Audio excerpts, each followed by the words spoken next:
Hey, everybody, welcome. It's stream time.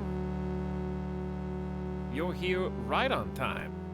People arrive. Hey, what's up? Hope you guys are having a good day. It's Friday. You made it. It's the weekend. You might still be working right now. You might still be at school right now. You're going to be learning about RimWorld instead of Algebra 2 right now, maybe. I don't know how that works. You might be pretending to work. You might be pretending to watch. It makes no difference to me. Okay? You're here. And that counts for something. I don't know what, but something. And you're here early on top of that. It's only 1:49, almost 2 p.m. here. On the western portion of the United States. I can't say coast, because I'm not on the coast, but I like, does it still count? I'm still West Coast, even though I can't see the water. Right? I can see maybe Lake Mead, but it's all dried up, so I don't know how to weigh that.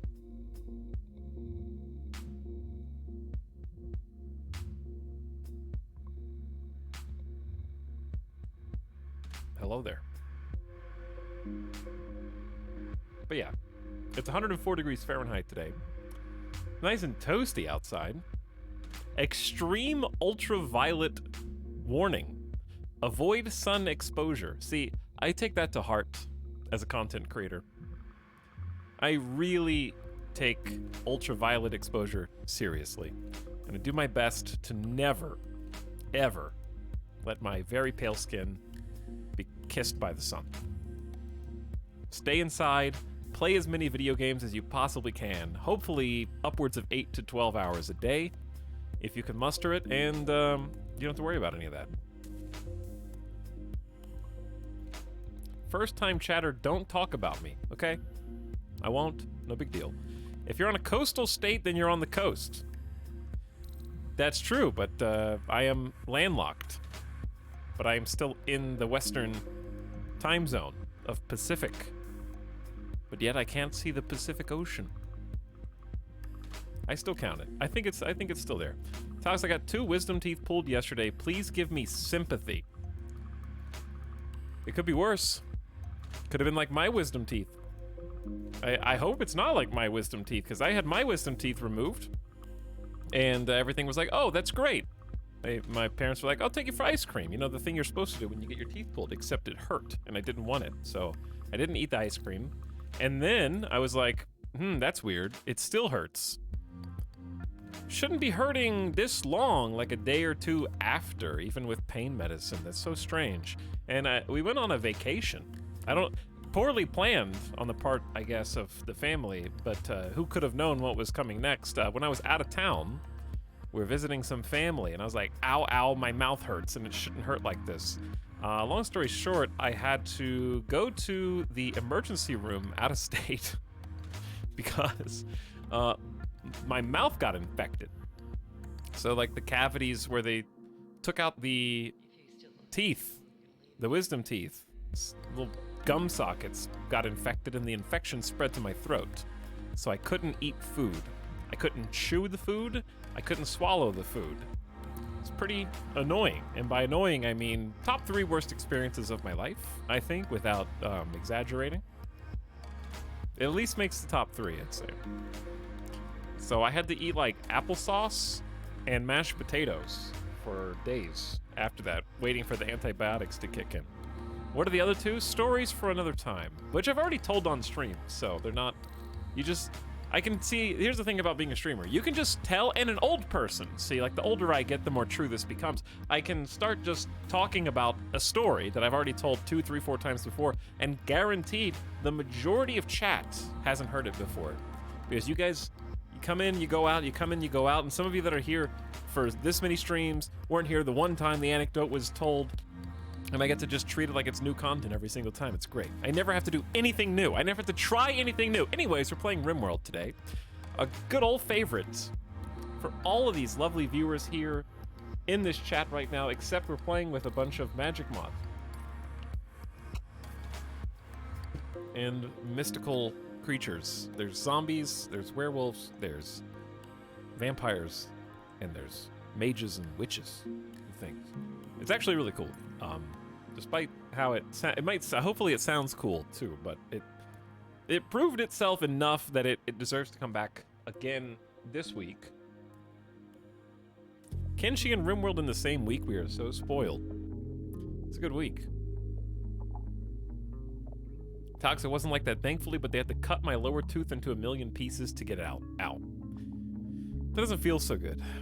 I do attribute that experience with my wisdom teeth to why I never see the dentist unless I absolutely have to. I've probably only been to the dentist twice in the last 5 years. I'll make an appointment soon-ish. Hopefully, maybe. But yeah, that's, we'll get things checked out. Here's the thing about me. I will happily take care of anything that comes up as an issue. Like if my right side of my lower gums started to hurt, I'd go to the dentist. But going for maintenance and checkups is at the bottom of my to-do list. If anything ever goes wrong, like if I start to feel pain in any part of my body, I'll go to the doctor. But I hate going for regular checkups. Like, oh, nothing seems wrong. It's time for blood work. Because you're just supposed to. That's the American way. Yeah, I guess also, like, I didn't have health insurance last year, so there was a reason for that. That's the American way. This year I do, though, so I don't have an excuse. I already got my blood work done this year, okay? Everything checked out. Blood pressure's great. My old person blood is within parameters. Okay? Doing great. I'm already one step ahead. And then I passed it at the doctor's office, so basically I'm never going back to the doctor. Okay? That was the last time in my life. So, good thing I have a clean bill of health. Anyways, chat, before we actually play video games today, I want to do other stuff. I know that sounds counterintuitive to a stream in which we're ostensibly playing RimWorld, but just a couple things. Just a couple things. Because there's this... Actually, maybe I'll save this for the middle of stream when more people are here. That's a good idea. I'll save it to when we can have some midstream break entertainment. Let's do taxes. Let's do taxes, yeah. It's a good idea. I did want to do one thing. I wanted to watch the Lord of the Rings Gollum gameplay reveal. I want to see how... I expect it to look bad-ish. And it's only a minute. It's 80 seconds. Okay? You got 80 seconds, chat? I just want to see it. I didn't watch it so I could react. Also, I just forgot about it until I looked at my tabs just now.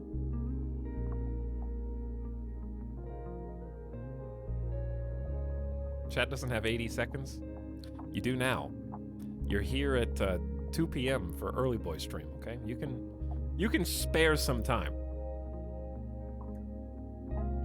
I did have 80 seconds, but now I don't. Yeah, I may have used it up already. That's possible. Okay, we'll get to that. First of all, I have 20 to 30 minutes of pre-stream anecdotes that I reserve to spend however I choose, okay? And it's only been 14 and a half minutes. Therefore, I can spend my remaining time in whatever way I see fit. And I choose to watch this. Because I gotta know. It's obviously not the movies. This is all the books, right? They don't have the movie rights. Something calls us Gollum. What is it, precious? The precious, of course. The precious. We want it. We want it. His face looks so strange to me. It's the face. Must stay in the shadows. So is it... Who's the developer of this? Get to high. Is this an open world Golem game? Something about it is uncanny.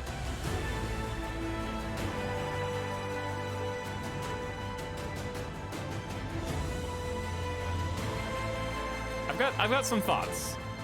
I just need to watch first.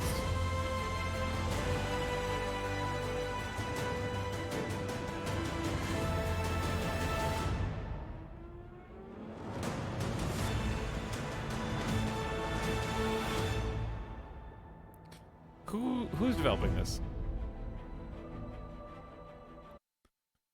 Is this the developer or the publisher? Is Daedalic the developer or the publisher? Who? Honestly, this looks pretty good for a PS2 game. Because didn't Nacon just announce that they were developing another game that is, like, very anticipated? What was it? Chat, what was it? Daedalic is a developer? It says developed by Daedalic there. Okay. Oh, Nacon's the one who announced the Terminator game, and it had that weird Terminator, like, CG trailer where the joke was that the 1980s? What year did Terminator 1 come out? 1984, yeah. The Terminator in 1984 looked better than the CG Terminator from 2022. That was the joke. Anyway, I have some thoughts. Number one, I will not be playing this on launch. But primarily, like, somebody meme text that screenshot.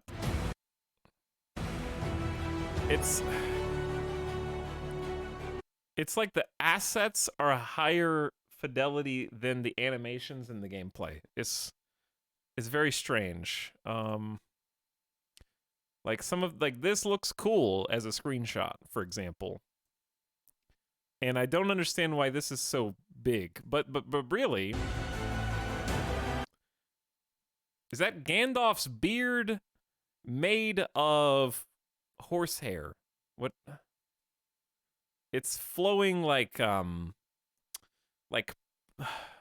what do you call those birthday party sort of streamers?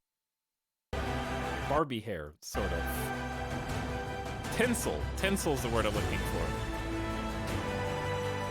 And like, here's my initial gut reaction is, you are going to be climbing purple lined grass walls for 25% of the game. Like, these are going to be on every level, and you're going to be climbing them so much.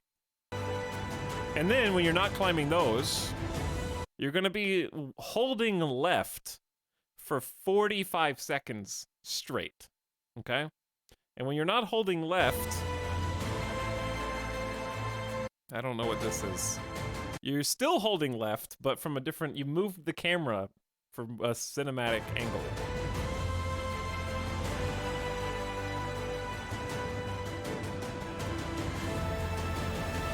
But yeah, anyways, I don't know. I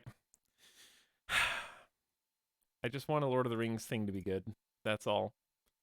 That's all, chat. All right, one more thing before we actually get started here. I reserve the right.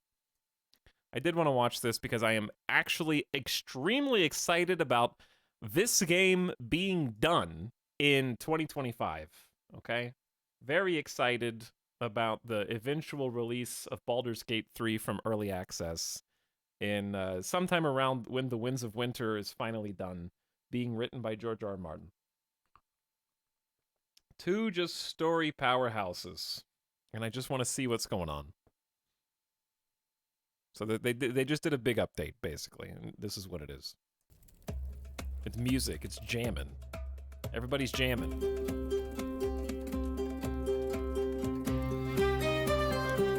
They're having parties.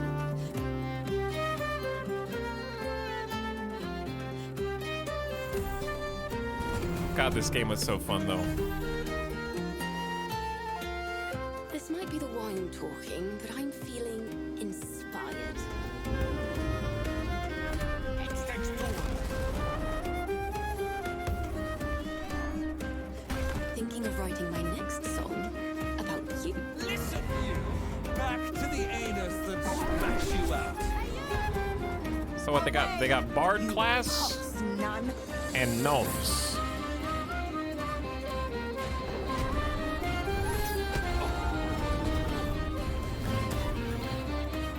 Which instrument would I pick though? I don't know. Drums? Okay. I love the idea that you can just be a bongo drum bard. Like you're just walking around just like, and like magic fireballs are just coming out. And then people are marching to the beat. Like, I don't know. Something is so lame about just being a bongo bard. Plus, it's got alliteration. Can you multi-class? Will they have barbarians? I don't know. Possibly. Bards. My favorite store, Bards and Gnobles. I get it. I get it. Very funny. Anyways, no, seriously, I really enjoyed Baldur's Gate 3. The reason we don't play it is because it's still in early access for an undisclosed amount of time. I don't know what act they're on, chat. Have they...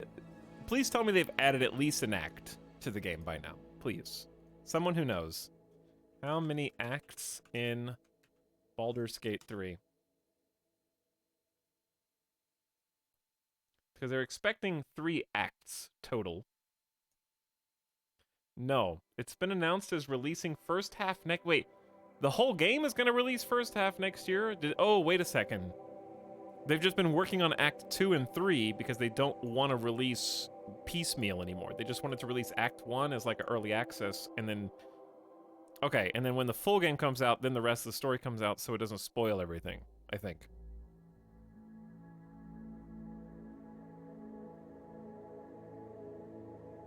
That's my understanding. Baldur's Gate 3 release date, so chat says like first half next year. I am... That's the next game that I am actually excited about releasing.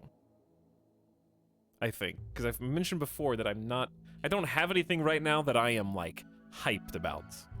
But if that actually releases next, aside from like Dwarf Fortress, right? Dwarf Fortress is going to be amazing if that ever... They're going to come out at like the same time, because I doubt Dwarf Fortress will actually be out on Steam this year, but those are the two. A new sub for your collection. Run while you still can. You know what, guys? Being a sub's not so bad. Get that guy. Act 2 is the largest part of the game and will feature the main crux of the story. Something which only... Okay. So apparently Act 2 is going to be the biggest. Act 1 took us a while to get through. And it's been so long that I don't remember the story now, so it's going to be fun playing it again for the first time. I got more to say on that, but we can talk about that more once I remember what the heck is going on in RimWorld. So let's jump in. Who just gifted subs? Talus... Oh, wait a second. I have to close and open DX story. I crashed the game. I did that. It wasn't the mods. It was me. We'll reopen it real quick. Liege, Goodbye. A new sub for your collection. Run while you still can. You know what, guys? Being a sub's not so bad. Get that guy. Who goes there? Okay, what did Brimo say? Hi, Etalyx. Do you have any tips for beating Meg and Hades? I suck at games and I can't get through it without using Death Defiance. Honestly, there's just a steep learning curve in Hades. It's hard to say something helpful without just saying you just have to keep playing until you get there, but I would say just being very careful about I don't remember at what stage. It took me like a couple tries to just play better. I would say the mirror. Like, I'm hoping that the mirror is unlocked by that point in your game, and that you're able to put the purplies, whatever they're called, into the mirror to get stronger. But yeah, having extra dash is very, very powerful for that. And I'm not sure what weapons you have unlocked at that point. Personally, the starting weapon, the sword, is my least favorite weapon. And I suck with it. I think I beat the game with the sword last. So my advice would actually be to change weapons if you have other options. And give those a go. And see what feels better, because there's a lot of good boons.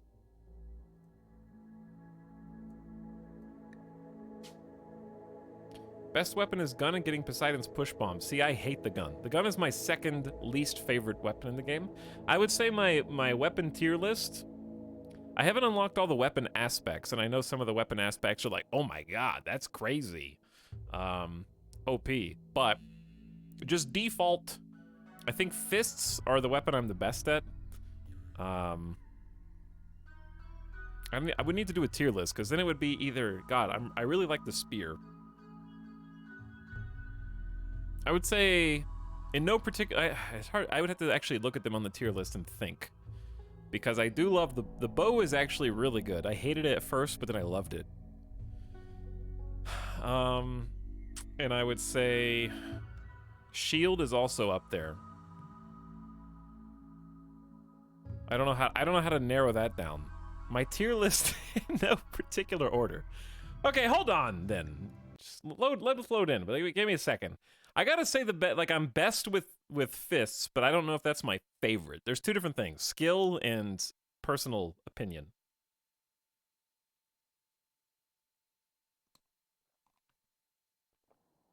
So I would say like the weapon I am best with is probably fists. My actual favorite to play with is probably the spear, actually. And then I would say my second favorite to play with is the shield. Then the fists. Then the... whatever the other one is. What did I say? The... Chat, not the gun. Oh, there's gun and then sword. I have to, like, look at things. My brain's not working. What did I forget? But everyone's gonna have a different experience. What game is all this? Hades. Just play Hades on Steam. Stream? I did! We streamed it a couple times, and I was like, it's pretty fun. Wow, pretty cool. And then I dropped it. And then I picked it up again on PS5, and just, like, got good. Alright, what did Brimo say? But I would say experiment with different weapons and see what you feel comfortable with.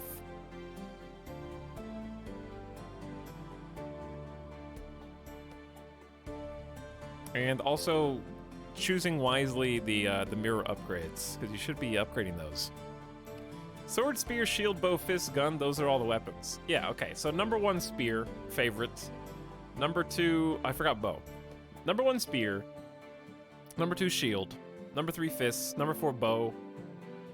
Number 5 gun. Number 6 sword. Actually, sword and gun are just tied for last. Okay? They're just both last place.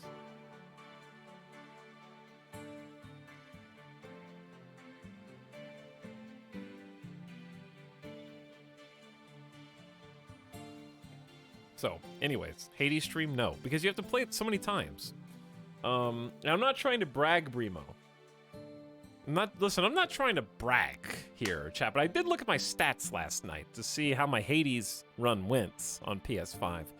And, I did complete my first full run of Hades on the, I think, 18th attempt.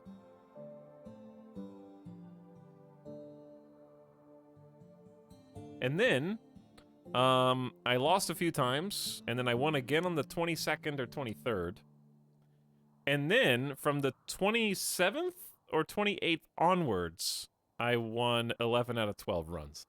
My point is, if you keep playing, there comes a time where you start chipping away at the armor of Hades as a game, because it starts to feel like muscle memory and second nature. It does get easier.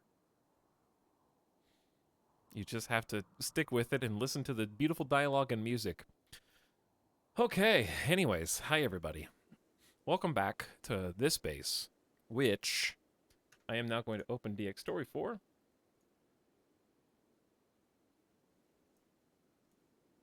The game also gets easier by design. Yes and no. It gets easier, but then it gets harder. And then it hits... like, cause there's two walls. Like, when I was playing, the game actually does appear to track how well you're doing, and bosses start doing different moves if you're doing too well, and then if you lose a few times, they stop doing those moves.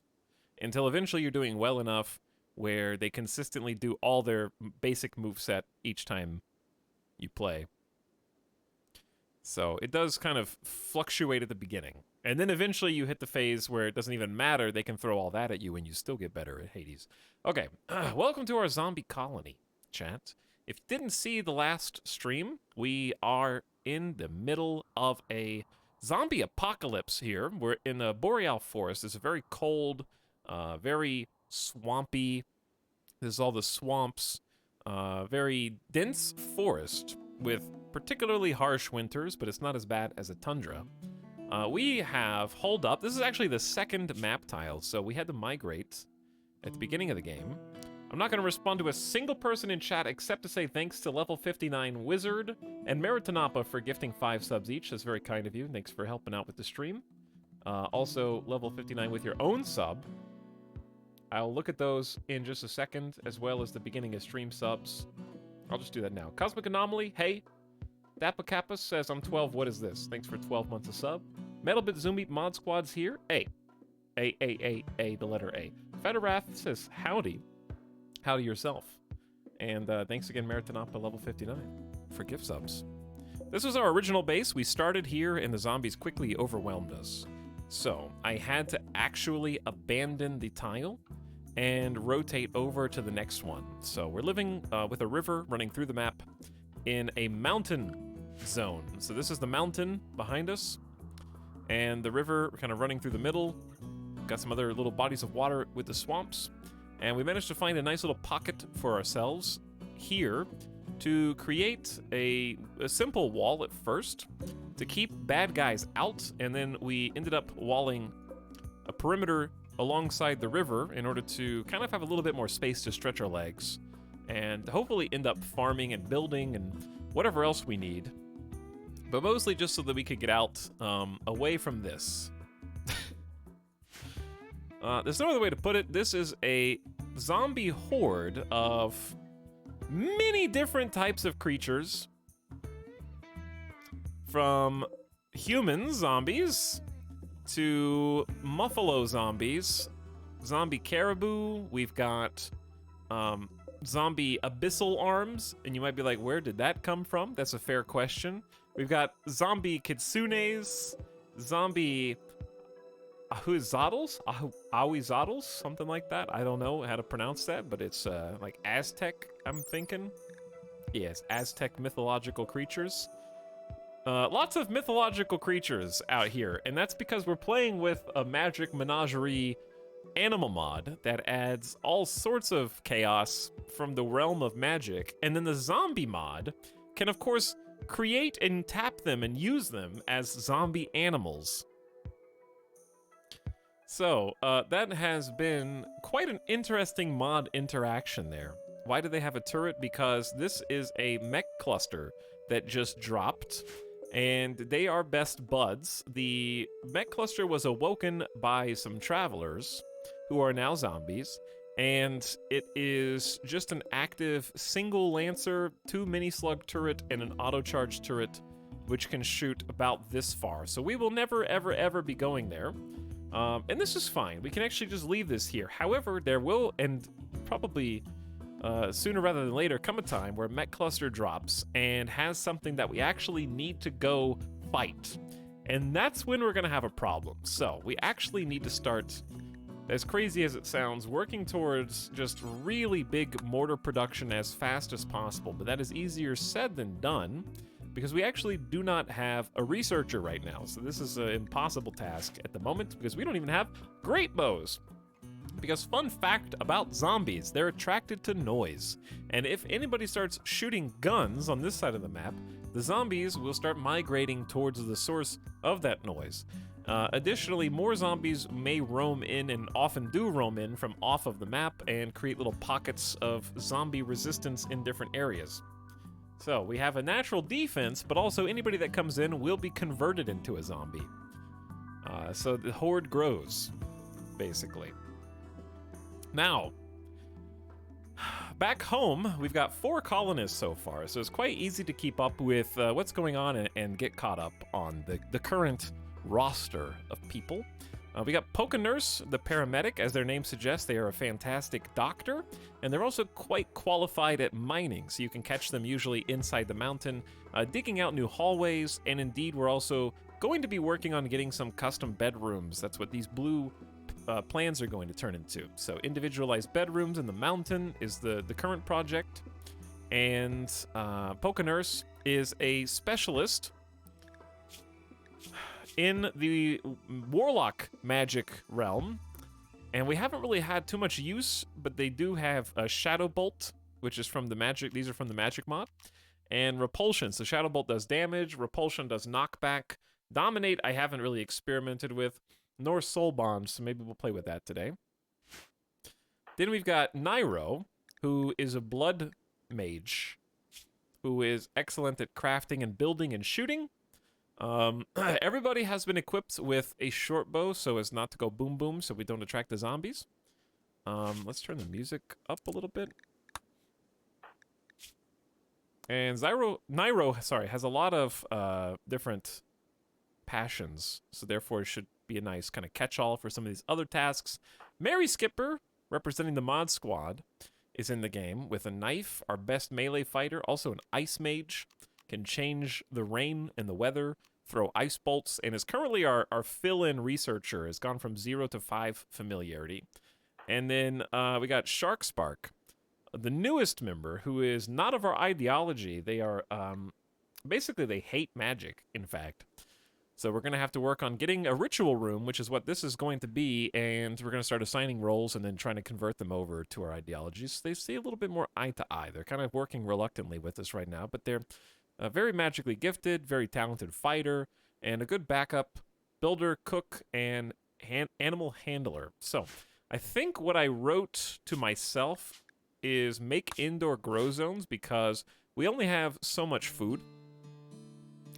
And I would like to come up with some areas where we can create a temperature-controlled grow environment. Okay, so that's what we're going to do. But the question is where? I'm going to delete basically all these grow zones. I don't think the heal root is going to grow, unfortunately, so it didn't come in fast enough. Chat, you guys are simply asking too many questions and talking too much, and I refuse to talk to any of you, so talk amongst yourselves, tag people, answer their questions, okay? And I'm going to get started because it's already been 38 minutes and I just did the recap. All right, we need stuff. We need things.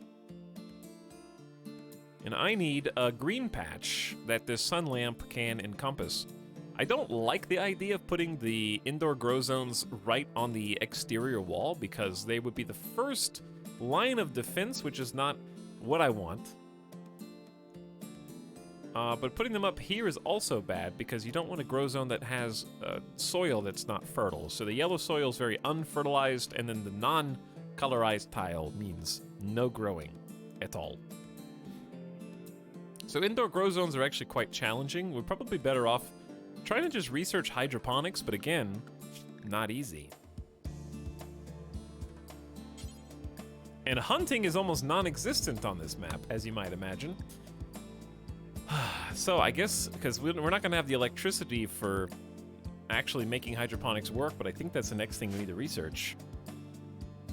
So sun lamps, we can always move the sun lamp. I don't think I have much choice but to build very impromptu structure up here. I guess I could do it down here, and then we can at least get the heal root to grow. And then move the structure later? What do I want to build it out of? I don't know. This is kind of a pain. All right, we're going to go ahead and unpause and then kind of see what's going on. This is our battery room. So we got some stored electricity in here. And that will carry electricity up the grid to the different sort of furnitures and buildings and stuff that needs it, like electric stoves or lamps. We got a little stockpile room. It's very dark in here. Let's get some lamps. So each of these does take electricity, and this will go fast once we start using more than we're generating. But we got 3 wind turbines, and I'd like to pivot into some solar panels. because we don't really have any more space for too much more wind turbine-wise. Maybe another one up here. We can't do this unless we can dig, and this is not a roofed area. But yeah, we've only got a few simple rooms, a little barrack here, with some shelves for weapons. So they don't like sharing rooms, that's why we're going to give them some individual bedrooms, but for now it's getting the job done. And we need somebody who can, like, clean stuff. Alright, what's everybody up to? Oh, let me double check that they're all on... See, they're allowed to go outside here and cut some trees. Because I don't think anybody's going to bother them. There's no zombies around. We just need to remember that that's unlocked for later. So looting stuff outside is kind of a non-thing right now, which is sad because of all the people that died here. You know, there's a mono sword, which is a really strong melee weapon. That would be awesome to have. There's been some traders that have died. The zombie plague is currently spreading. Zombie caribou are biting zombie bucks and does, and they're turning into zombies. But yeah, different traders, different caravans have come in and dropped all their stuff, and we just can't go out and get it. Is this the streamer I have been hearing about that neglects his chats? In this case, yes. Okay. See, now I can see what you guys are up to. I just needed to get everything going here. And remember for myself what we're trying to do. We have 1 day until the next full moon, but nobody in my camp is a vampire. We need to assign roles. We got some clothes that are breaking down, but guess what? We have no cloth. And I really feel like this colony is a ticking time bomb, and I think we're going to blow up today. I don't know if we're going to straight up lose. I think electricity can offset the loss because heaters, but our clothes is just going to rot. And we need power to kind of hold up, because when clothes rot, we don't have... two things. Number one is they're going to be upset because they don't like wearing ratty apparel. The holes in my outfit are annoyingly large. Can I get something new to wear? No. I don't have any materials. So they might end up having to go naked partially.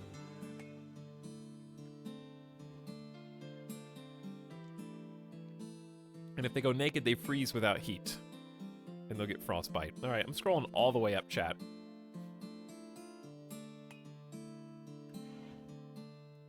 I'm gonna move down here, traditional RimWorld location. There we go. Okay.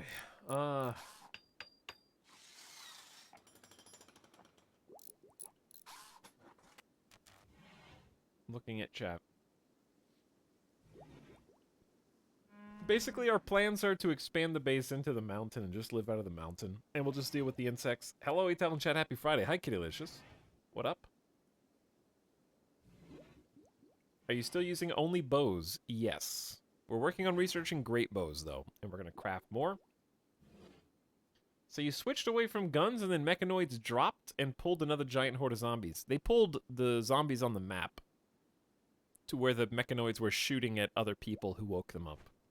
I feel like artillery is a good investment. I think so too, as long as the zombies don't accumulate.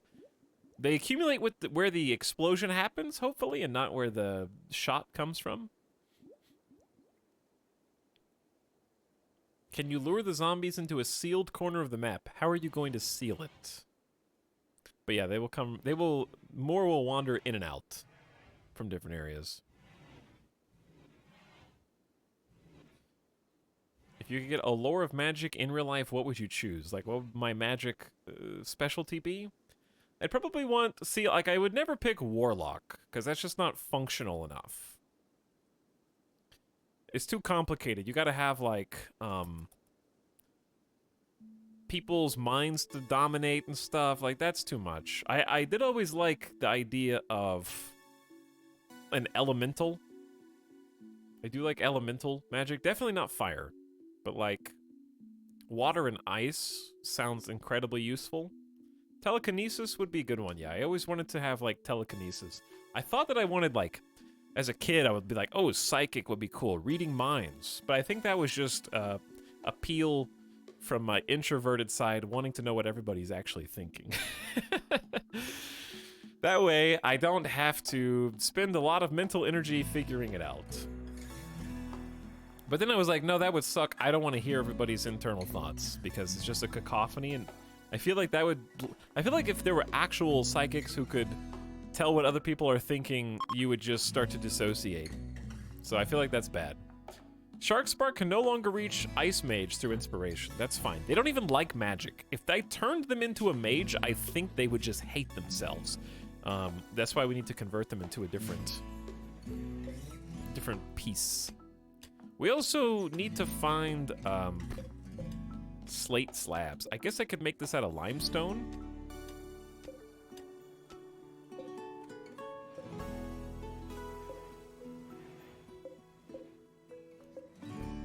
We do have jobs for them to do. We're getting some lights turned on and some walls smoothened, which I need to do even more of that. They hate ugly walls. So we'll make these ones look nice. And then best case is we get them some, if we have enough electricity, that is, we get them some lamps and ideally some heaters in this hallway.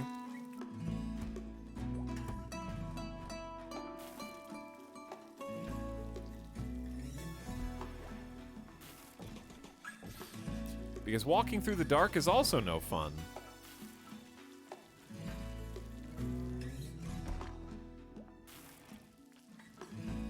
Time stop, teleport, or time travel. See, I wouldn't pick any of those. I would definitely pick the ability to kill bugs by thinking really hard about it. Do you know how hard it's going to be to fend off infestations with only short bows and a knife because we can't shoot guns? This is real challenge mode. Giant insects are tunneling towards you. They will break through in a few seconds and plant hives. The hives will spawn more insects and more hives. If you don't want them to infest the area, destroy the hives. But beware, they will defend their home. We should have time to get into position here. We do not have the ability to create... Actually, we do have the ability to create a little choke point.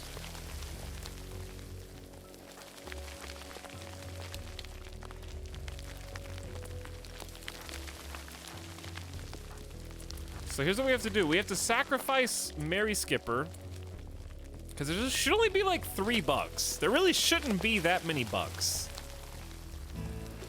Oh, this should be open. I need to hold this door open.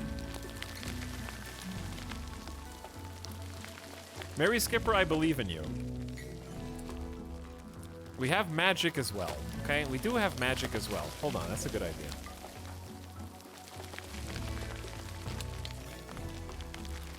They're creeping and they're crawling. Oh god, 2 mega spiders. And some more, there's some big boys. All right, Mary Skipper, you're first. Ice Bolt. Magic is going to be the thing that separates us from the bugs. We also have a Shadow Bolt from Pokenurse. So Ice Bolt is really cool. We've been powering this up because they have their own level ups. And we've really poured a bunch of points into this. So we've maxed its power. It'll shoot 5 to 20 shards, some RNG, and each shard will do 8 to 17 damage. So that can do a lot. And then Pokenurse has Shadow Bolt, which we've been powering up a bit too. We've increased it by 20% damage and the Aftershock by 50%. And then increase the proximity damage and radius of it. So we're going to do Shadow Bolt also here. And that's already like that's not as much damage as I hoped. Mary Skipper, how about a Frosty Ray? Nairo could do a Blood Shield right now. That may be a good idea. So we gotta do Blood Sacrifice. We haven't done this before. Blood Sacrifice basically inflicts some cuts so that Nairo can use their own blood for magic abilities. This is fine, Nairo. I promise. The bloody cuts on your left second toe, which is also what I would choose were I a blood mage. Something that you wouldn't really miss all that much. They have Some ability power and resistance now, I think. Now, I'm thinking we should be able to use Blood Shield. Nairo has not sacrificed enough blood. Excuse me? How much blood do you... You only have 18 blood. Do it again. You can't do it again. Oh, you're bleeding, so it'll sacrifice more blood. Good luck, Mary Skipper. We gotta, like... Who's this? Chat, are we dead? Okay, actually, Mary Skipper is in medium pain, but is in no immediate danger. They've been cut on the left arm. Nairo still only has 24 blood. Pokenurse could try Repulsion. Does Repulsion friendly fire? I seem to recall Repulsion doesn't friendly fire.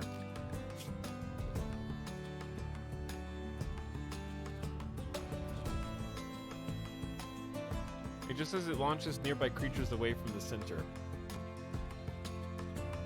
Applies damage based on the amount of force acting on the pawn. This damage is only applied to enemies.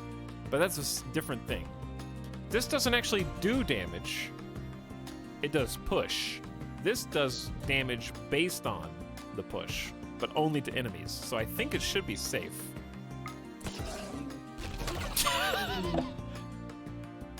Oh no! Wait! What happened? The number of atoning cultists in your colony has reached 3? Why did they... They got bruised. I pushed everybody into a wall and stunned us. Chucked them into the walls. I just destroyed Mary Skipper's index finger.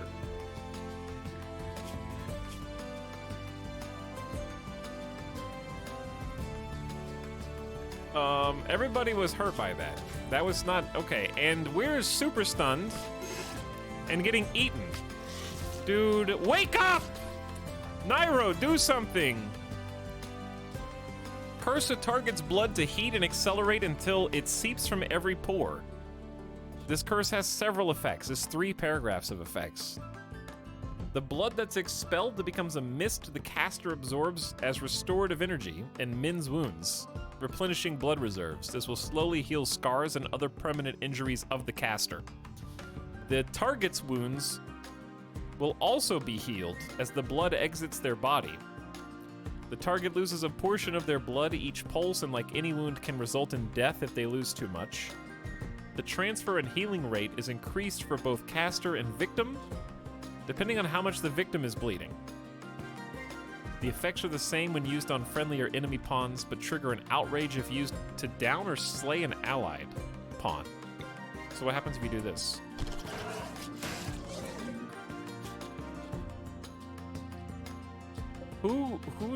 Why are you here? There's still more there's still a mega spider that... Someone's down. Pokenurse is down, I think. Nope, Mary Skipper is down.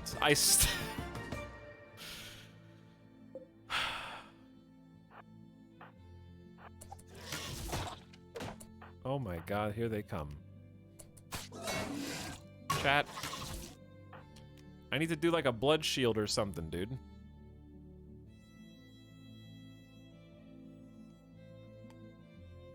Realistic? What would happen casting a spell for the first time in an emergency? Probably, yeah, but that, Okay, chat, I'm a little concerned now.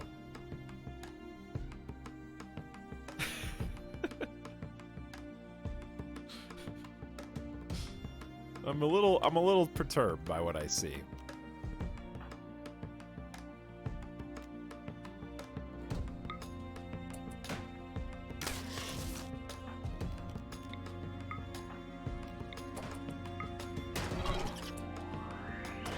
Alright, so I'm using Blood Shield on Shark Spark. Every time it activates, they should heal a little bit. I don't know how strong it is, but we've been trying to strengthen it. We can do this! Oh, okay, never mind. I forgot about you.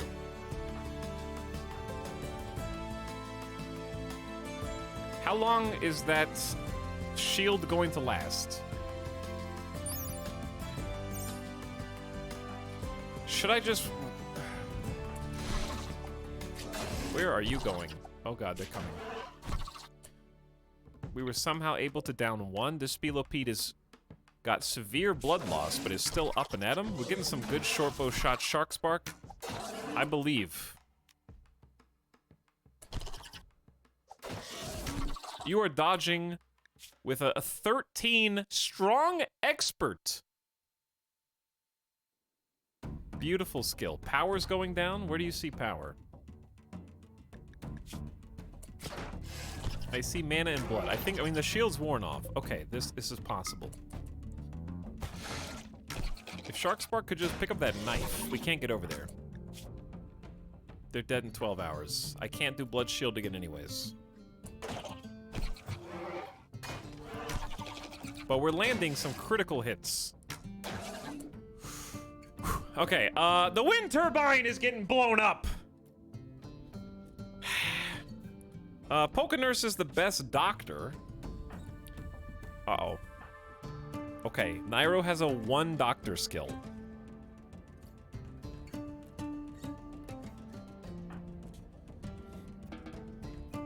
We got medicine here.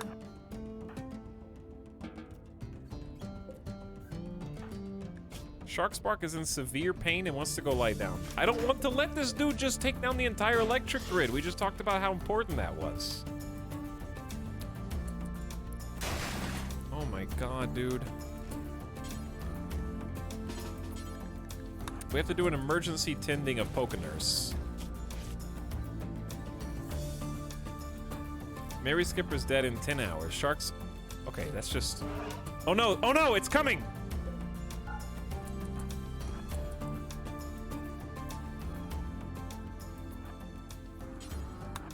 We have to shut that door. Alright, door shut. Stay in here, Tamara.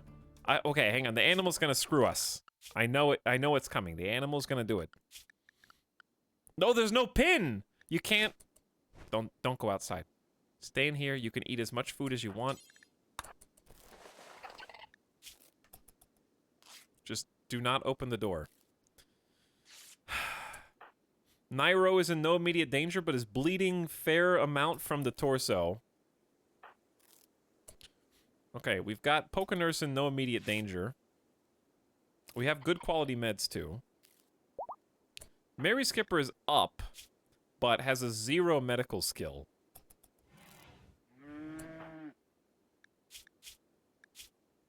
Okay, so I'm gonna have Nairo pick up as much medicine as you can. Rescue Poke Nurse. Put them in bed. Okay, we need to save whoever's dying next. Mary Skipper dies in 8 hours. We just have to do this before Nairo... Okay. I'm glad nobody's still in this room, because now it's the spiders who are waking up versus the yak. They're chasing the yak around the room right now, and the yak just stepped on the Spelopede to death. Good job. Well done.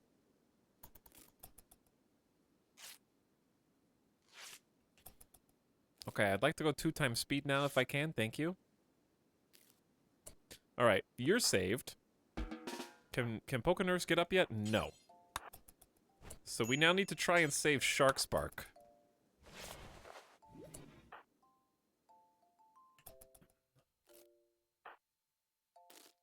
We have 9 hours. Okay, now 20 hours. So... I don't want anything to get infected. Shark Spark, we need you to go rest in bed, please.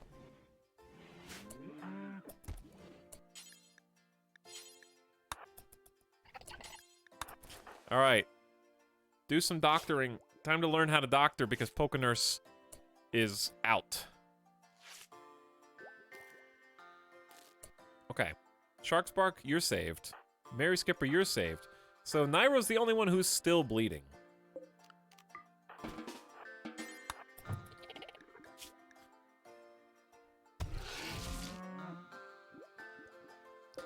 Get him, Tamara. Okay, you just hang in there, and if any of those spiders get up, destroy them.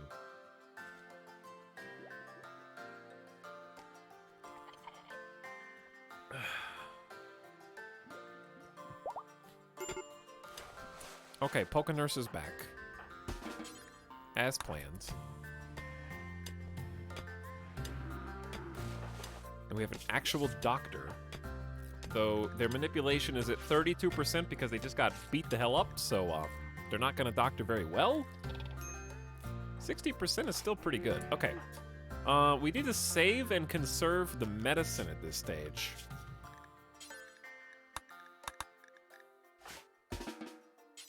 So we need to tend them with no medicine if they're not bleeding. In order to save... I know we have, like, over 30 meds right now, but if they're just bruised and they're not bleeding, they don't need a good health kit for that. It's just a waste. All right, Polka Nurse, please feed everybody. We got a lot of stuff to clean. There's still one Spelopede left. They only destroyed a single wind turbine. So that could have been a lot worse.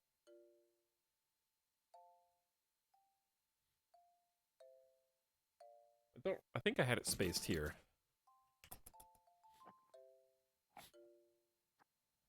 Okay, someone's starving. Polka Nurse, can you feed Shark Spark first and then tend them?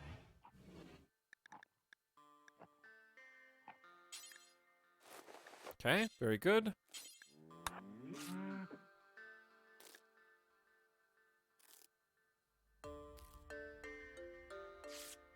They say the yak is mightier than magic. Heroes of yak and magic. Very true.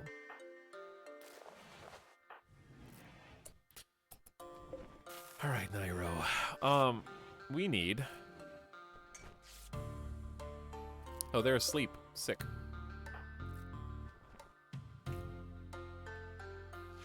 Everybody needs to be tended. Everybody needs to be fed. And then we need to band together. Where? Okay, you're going to get steel. We need to band together to kill the last Spelopede. 0% quality tins. Very good. You'll heal in no time, I'm sure. Okay, don't... I guess it's just gonna snooze. That's fine. Moods are okay. Mary Skipper, you got banged up, dude. Also, why is Nairo just awake right now?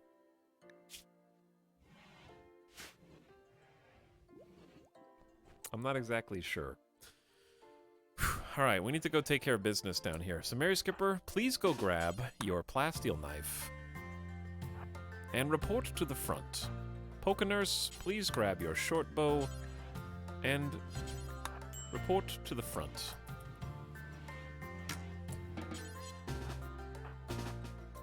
Alright, and hopefully nobody just gets killed by this one rogue Spelopede. Polka Nurse, please get down here. Let's go.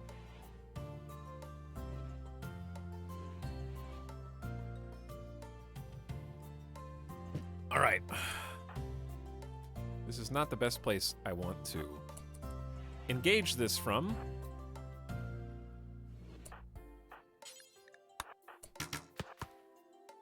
Well, it woke up. Oh. Hey, there we go.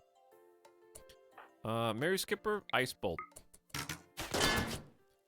Did that hit us? No, I don't think that hit us.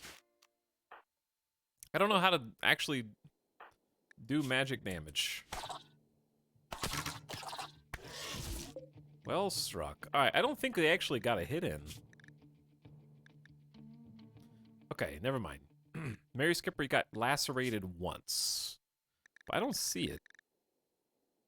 Doesn't look like anything happened. Now we just need Mary Skipper to go, and then you three to come down. And finish what we started. So this awoke not even a full day ago.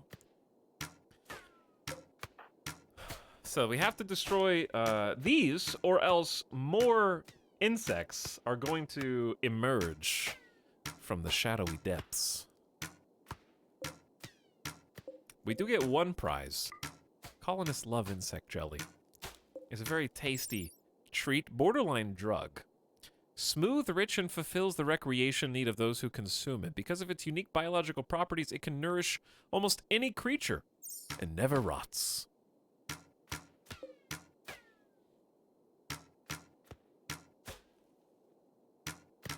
I love damage numbers. I think damage numbers is a fantastic mod. You guys can have a jelly snack if you like. How many of you thought we were super dead? I had a fleeting doubt about the longevity of the colony today. Action-packed start.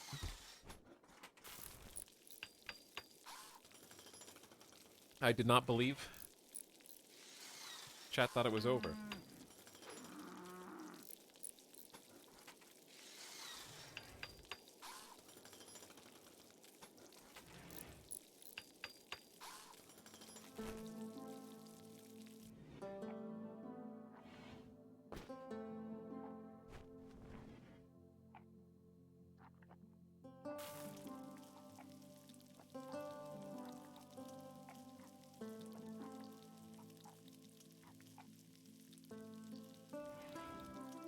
Okay, well, there's nothing to it but to, I think, maybe just put one person. I'm gonna put Shark Spark on cleaning duties, so we can try and tidy up the base, because there's just way too much. Okay, let's just clean first. Someone else can cook. We certainly need to at least clean the kitchen area.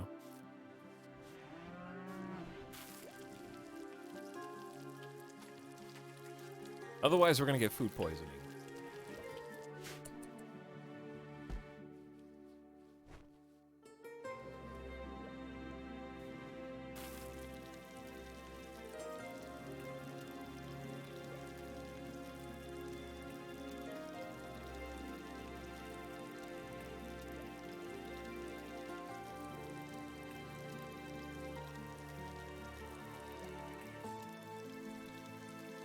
Ding ding. Ding ding.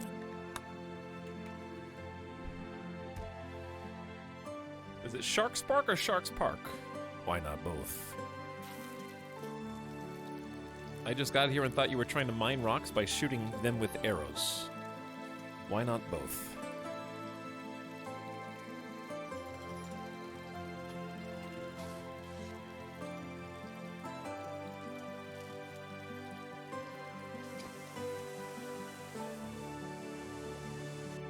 Both it is. We will survive. Whether the zombie horde breaks down our walls, the mechanoids might land outside of our base on ever watchful patrol, or the bugs may burrow into our mountain. But I must give a speech during this song, because it's so full of hope. The future is bright. Because we know magic, and we can use magic to light up the darkness.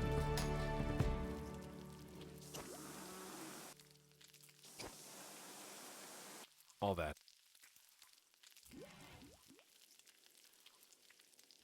Good job, everybody. Good job. We did it again. But yeah, we just gotta tidy the base up because they're really unhappy when it's nasty. Also, when they're in intense pain. Make it stop! Make it stop! We used magic.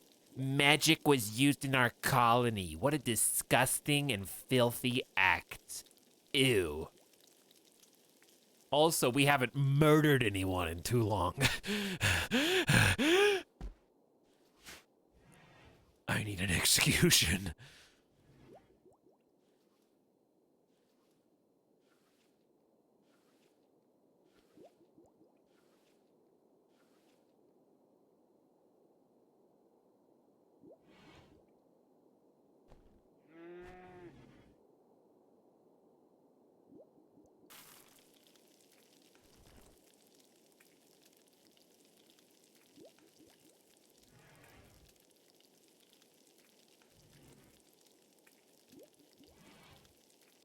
Okay, chat, stop doing emotes. Okay, I gotta blow. I'm sorry, I've been silent. I gotta blow my nose. I'm having allergy problems. We can go 2 times speed for now. Hold on.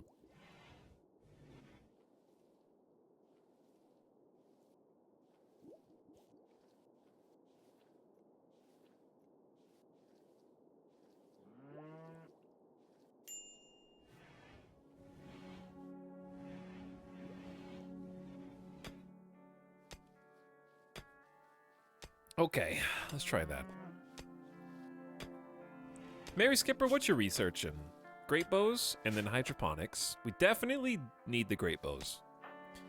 Pokenurse is mining out the future hallway, the current hallway for the future bedrooms. Nairo is just smoothing these walls, making them a little bit more beautiful. A meteorite of compacted steel. I wonder if that makes an explosion. Is that explosion loud enough to get the zombies to move toward it? Or is it just gunfire? Sharkspark has seen a vision of arcane potential and can receive the power of a priest. That'd be cool, but they hate magic, so...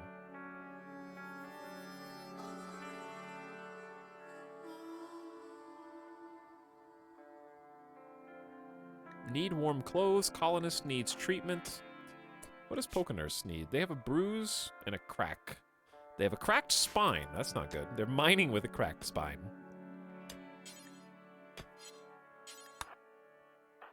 I might have Nairo come help.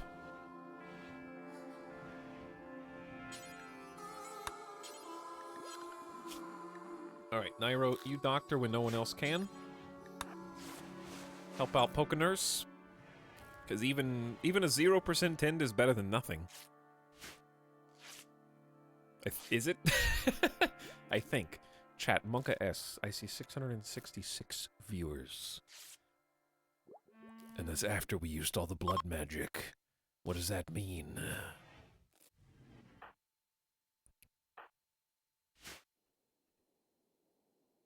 Also, how are we going to get a 5th colonist? What do we need to do? It's happening. It's happening at last.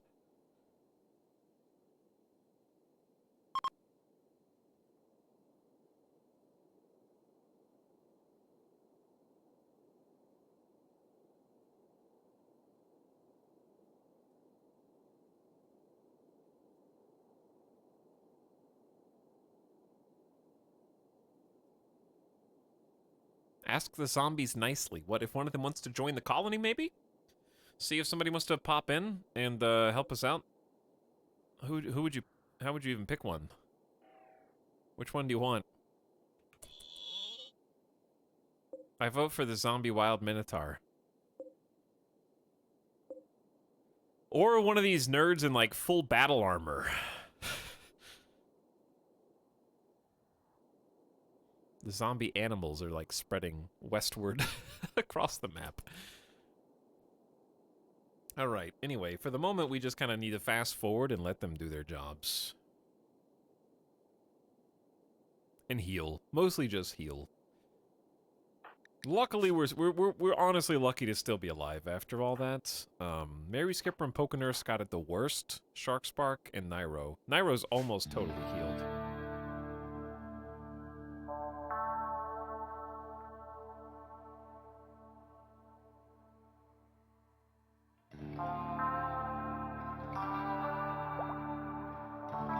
Oh, there you go. Nairo's fully healed now.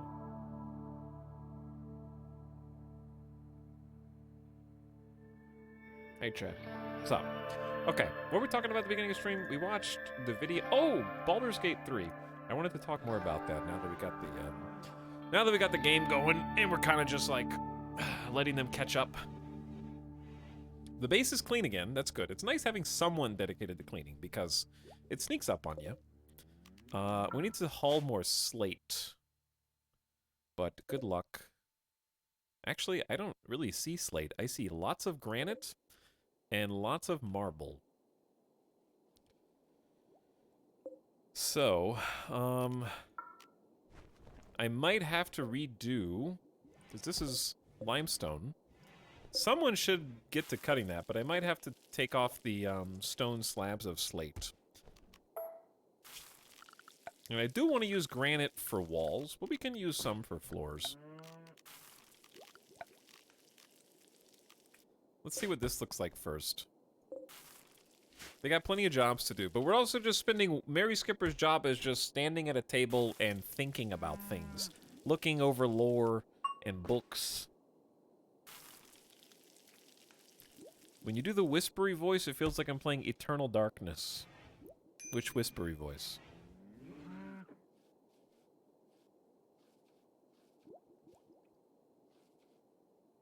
The whispery voice. This voice. I don't know what voice that may be. Whatever do you mean? Is this whispery enough? Is that whispery enough? I haven't actually played Eternal Darkness, but I know that I'm supposed to.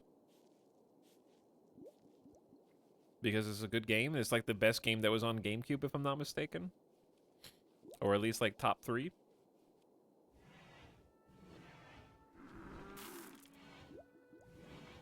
Bongo Bards.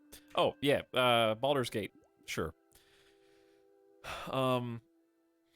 Yeah, we were talking about games that I'm actually excited about. And Baldur's Gate 3 is one of the rare ones. I'm trying to think of... Okay, no. I would say I have 3. Dwarf Fortress, Baldur's Gate 3, and God of War Ragnarok are the 3 games that I actually care about. And genuinely am looking forward to. More than just like a, I'll play it. Pokenurse is starving. Who even needs food, to be honest? I'm not really sure why Pokenurse doesn't just get up and feed themselves. They have Patient and Bed Rest on 2 and 3.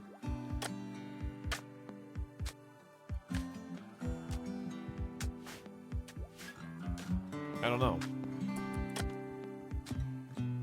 High-pitched and desperate like the madness is closing in. Oh, that voice. Are there necromancers? I don't know yet. There's a bunch of different magical kind of aspects, if you will. If you were to pre-order one, which would it be? Well, I've already got Baldur's Gate because it's in early access. I will definitely be playing God of War, and you can't pre-order Dwarf Fortress. I got a group of friends already to 4-man Baldur's Gate 3. Just being multiplayer campaign is pretty crazy. Like, I think that's the aspect I find most intriguing about the multiplayer co-op, because it reminds me of Star Wars: The Old Republic. Of all things.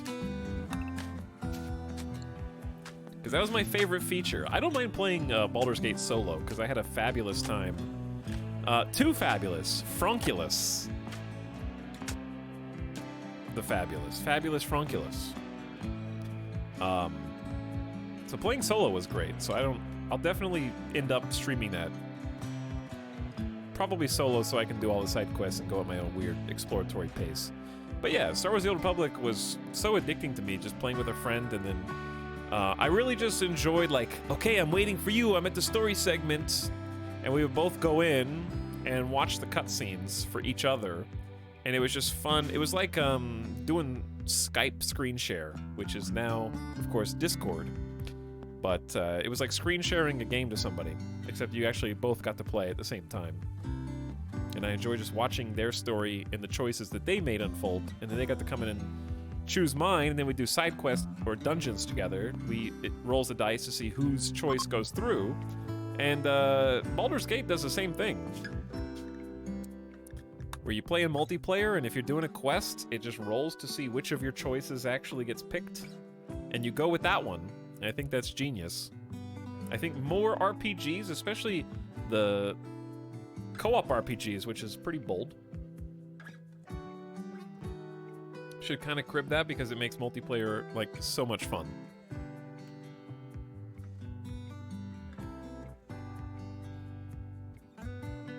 More CRPGs should be multiplayer? Yeah, I agree.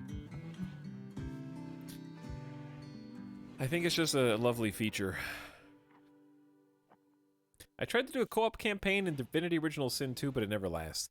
That's the thing, though. I actually streamed Divinity a while back after playing Baldur's Gate, and I really just didn't have fun. Like, I read something recently that more people should be able to tell the difference when a movie or a game is bad versus when it's just not their jam. And I think that's the case for me. Like, I didn't think Divinity was a bad game. It just wasn't for me. So it's not a situation where it's like, why does everybody like this? Oh, I hate this thing that everybody else on the internet likes. But it just wasn't, it wasn't for me. And Baldur's Gate, by comparison, that's why I was so surprised when I went back and played it, because Baldur's Gate, by comparison, is exactly what I want. And I've tried to... I played some other games that did a really good job, too, like Solasta was really nice. King Arthur was less of an RPG and more of that combat focus, but it was really good, too, just less on the story part. So, Solasta was nice, and Chad said I would like Kingmaker as well.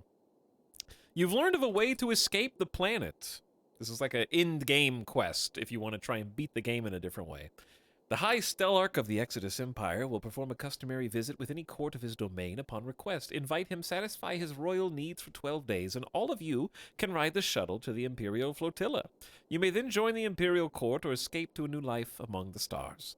Earning the title of Count means completing quests to earn honor with the Exodus Empire. It may take years to finally achieve the title of Count. During his visit, keep his mood above 25%, providing the royal prerequisites like a lavish bedroom, or the royal perquisites, if you will. Others will take the opportunity to try to kill the High Stellarch and assassinate him, and will attack with great intensity. Be prepared to defend. The High Stellarch will bring 4 of his personal guards and place them under your direct command. House these guards. The High Stellarch will not complain should they be killed or become unhappy. You must keep the visitors and not send them anywhere else. If you fail, you will have another chance later.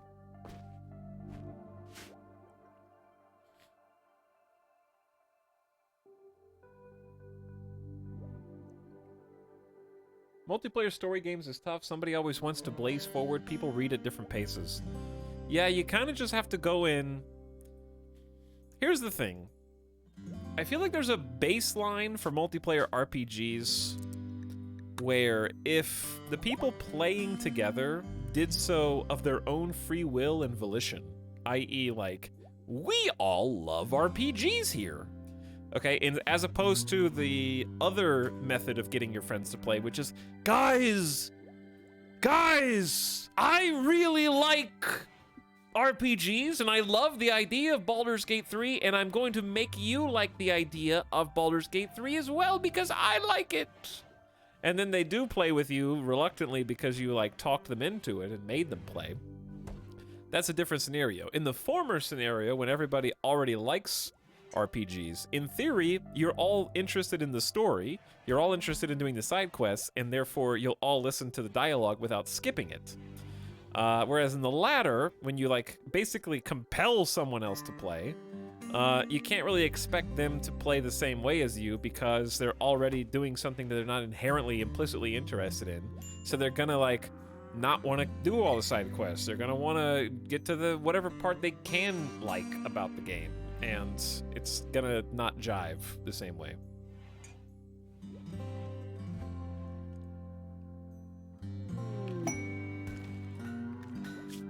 So my point is, if you all already like RPGs, it shouldn't be that hard to be like, hey everybody, we all agree that we're gonna play like this at this pace and do everything and wait for everybody and just go. Because the problem is, when you're playing an RPG, the story is key. So like, skipping ahead is actively detrimental to the multiplayer experience, right? Whereas if you were playing multiplayer Minecraft, and one of you goes into the mountain to look for diamonds, and the other one starts the farm, there's not really, like, nobody's really missing anything there, right? But in an RPG, you're a party. So you should be doing everything together, more or less. Otherwise, what's the point?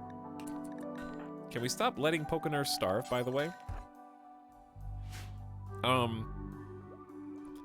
So my point is, in that scenario, it's kind of just like, you can't be too slow and actually, like, explore every single nook and cranny just to try to find Easter eggs. True, but at the same time, like, if there's a person who's like, go, go, go, gotta go fast, an RPG is kind of like not the worst genre to do that in. I guess, to have that playstyle. So in some sense, it's on them.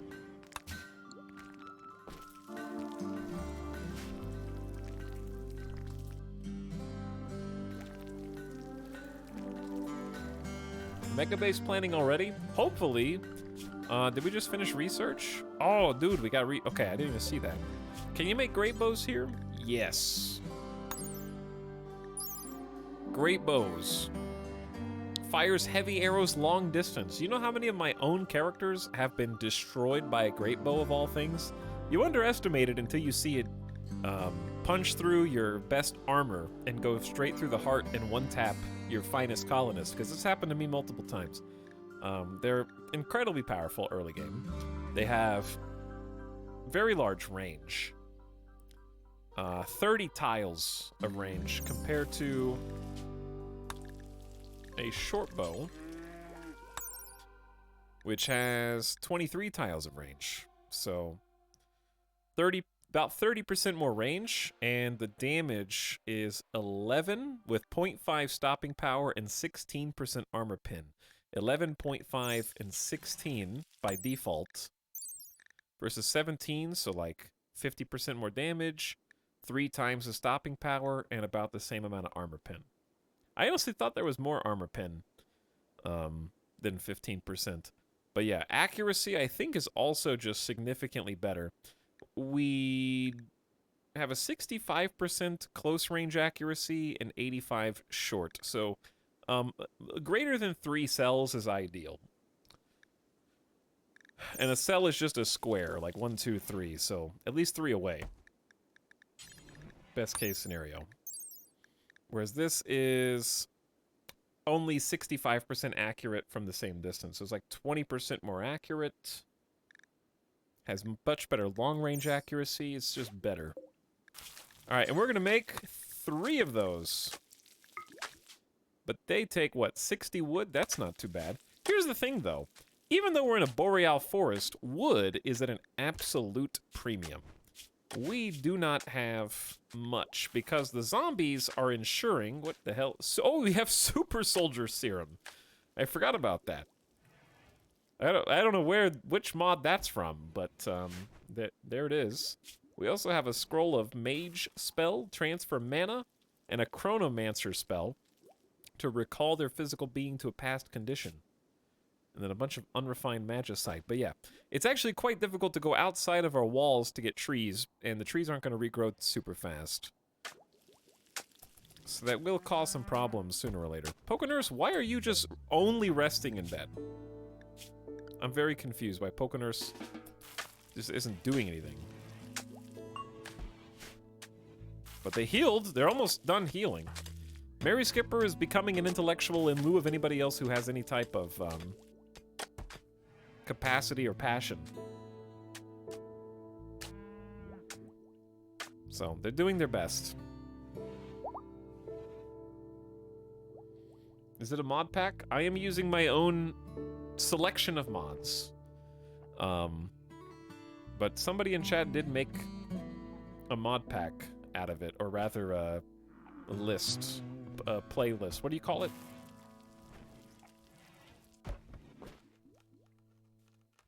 Anyway. That's some old school Etalyx right there. What? Which part?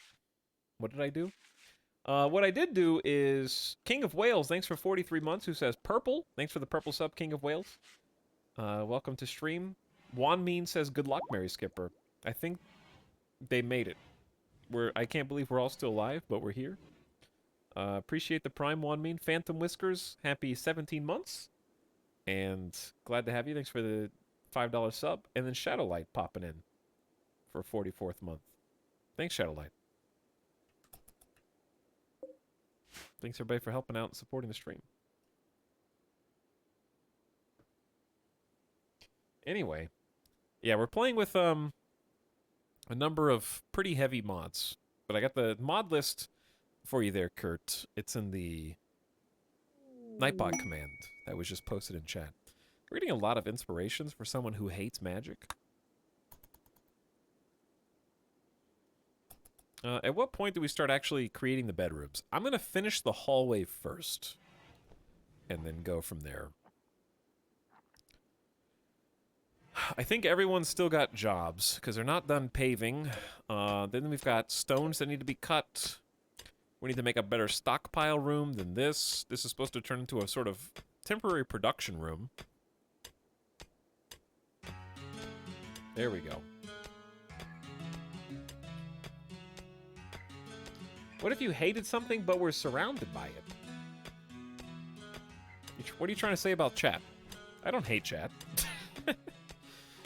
Aw, chat, you guys are doing great today. Well, good job.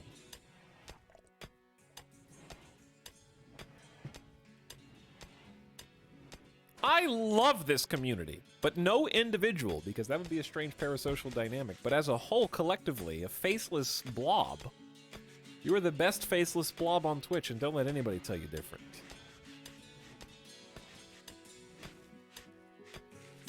Are you still bummed about how your last colony ended? I actually don't remember.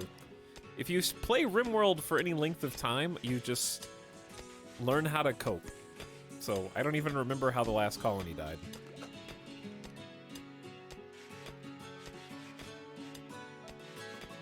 You wipe it from your brain cells.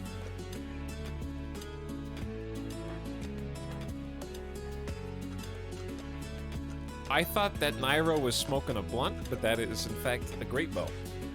So we need to, as we craft these, start equipping them. We're hoping that Nairo's 10 crafting skill translates to something better than poor quality. That's just unacceptable. Like, I actually refuse to use this. It's only 17 damage. The accuracy is awful.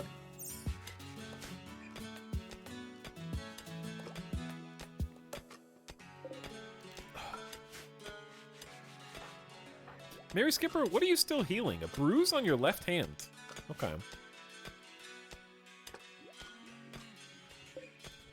We don't have electricity down here because...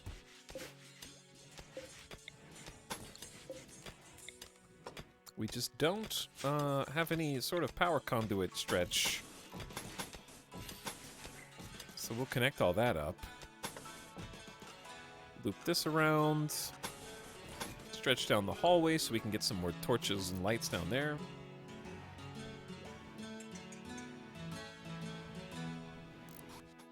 You maybe buy this game way back when it was Alpha 4 or something. I don't remember the earliest that we actually played RimWorld, but it's been a very long time.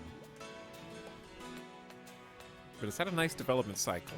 And I am secretly hoping, RimWorld developers, that there may be a special reward for all of us this year.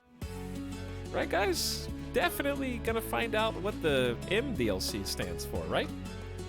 It's definitely coming this year. Not coping.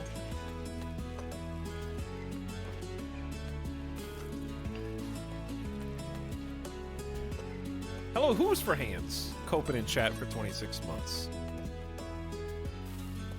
Thanks for priming. Appreciate the bestest bucks. My mate is in the shop. Also is happy as can be. Hey. Welcome to RimWorld. Oh, good quality. Now we're talking. Still only 17 damage. The same amount of damage. But the accuracy goes way up. Way up. Does melee damage go up with better quality too? Maybe. Alright, we're gonna give that to Nairo.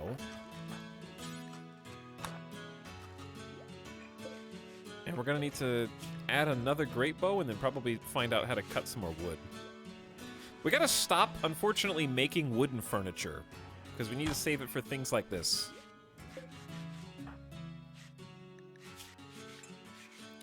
So, we have two good quality... that's a good quality short bow, never mind.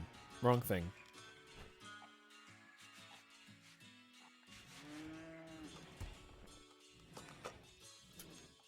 I hope it will have a diplomatic focus so the other colonies get more value. Maybe. I just don't care about diplomacy in RimWorld.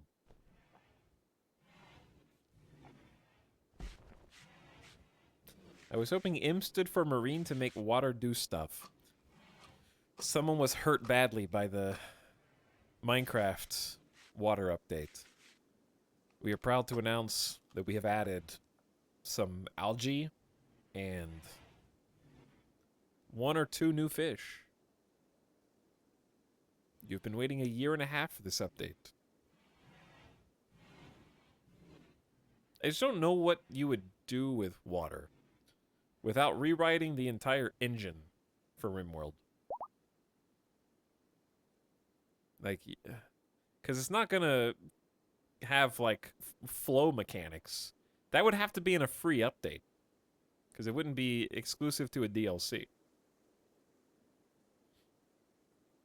And also, I don't want water caravans, because caravans are already, despite their improvements, still the worst part of RimWorld. And just having, like, caravans but they're boats doesn't sound fun to me at all.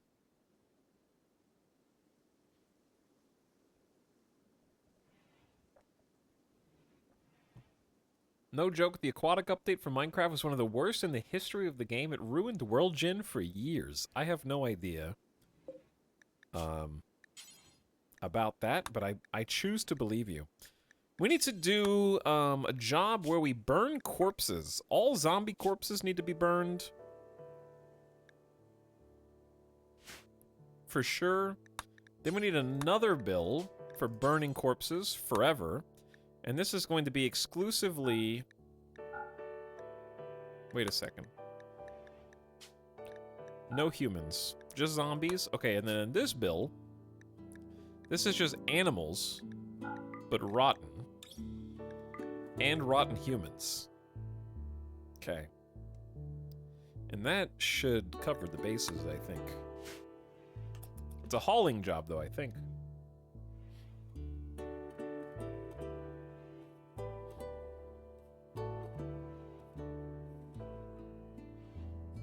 But yeah, change it. I don't see how water could be.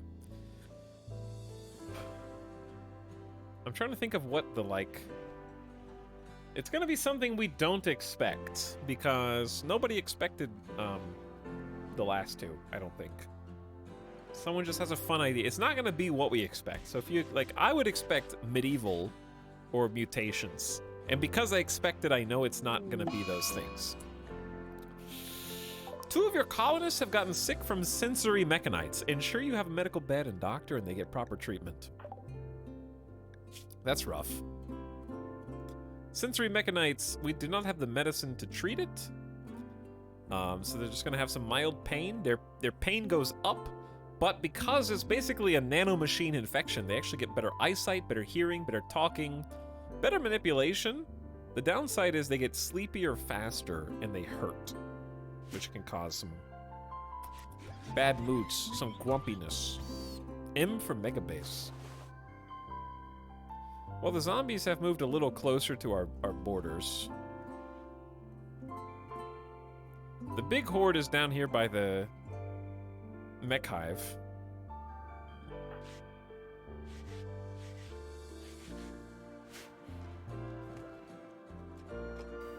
It's M for magic. See, they like to go different. They don't like to go basic. Because their whole thing is that I think they try to do stuff that isn't already just implicitly covered by mods.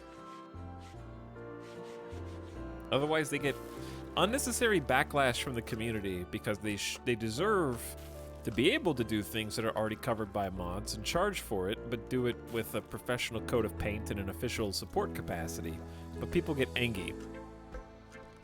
So I think they try and skirt around for PR to do something you don't think about.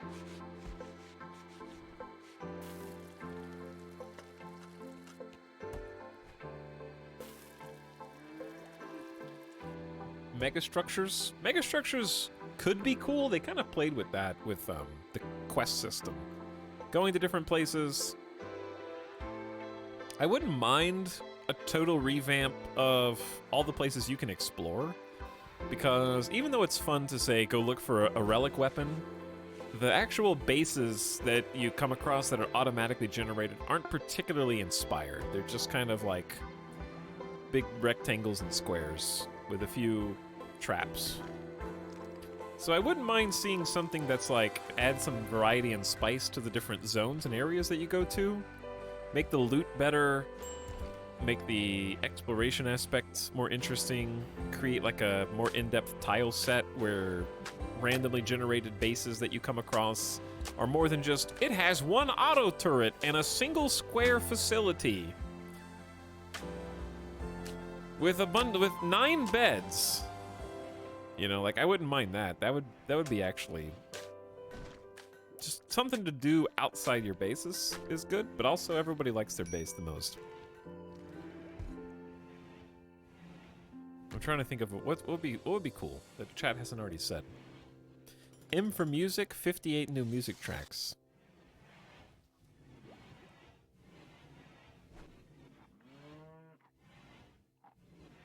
RimWorld,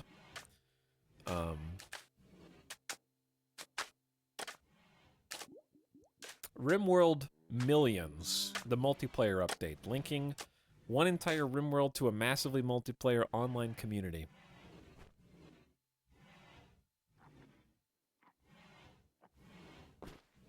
Where every colony exists simultaneously.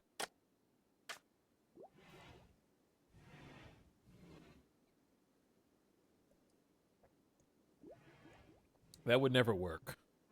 Because how the heck do you get asynchronous multiplayer? Hey streamer, I have no idea what this game is about. Are you winning? Don't come into my stream and lie.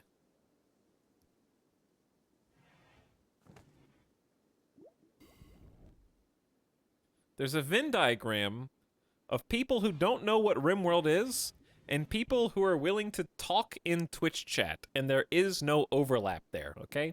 Anybody who's willing to type in Twitch chat already knows what RimWorld is. The lurkers are the ones too shy to admit that they don't know what RimWorld is, and they don't talk. Also, your first comment, Jack W, was, I like Kermit because he's green. Good thought.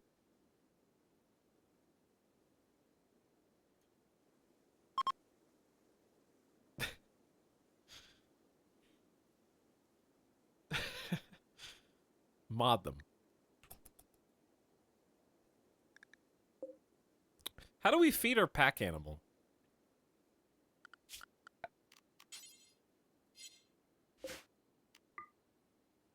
I guess I could just let them eat the heal root? I don't know.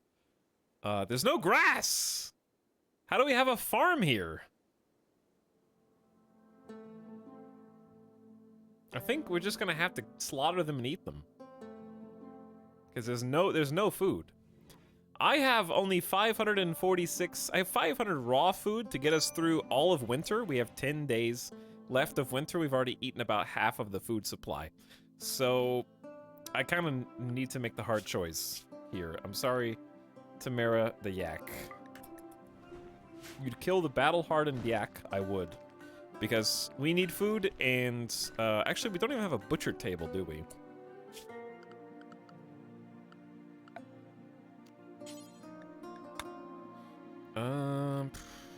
I don't like having butcher table in the same room, but we don't have a better place.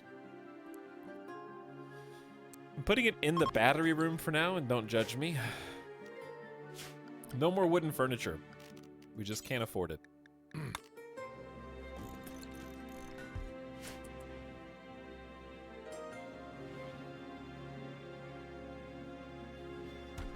RimWorld,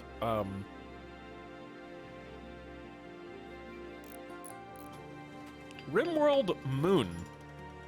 It wouldn't be a noun, though, would it? I mean, ideology. Royalty.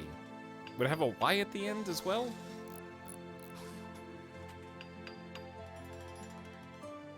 RimWorld Moon.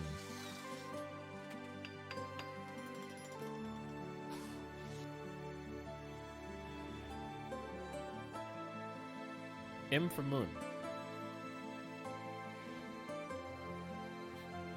And then you blast off on spaceship and go to a complete... Okay, but actually, think about it, though. Would you complain about a completely different planetary body that has all new biomes, all new map gen, all new resources, and all new tile sets?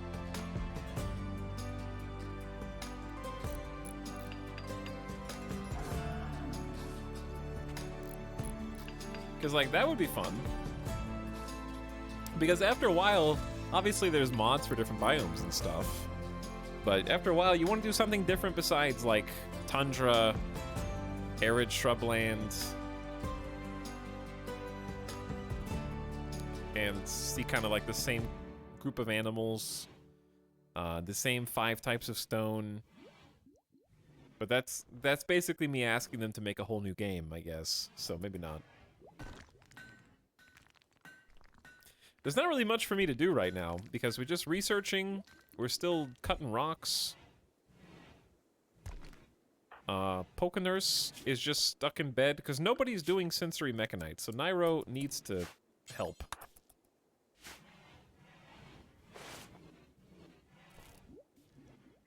The moon could contain a bunch of resources that help fill out the Glittertech / Nexus side of the tree. Yeah, that could be cool.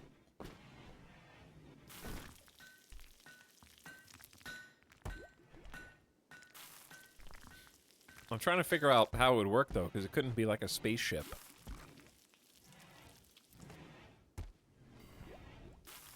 It would have to be some kind of, like, slingshot type thing. Because then it'd be like, well, why can't they just use a spaceship to escape if they can go to the moon? It could be post-ship gameplay? Yeah, I guess.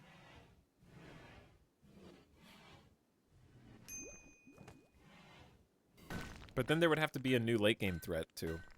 It kind of opens a huge can of worms. It's a fun idea to thought experiment, though. Yeah, I was thinking about some kind of space elevator. So, like, my idea would be the Royals have some kind of grouped space elevators in different parts of RimWorld.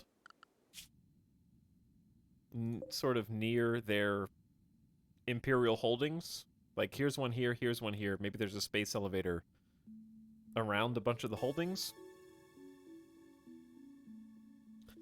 And then you have to... That would be part of royalty, though, like earning rep with them. I don't know, it'd be cool. Okay. What about, chat, dilapidated, broken down space elevators that go to the moon that encourage you to caravan with resources to repair them. And then the people that you caravan with can ride the space elevator and start like a mini colony on the moon. The thing is, though, that's another engine change because you've got to have to have a second colony is a lot of processing power. So it would have to be its own thing, which is probably one of the reasons why Arconex is the way it is. They only intend for one colony to exist at a time.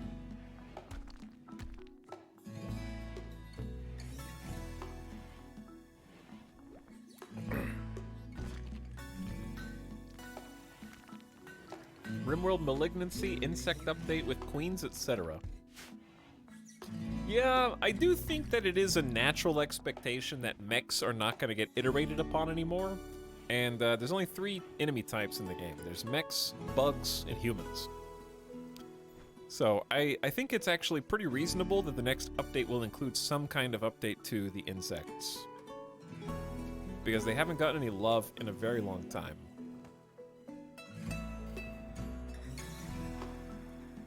What difficulty is this? I think we have do we have a difficulty command, chat?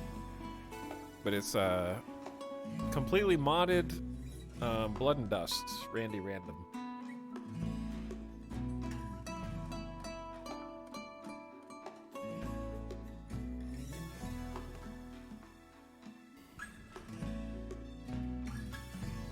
Missionaries' ability to try to recruit pawns when visiting settlements, caravan, and caravan event overhaul.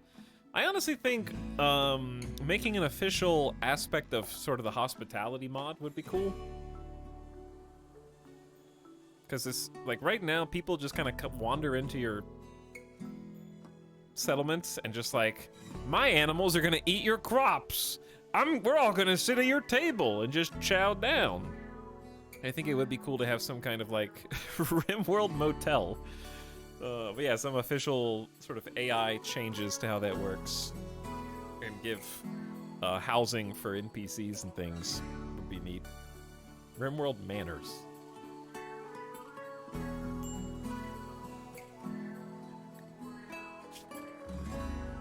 salmon and the encampment.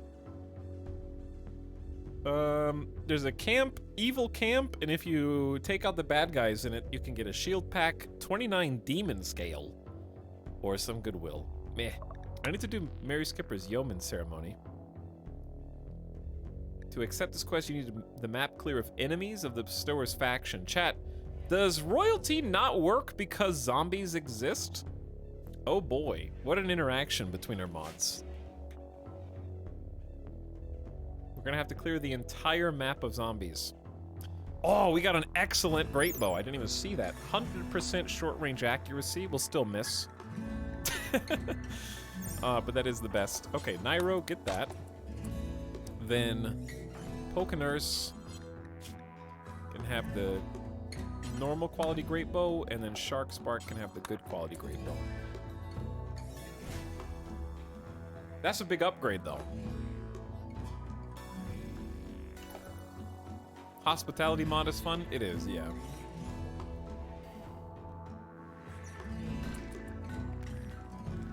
RimWorld Memories.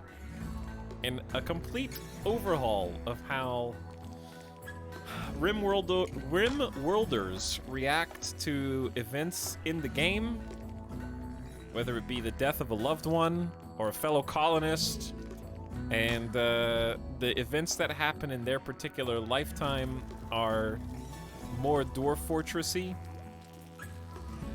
and they make new decisions and mental snaps and stuff with a more detailed sort of mood. RimWorld moods. That would be a complete game changer. So much so that you wouldn't be able to sell it as a DLC. That would just have to be a core thing.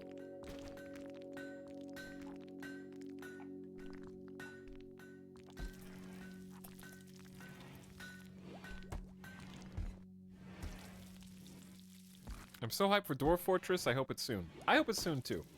RimWorld McDonald's. Chat, I could go for some McD's right now. I'll be honest. I feel like I definitely get into more of a fast food mood whenever Review Bra has a new video, and I watched the self-titled complete failure of a review video, and even though it was BK and even though it was beyond meat, I still like I'm craving fast food right now.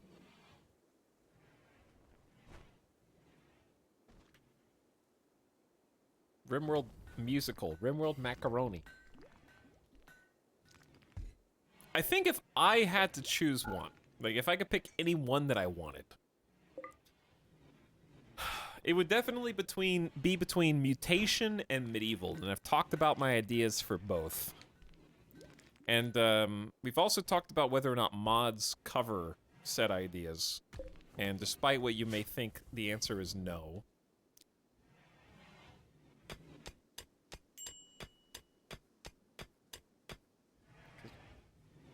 RimWorld Macadamia Nuts. RimWorld Middle Earth. But yes, I'm very much looking forward to Dwarf Fort 2. We're gonna play the heck out of that. That's gonna be big time. I need to finish this room. What types of stone do we have? We have a good amount of granite and a good amount of limestone. I guess I'm just gonna do more granite floors, even though it's a better wall.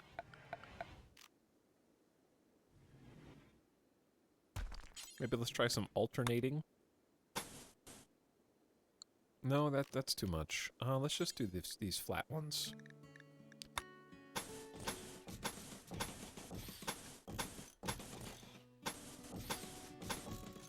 We'll start there. Give him something to build. I need to finish this room. Limestone altar. I'm just going to allow that to be built. These are limestone pews. Go for it. All right, we got plenty to build.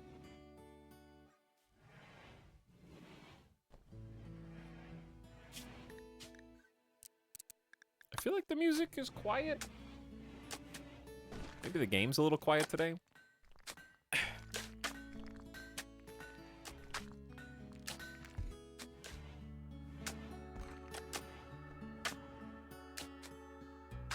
I'd rather eat a shoe than go for fake meat substitute. Beyond Meat burgers are actually, they taste fine.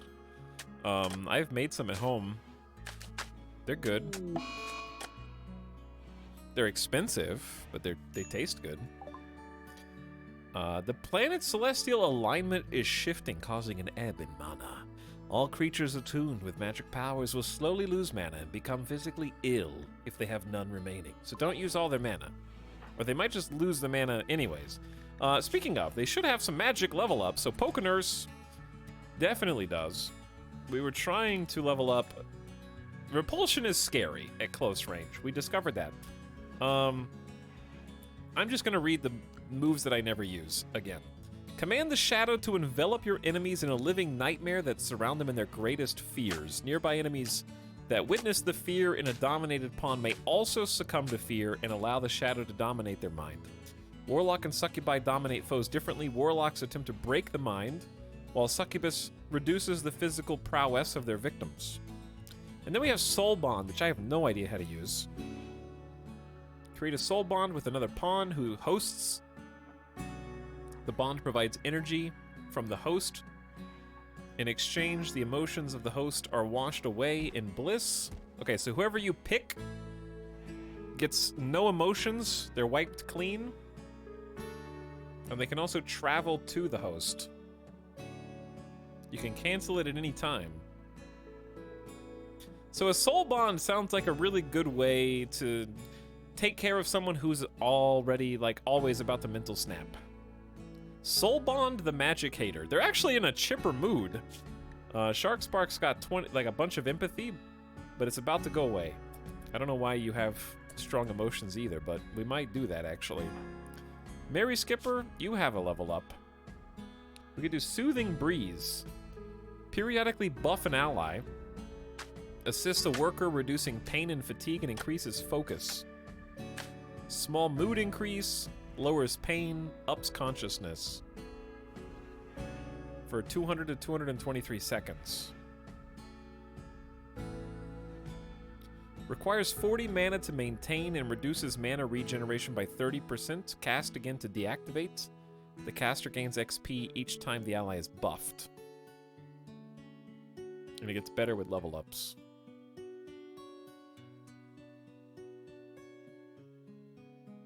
That sounds really nice. But I kind of just want to make Frost Ray is how much mana? It doesn't, does it say? 20. Ice Bolt is also 20, but it's being lowered a little bit. Launch a massive snowball that damages and freezes a large area upon impact. These might be good too. Just having more spells sounds good. Maybe I'll save another point. All right, blood magic stuff. Clearly we need blood sacrifice to be better. Increase the damage of blood magic spells. Reduce the mana cost of blood sacrifice. And reduce the blood cost of blood magic. We already did increase the amount of blood magic gained. But yeah, we need to make this better. Because we already made the shield really good. Oh, decrease the blood magic cost required to use blood shield. That works too. Because we were using that a bunch. And then for our shadow, big force. Let's just do big damage repulsion on enemies. Alright, that looks good.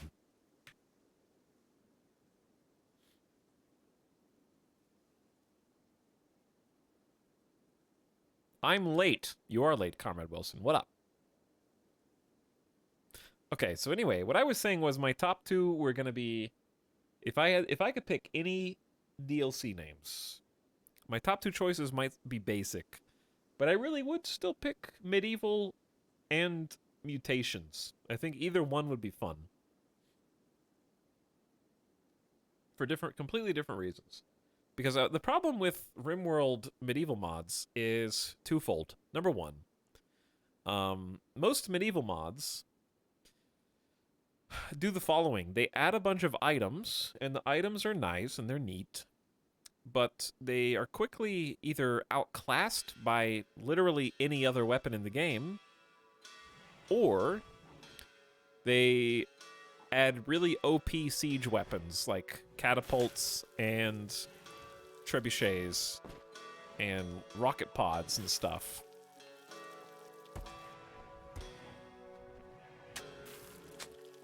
So what I'd like to see is more of a focus on mechanic changes instead of just adding a bunch of items. Like, I want to see rideable mounts officially supported in the game for Medieval, where it's stuff that anybody can use. But instead of Giddy Up, where you can just like tame and instantly mount everything, have that tied to like the animal skill even, or not let guns be only 15% less accurate while riding around on a horse or a muffalo. And the one mechanic that I've talked about probably like 3 times before is some kind of like melee mechanic for mounting animals, where the idea is like I want like something that adds a tactical layer to combat. Where hypothetically, if you get on a horse or you get on a muffalo and you attack somebody, you could have like a charge ability that gives you a short burst of speed, and then when you make contact with that pawn, depending on their stance, like not like there's actually stances, but depending on whether they're moving or standing still, they might get stunned and take like a brutal first strike hit.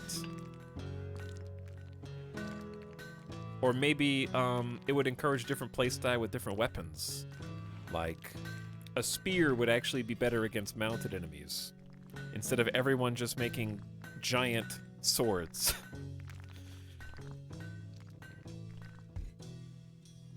But you really wouldn't have to change much to the core gameplay other than have a couple of strengths and weaknesses tweaked for a few of the weapons, and have just a first hit, first strike mechanic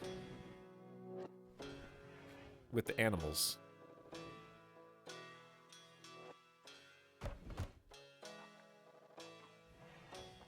Martial would be a cool one, like a revamp of combat. I wouldn't mind a revamp of some melee combat. I think ranged is in a fine place. Some zombies wandered in. RimWorld malls. I just want to see, like, outdoor malls. Indoor malls, too, if we're lucky.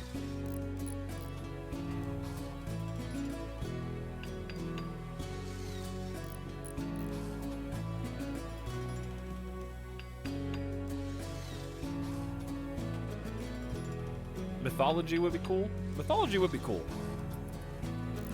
Why is Pokener so slow? We have food poisoning. Major food poisoning. Puking all over the place. And we're running out of food, chat. We slaughtered this animal, but I didn't create a bill for the butcher table. So we need to butcher animals forever.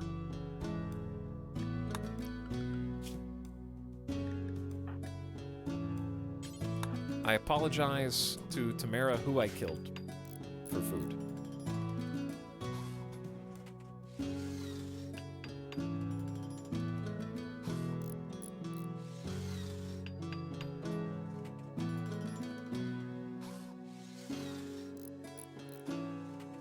What's chat talking about? Tux, have you seen Norland? I think so. I've seen a lot of RimWorld likes of late, yes. RimWorld microplastics. Now you guys are getting it.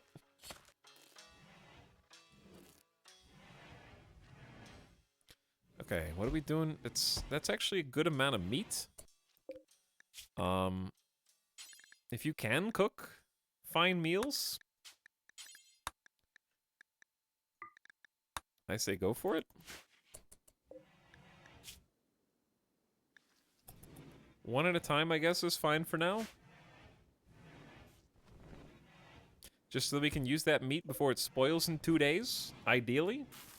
And then also get a nice little mood perk. Hey, Etalyx. Hi, Chad. What's up, Avic? How's it going? This game looks a lot like Kaplurth. That's true. I sense some similarities. We're working on the limestone pews, and the altar is getting some resources going in. I want to get some more flooring. What do I want to do? I might just do more of the herringbone around the edges. And then we'll have a nice little chapel, so we can finally get the rolls going in.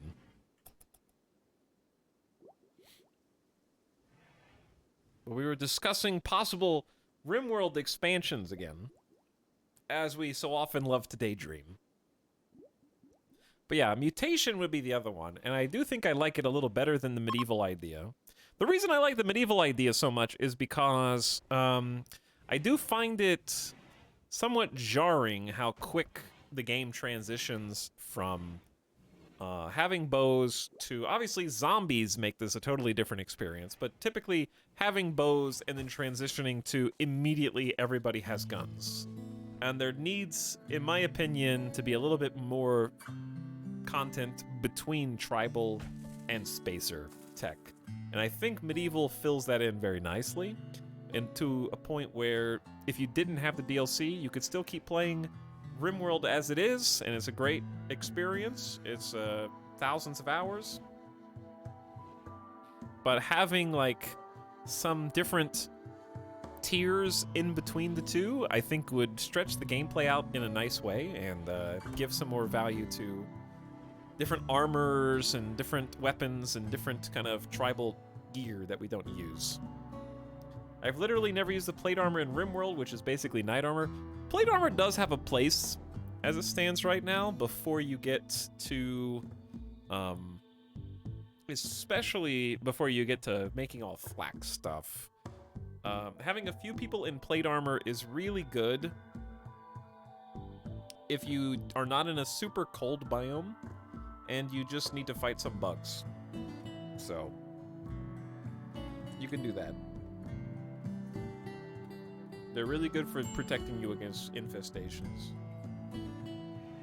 But not in cold biomes. Negative 26, you're dead. So that's another thing that you could do, right? Like one thing I would like to see in a RimWorld medieval would be to have some viability for some kind of tier of armor that exists in cold specific biomes, like leathers, like gambesons, things that will protect you and heat you at the same time. There's a lot of room for that. A whole tier of armor that simultaneously gives you heat protection and a nice tier of armor pre-flak.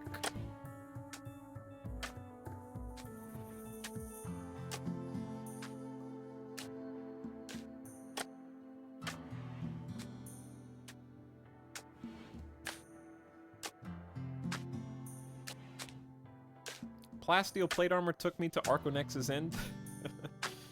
I guess that, yeah, I can see plasteel plate armor being very good.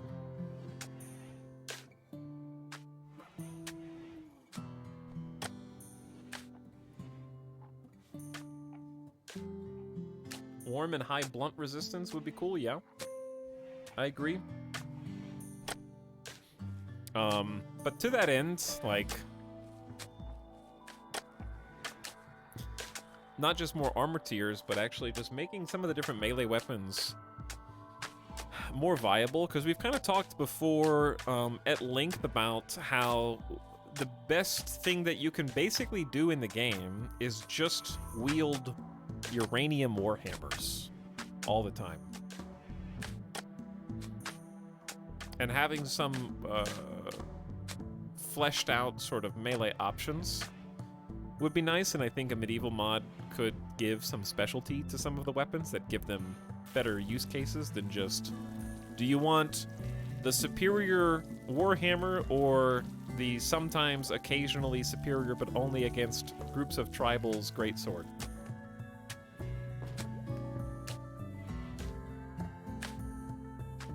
So it'd be nice to have something in between.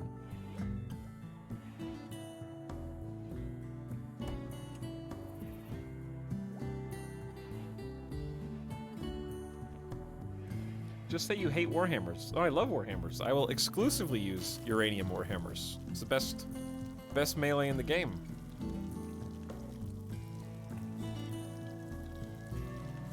Plasteel Spears have 62% armor pen. I think they compete with Warhammers. The difference is, I think Warhammers still do superior damage by a long shot. Raiders, what's up? Hello, Vin and Raiders. Marching on in and getting absolutely stomped by our staunchest ally, Nightbot. Hi, guys. I hope you had an awesome stream, and thanks so much for the raid. Welcome to our zany RimWorld modded colony. The colony's not zany. The colony's actually quite by the books right now. It's everything outside. That's less savory, shall we say. There we go. Now they're marching on in. Hello, Mr. Stoofus. Draconic. Orblaze. Getting timed out. Vin, I hope you had a nice stream. Zombie Run still? Yes. For those of you just joining us, we're playing RimWorld on Randy Random. Not losing is fun because of the mods themselves are difficult enough to kind of raise the difficulty. We're playing Blood and Dust, though, with a self-imposed Iron Man. And I almost already lost the colony today. We had an infestation, and we had to fight the infestation off with just short bows. We've since upgraded to great bows. But the reason we have to use short bows is because guns make noise, and noise attracts the zombie horde. All these red dots are zombies. So, the plague has been spreading. They take human and animal and mythical beast alike. They're also allied with mechs. A mech cluster landed nearby, and now they have an auto-charge turret to protect them, as if the zombies themselves weren't enough of a threat. But to compensate for the fact that we literally can't go outside of our walls for any length of time, we've boxed ourselves into this nook in the mountains in order to stay safe. We have magic. So it's a world of zombies and mages. There's a bunch of schools of magic. We have a blood mage, a warlock, ice mage, and someone who hates magic just to make the story more interesting. They despise magic, and we're going to work on converting them. We're building a ritual room here. We also have other mythical creatures. And if you look hard in the zombie mix, you may see a zombie kitsune. So the mythical creatures, we haven't actually gotten to enjoy them in their natural form, only their zombie form. So zombie killing, whatever that is. There's a zombie abyssal arm crawling around somewhere. We got a zombie minotaur. So it's not looking great out there. It's a little dire. And there's also vampires that occasionally enter the map, and there's a vampire faction, and I believe we also have seen some werewolves. There's a moon cycle, and every full moon, if there's a werewolf on the map, they will transform, and they can manually transform too sometimes. Got a mod list for you, Beyond Bright, if you'd like to check it out, but it's a lot of chaos, but it's working surprisingly well. So here's our humble base so far. As I turn down the music a bit, this song's just louder than the rest. Our humble base is currently plagued by fibrous mechanites. Working on clearing a bunch of corpses. We recently got a crematorium built. We got a small battery room, the ritual chamber aforementioned, a work in progress production chamber, a little barrack. We're working on soon cutting out some individualized bedrooms. And we are working on researching. We just got hydroponics, actually. I'd like to start some indoor crops, but I need a safe place to do so. And then I haven't decided what to do next. There's a bunch of magic research I haven't even looked at. In my opinion, it's not time for microelectronics or even solar panels. I would say we should just start going towards mortars, because this is going to be a mortar kind of game. This is the only weapon that we actually have against mech clusters, so we just need to start researching that, I guess. But anyway, thanks so much for the raid, Vin. What were you guys playing today?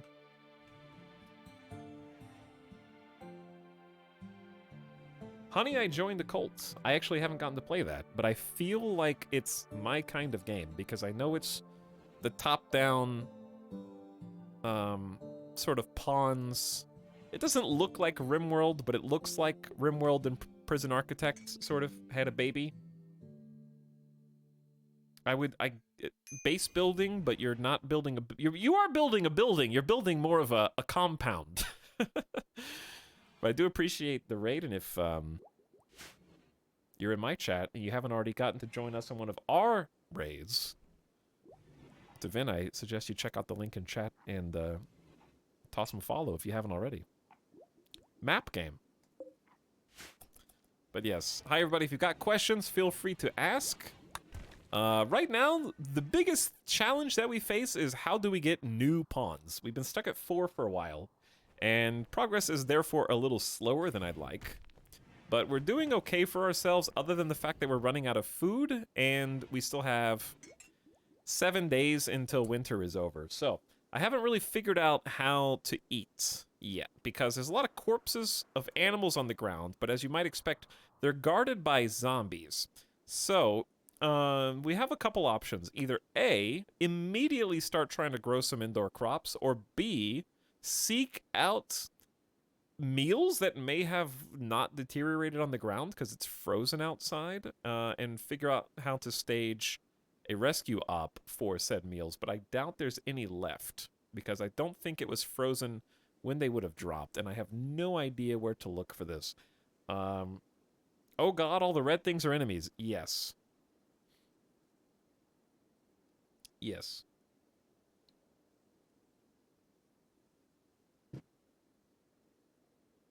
Okay. If you eat the zombie meat, do you become a zombie? Questions that people would genuinely ask in a zombie apocalypse. You have to imagine at least a few people would actually get desperate and try to eat zombies to survive. Do mortars draw attention to the point of impact? I was wondering that as well, because my fear is that they're going to draw attention to the point of the shot. So I don't know. Oh, it's my favorite song. No one knows what it's like to be a sad man, to be a bad man. Behind blue plants. All right, we're gonna start cutting these out.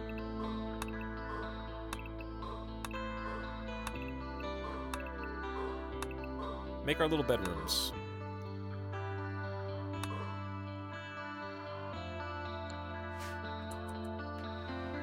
Like, that's the song. It's not the song, but it is. It does sound like it, yeah. I don't know if this is... I get confused now. Is this P Music? Or is this a real RimWorld soundtrack? We have P Music, so there's a bunch of third-party songs in this game, which, coincidentally, the authors of P Music have given blanket permission for content creation, so that's awesome. That was a while ago, though. And they keep updating it with new bangers. Highly recommend that mod for just variety. The song is really nice either way. It is, yeah. I agree. Okay, anyway, food, we're gonna starve. We have enough for 33 meals. And we're sitting on 13 meals, so it's not that dire, but I'd rather think about it sooner than later.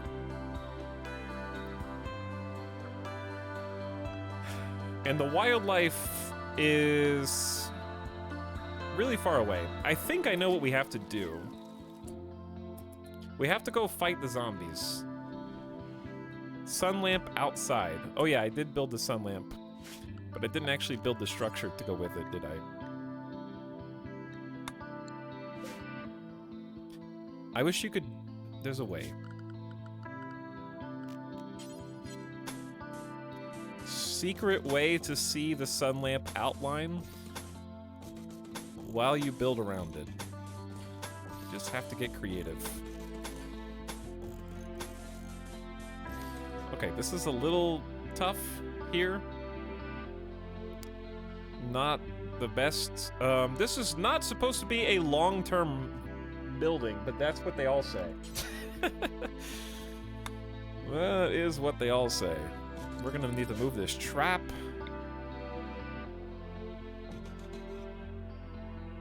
And just never auto rearm because we've used too much wood already. They gotta go. You have hydroponics now. I do! I also have 9 components.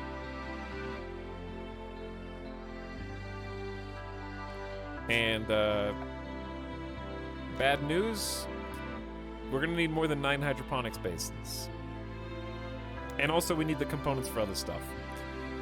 Like the heaters that I have to build inside of the indoor crop zones, for example. And it's gonna go fast. Because this is gonna need probably 2 heaters, but we'll start with 1, and I don't even have a power line that can go all the way down there, so this is gonna be sloppy.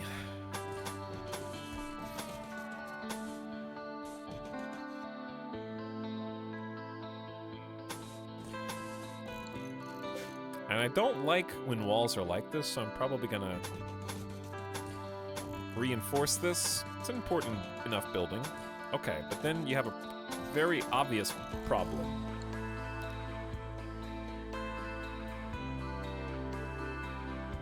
Best case scenario is just to actually build this up and then, I don't know, I guess you could put a door there, but that's very awkward. The gate is extra secure. Yes, you just have to go through our lovely outdoor grow zone.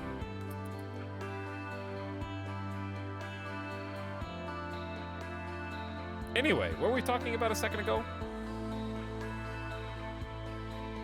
Music mods? What were we talking about before that? I think that music hit me, and I got brainwashed.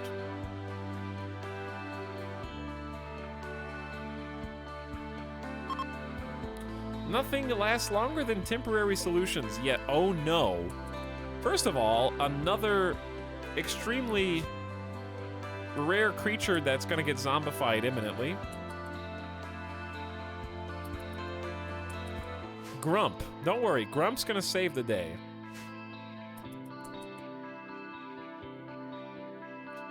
These guys are about to have a very bad... Oh, I remember what I was gonna say. I know what we're gonna do. We're gonna go start killing zombies and get some great bow practice in.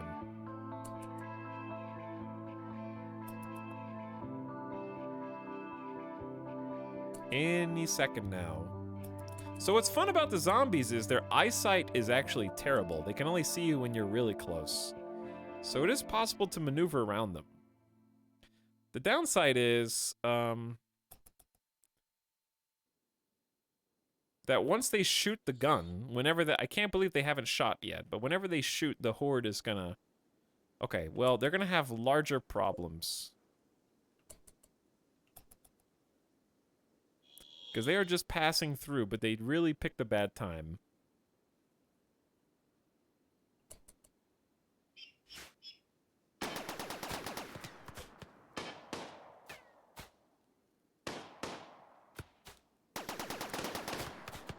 Wow, they are dodging. You guys may want to take cover, I'm just saying. Okay, the zombies have to... That zombie just got sniped.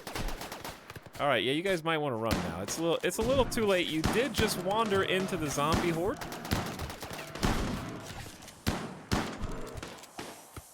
So sad, very sad.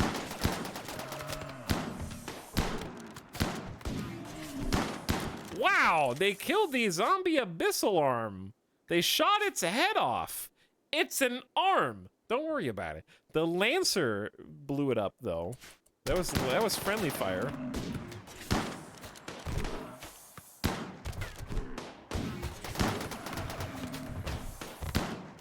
Now they're gonna come back as zombies. They don't look like they're fleeing. Did that cave explorer, like, why did they tank so much? Aw, they didn't make it, chat. So close. You guys want some food? Just go down there and get it. Look at all this free food.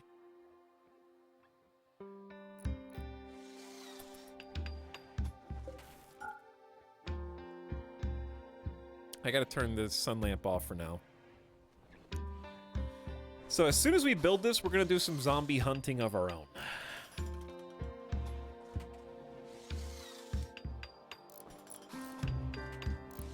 It should go up pretty quick. I'm gonna have you move the spike trap for me. It's freaking me out. I don't want anyone to step on that. And I could really use the heal route, but obviously we need food as well, which poses its own set of challenges. And we're probably just gonna, since it's already there growing, I'm just gonna do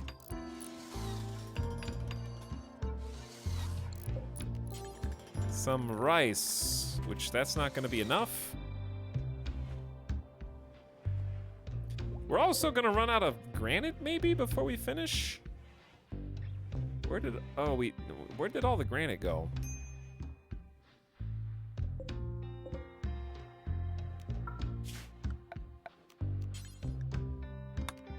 I gotta expand the zombie safe zone a little so we can go get the granite outside.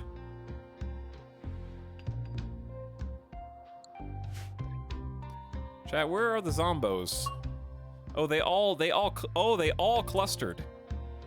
So it actually is safe to go out here and grab all that. Okay. Still here. What's up, Telsgold? Thanks for 40 months of sub. I'm glad you're still here. Appreciate the sub. Do you need to put a heater in there? Yes. Heat lamp. It's not a heat lamp, it's a sun lamp. But this is a heater spot. Might need 2 heaters, depending on how cold it gets. But we'll start with 1. Mary Skipper is taking the longest possible route to go get the pine trees over here. Oh, because this door's forbidden. Mary Skipper has decided to simply shoot more accurately for the next period of time. That's very good, Mary Skipper. Our meals are spoiling in 15 hours. Can you eat from this pile instead of that pile? We're about to just lose some food for fun.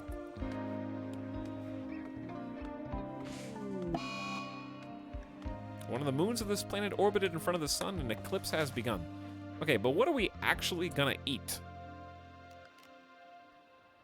Oh.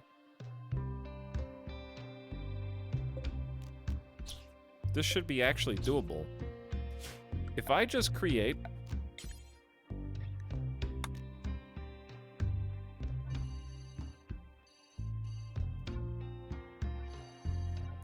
a safe zone line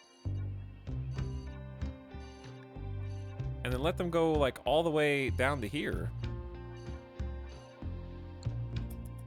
they can probably just go hunt.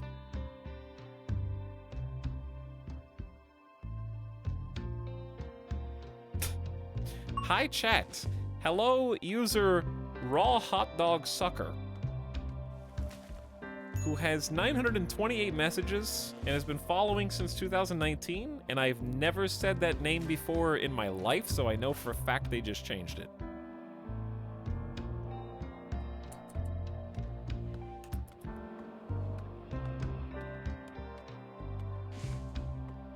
First time chatter. Chunks of spacecraft have landed nearby. That's a little scary. Is that going to attract any zombie attention?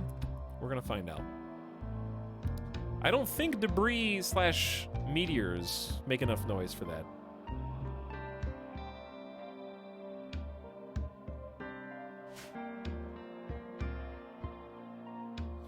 Fun fact, hot dogs are pre-cooked. Yeah. They're not eggs. Well, there is one zombie over here that's a little worrisome.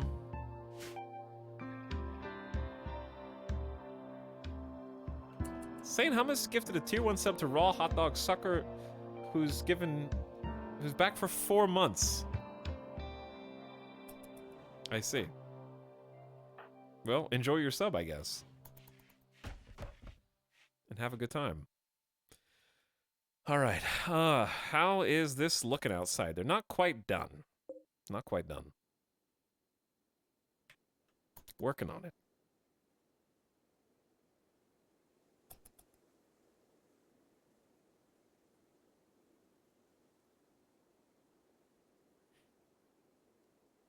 I don't know what our next... well, I know what the next goal is, but I don't know what to do after that.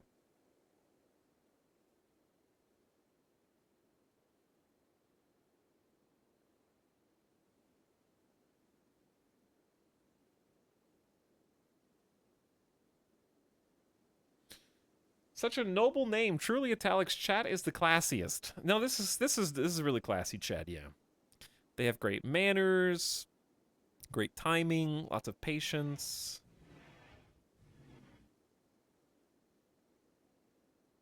They're very clever, educated.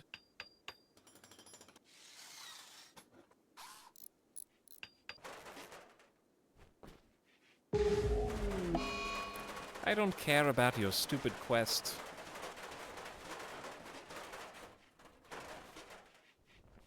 Nairo, fantastic job.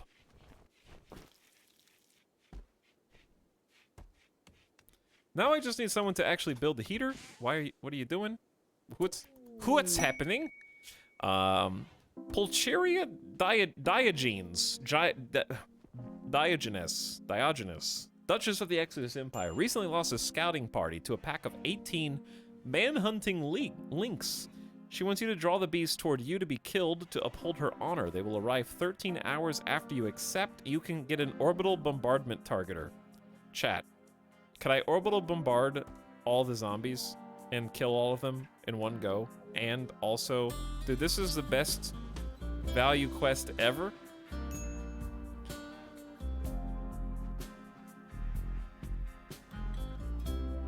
I mean, I want to see that.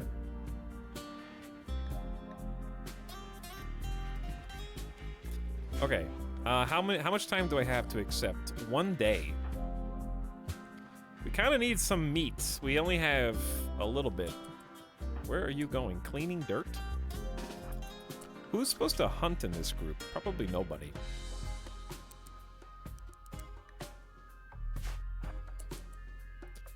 I'm gonna force Sharkspark to hunt because I don't see any zombies out here.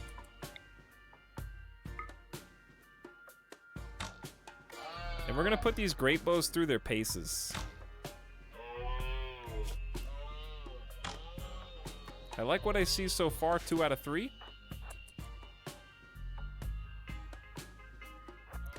Alright, which one's bleeding? That one? Why are they taking... Oh, that's a dead end. Never mind. We don't have to worry too much.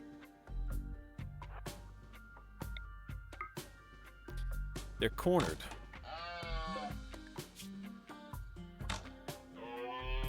Oh yeah, great bows.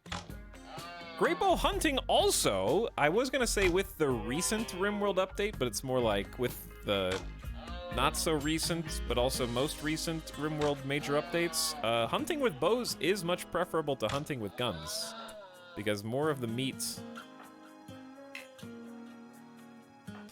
is usable. Cannot haul. I will fix that. But that is one of the RimWorld changes that I often forget. Animal corpses, no rotten. There you go. Alright, who are you hunting, Nairo? The one that's already damaged. I approve. Dead in 6 hours. Dead in 5 hours.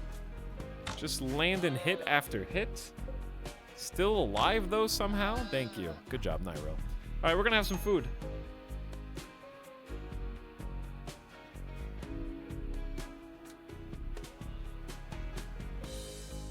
Time anyone but Tynan out for 10 minutes? Johnny has timed out raw hot dog sucker. Okay, goodbye. It's too early in the day for mods. Goodbye. Good night. Great bows were a good investment. I agree. Alright, and now that, now that we've got food, back inside the base. What we don't have is electricity. And I think I know why. Blocked by roof.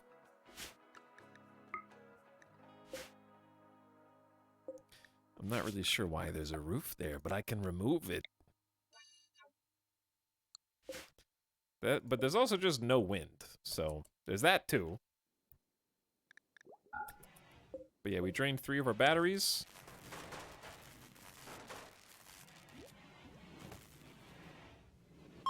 Too much going on. Like, we can't power a sun lamp right now.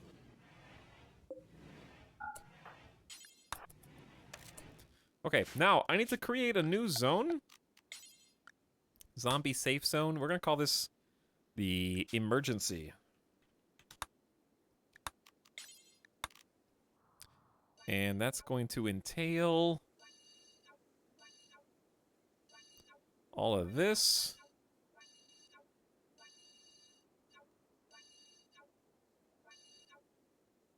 I see that I missed one spot. I'm telling them where they can and can't go, because I want to keep them inside because of the zombies. But it's easier said than done right now. The zombies are everywhere. Alright, that is acceptable. Okay. And I want to schedule them to that emergency zone. This is a different quest. Breaking Parrot out. Okay, and I want to accept... This is going to be a little wild, chat. 18 man-hunting lynx will be drawn towards us to be killed. We should get a reward of an orbital bombardment targeter. But I don't know if we get it after or before they arrive. But all we have to do is stay inside, yes?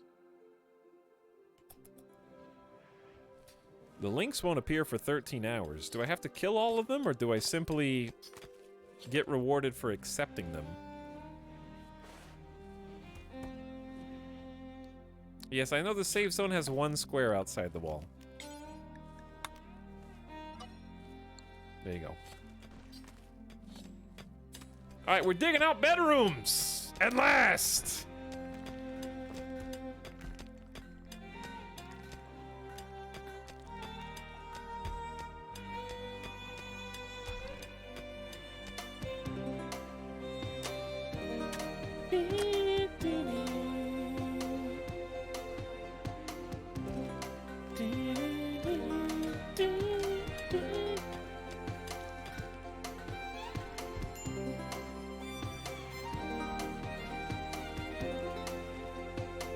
Now we're talking.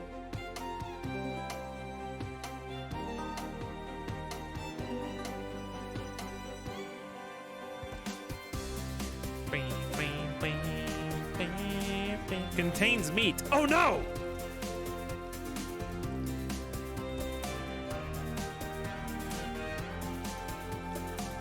Where's everybody? Mary Skipper, going for a walk. We need a Void Seer, but I need you guys to build the limestone altar first.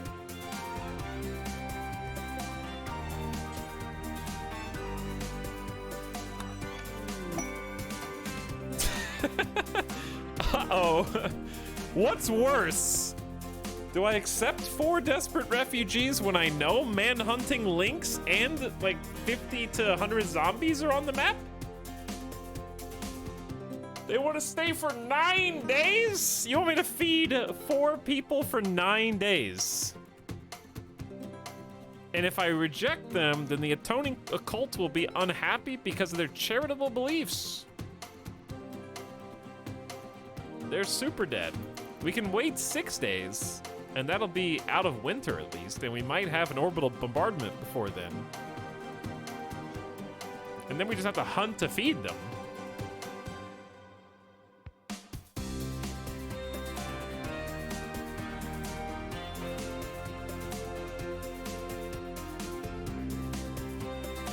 Do it. We need bodies. What? We got plenty of bodies. What do you mean? Look at all these bodies.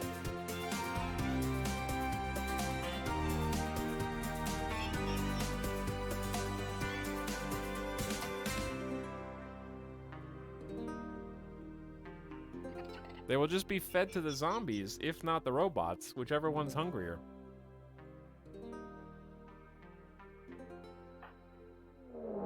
Okay, here's a Manhunter pack of links. They're riddled with scaria.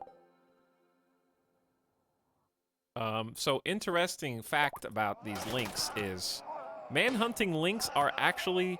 Manhunting animals are the enemy of mechanoids. And also zombies, so...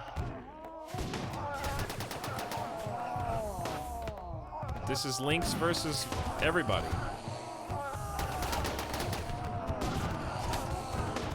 The Horde hungers for new flesh. That's so many attacks. Oh my god, dude. I'm sorry, Lynx. You never stood a chance. Oh, look. My transport pods arrived. Oh, happy day. 6 Glitterworld medicine and an orbital bombardment targeter. Easiest orbital bombardment targeter of my life. Who's the fastest? 4.3, 4.32. What? 4.48. Mary Skipper, you're quick. Mary Skipper's the fastest. Mary Skipper, please force equip this orbital bombardment thingy. And then Nairo, haul the Glitterworld meds in.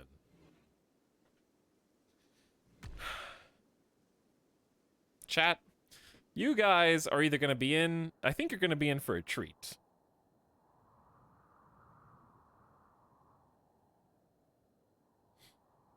Because all the zombies are clustered in a single place.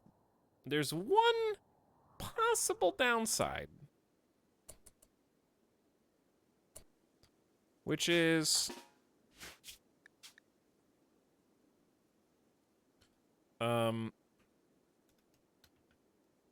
How do you spell acquiring?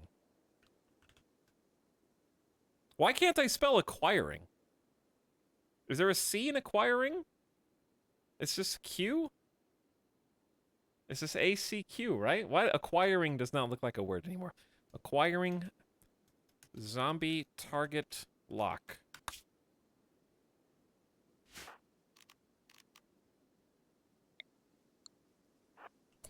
I think we just go now. It's a stupid spelling, yes.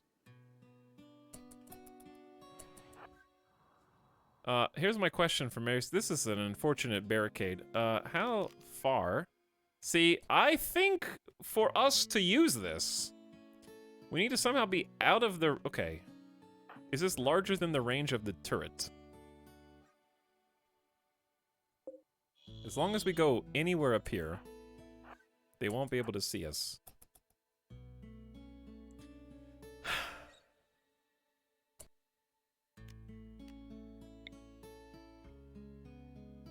I mean, that's pretty all-encompassing, I think. Peepo bet. Alright, chat, here's what I'm gonna do.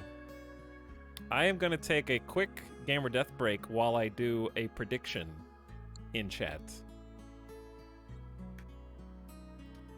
I'm gonna give you a chance to put your channel points on the line here.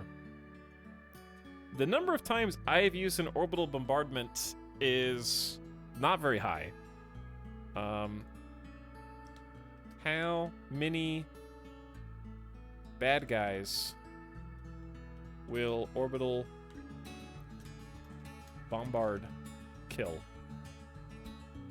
Blue believers will say all dead.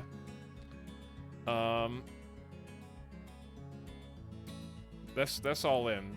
Then, how many different things should we have? I don't know how to count half. I don't know how many corpses were there before.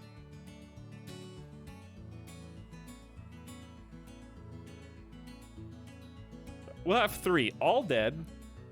All / most zombies.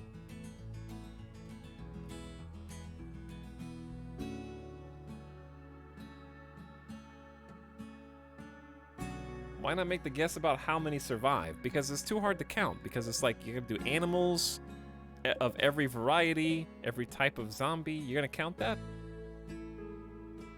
How do you count zombies that are already dead? Okay, either all dead,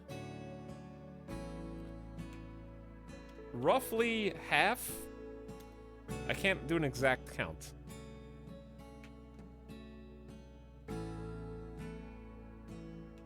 Or that tickled.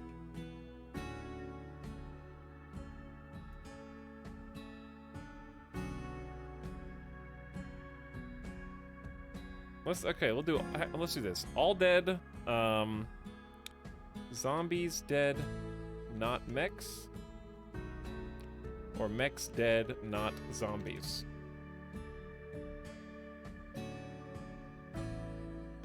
Or barely a scratch. There you go.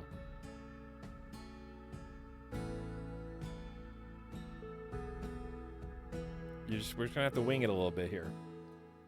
Okay, when I come back, we're gonna pop the orbital bombardment. I leave you on this little cliffhanger briefly. I'm gonna go take Doggo out, give him some snacks, give him treats. I really need to get a refill, and I am very hungry. So, I'm gonna go take care of that. I'll be back in a few minutes, and then you can see the fireworks, okay? I know it's July 8th, but we'll just do our fireworks a little late here in Vegas. I'll BRB. Also, howdy Narfwack for 33 months, and thanks for subbing. You didn't see the beginning of this base, maybe, but you're gonna get to see a special presentation shortly. Hang tight. Good luck with your bets as well, chat.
Okay.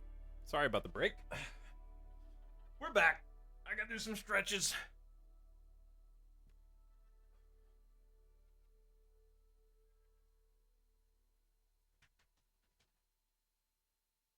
All right. Whew. I have returned. And I'm ready to blow up a zombie horde.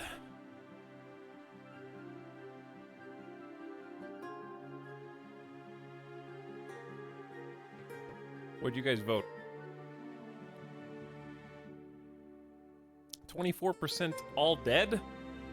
36% zombies dead but not mechs? 16% mechs dead but not zombies? 24% say barely a scratch.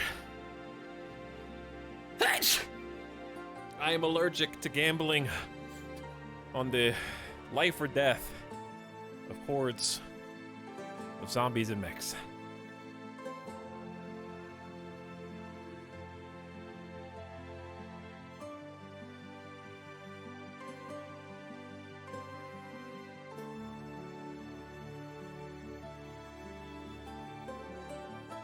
Mod check.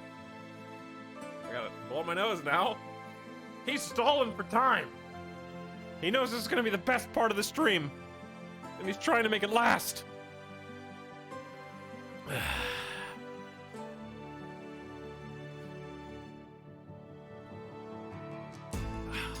Yeah. Ding ding. We're going on an adventure, chat. This is the caravan song. I want to go explore the world. Also, is this a song gonna keep playing when I do this? All right, so for context, if you just joined, we just took a quest. The quest was, there was a royal who was being bothered by a pack of man-hunting lynx. They were riddled with a disease known as scaria that makes them extremely hostile.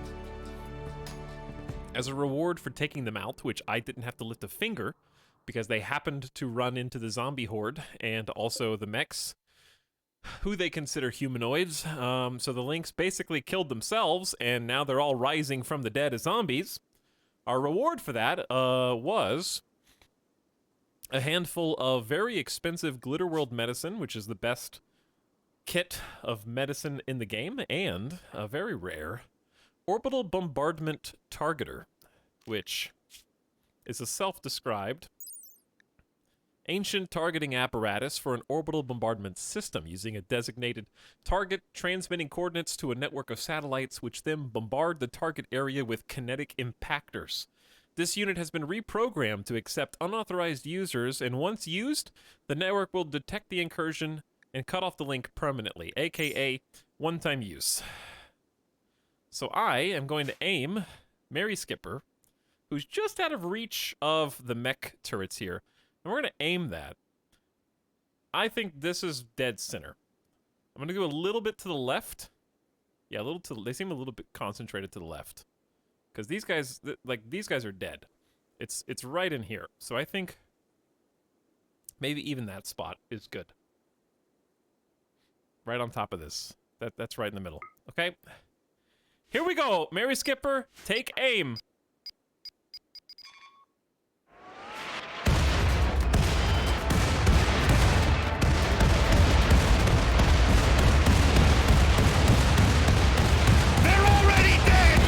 Stop now! They're already dead! Jesus! The zombie horde is gone. I don't care about there being four living zombies. That's dead. Barely a scratch. I don't think I've actually gotten to use one of those in like 1,000 in-game hours.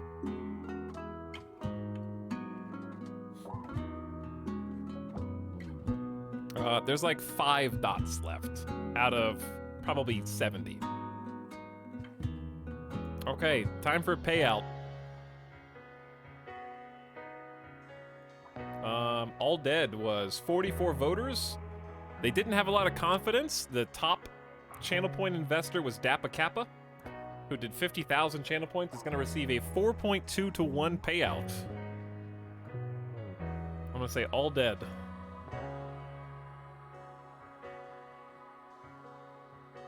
There you go. Okay, we have a slight board reset. We can actually go outside now. It's amazing. 1.9 million channel points moving around. We're gonna get these three. Okay, they've started a social fight.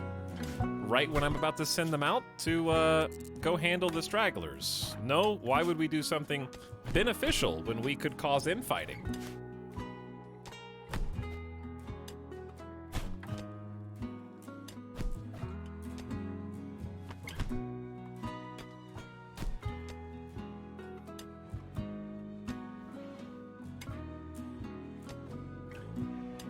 Right?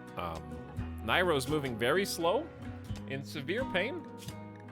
Sharkspark insulted Nairo's fighting methods. This drove Nairo into a rage and he began a fight. Guess what, Nairo? You lost.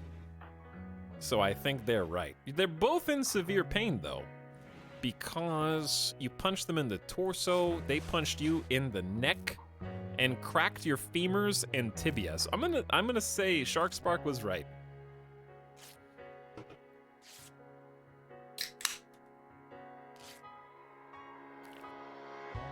Oh, well, that was a really, really good bombardment. Now we just have to actually do something. Poke Nurse is going to help out. Try to tend to these wounds. And I would love to go kill the stragglers. That'd be great. Almost too easy. Now we're all wounded and stuff. Do you think we can kill them without getting bit? I think so, because the zombies don't know who's shooting them.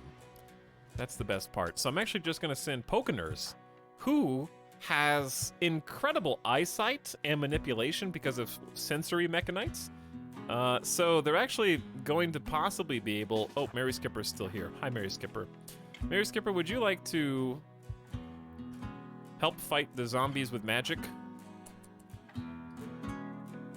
If you're not too hungry, you are kind of hungry.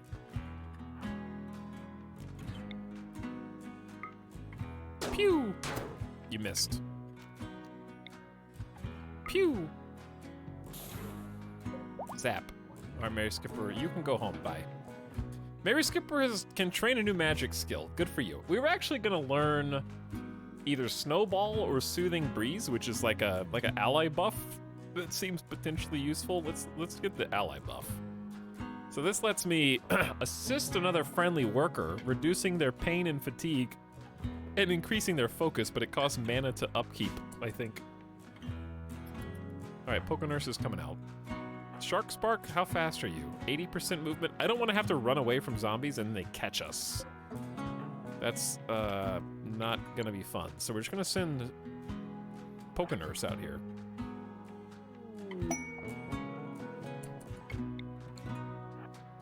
And get close enough where we can get some good accuracy shots, but far enough we can run away if something goes crazy. And I trust in the great bows. This is what we got them for. I feel like killing a zombie with a great bow would be a challenge in real life. But this is also a really good way to train accuracy. So they don't know, they can't see Poke Nurse from this far, and they can't hear the bow. Maybe I will send Sharkspark down, but their manipulation's bad, which is gonna, ooh, nice kill, gonna affect their aim. It seems like they're getting closer, but I think that's coincidence.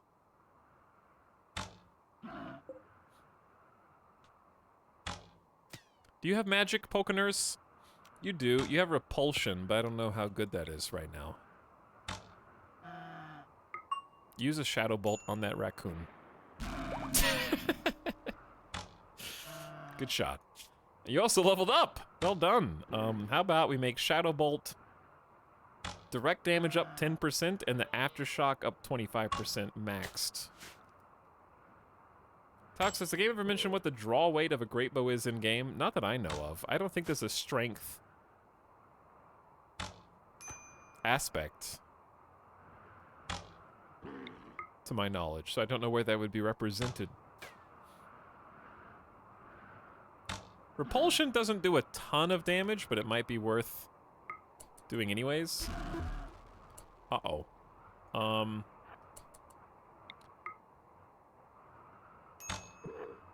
32 damage crit. Pokenurse, we'll just do a little micro, it's fine. Right? Right, Pokenurse?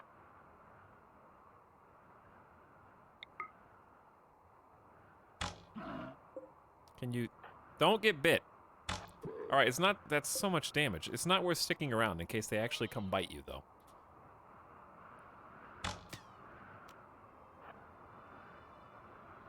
Raising my APM, yes. Dead. Good shot. Okay, there's only 2 left in this area.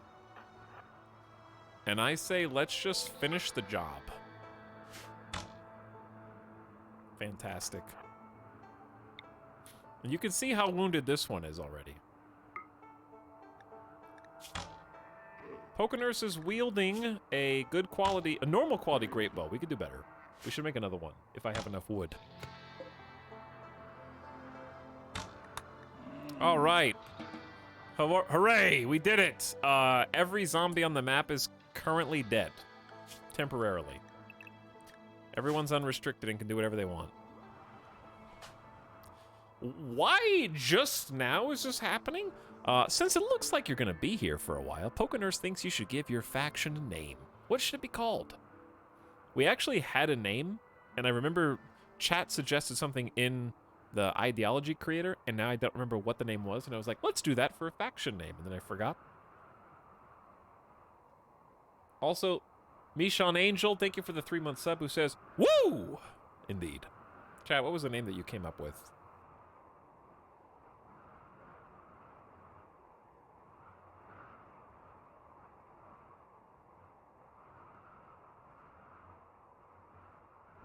Do we want to name it Mana Town?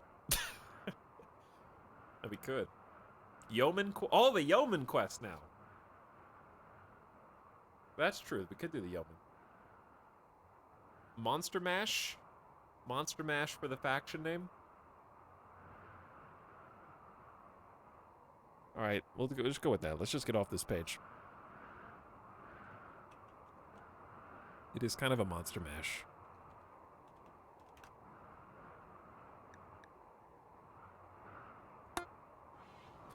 Okay, how... Oh, we can do the Poor Refugees charity quest, but how are we going to feed them? Let's do the Yeoman ceremony first. The Exodus Empire is ready to grant Mary Skipper the title of Yeoman and the power of a level 1 Psylink. Oh! Ice Mage is gonna have 1 little psychic power. The bestower will only give a title if the throne room requirements are satisfied. There's a chance of gaining extra honor depending on how many people attend the ceremony. Additionally, every viewer gets a mood bonus. You can betray the bestower to steal the neuroformers, but this will make the Exodus Empire very angry. I accept. Come on down.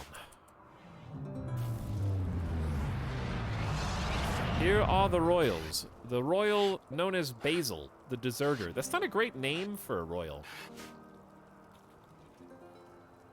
Royal the deserter.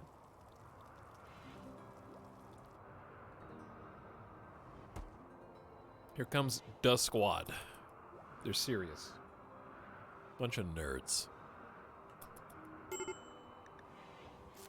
Okay, these crops should actually be growing with the sun lamp, so that's cool.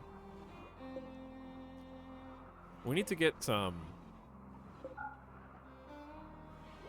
these batteries full again.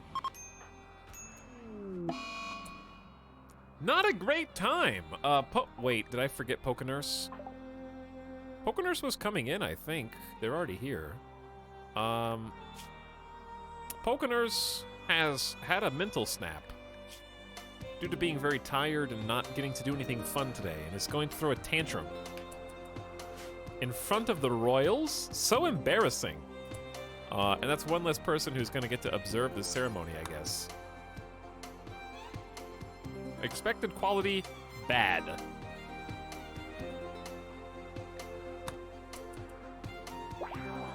No one's gonna like this. Sharkspark's not even there. Nairo is... I don't know. Is anyone even... Mary Skipper's gonna do this all alone? No one's even gonna come in. And Pokenurse has decided to go into the bedroom chamber and just start smashing shit. Breaking walls. Lights, beds. Mary Skipper's bed in particular is getting a beating now. All right, Sharkspark actually did make it. Nairo is probably not gonna make it. Apparently it was grandiose. I don't know how. One participant. There was a 11% chance of getting a grandiose ceremony. Apparently it was amazing. Mary Skipper received no extra honors since there weren't enough spectators. I'll take it though. And we now have Word of Trust, which is pretty good, actually. It's a new psychic ability. You can speak to a prisoner, should we ever get a prisoner, using psychic suggestion to make them more likely to want to join your team.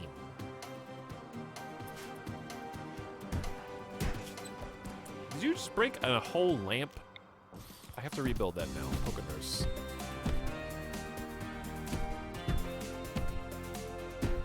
Can you relax? People are trying to sleep in here now. Don't break the guns.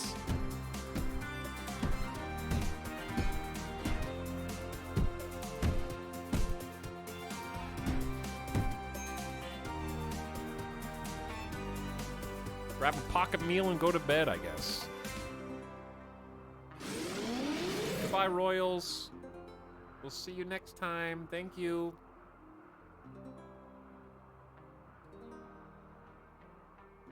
Okay, well, we could accept the charity quest now.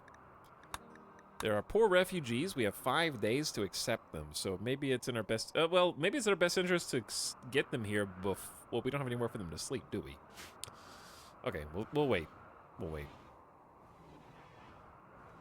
Because we could use some extra bedrooms, and then we could put them in the barracks. That would be best. Yeah, if we could just... But we're not going to be able to dig all this out in time, but even so. Sharkspark is hunting elk. I don't know if we need to go hunt elk at this exact moment because we have 200 meat. Don't eat without a table. What are you thinking? Recreation unfulfilled. Oh, they destroyed the horseshoe pin that was out here, I think. No more fun.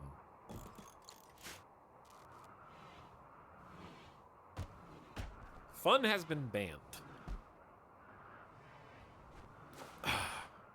Speaking of fun. Chat, do you guys want to do something fun while they fix the place up and eat and do repairs and rebuild and dig? A freak localized flash storm is striking a small area with lightning. No? You don't want to do anything fun? Okay.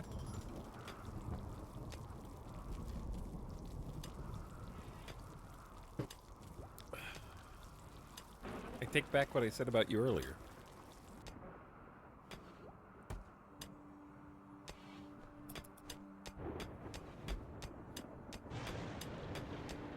People leave.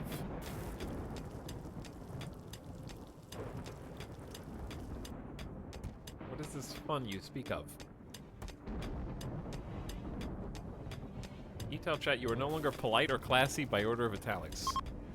Yeah, I don't know if they ever were. I was just kind of saying that earlier.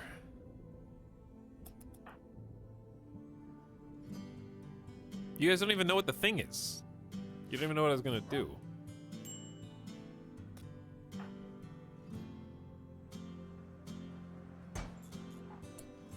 Nairo, don't do that. Haul the components and then eat inside.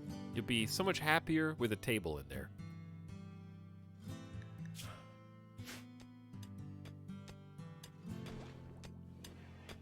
What did... Oh, we revealed that there was like, what do you call this? There's like a little gap.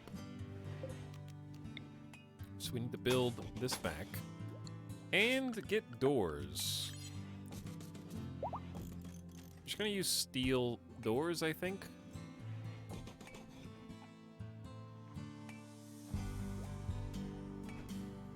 If I didn't want to, I don't know, do I like them attached to the hull? Debatable. Etalyx, I blame you for Hydroneer, specifically the fact that I'm playing it right now and can't stop. It has that effect, yeah, because you have to get to automation. You have to... I don't know if you saw how we ended last night, but we achieved a very monumental goal.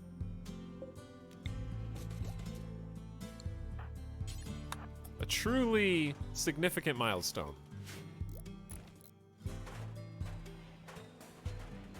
We actually got conveyors and stuff. Things are moving in the right direction. Spoilers.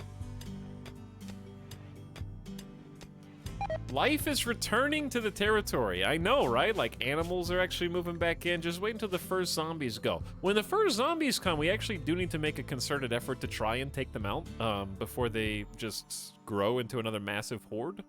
And so I'd like to see Nairo and Sharkspark. Chat, we need a freezer. This is embarrassing. Let's get it. I just need any freezer. Anywhere will do. I don't want to plan the mega base. I just need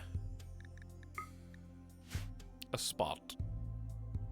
This could turn into a decent hydroponics because it's just away from... Well, I guess we did dig steel out of here. I'm trying to get a... I don't want insects to spawn in hydroponics, if I can help it, but I don't know if I can stop that. Boozit Source, why are you subbing to me and then saying hi to Avik? In your sub. Do you know what channel you're on right now?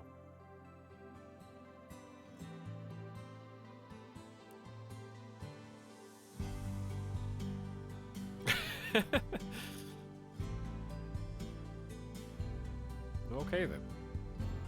See if I care. Well, I will just thank a different chatter. How about that? Thanks so much, Too Many Errors. I really do appreciate the sub, especially the 23 months, and for coming back with Prime. Thanks for hanging out.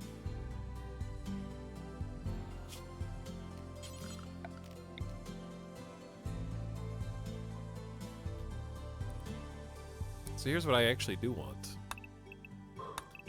I do want to plan a hallway. It's going to connect up here. And probably end up going all the way out. I need to use the plan tool instead of actually telling them to mine so we don't override what we're already working on. I don't know what color to use for halls. I think just gray is fine. So this is going to be a hallway. It's going to connect up like so.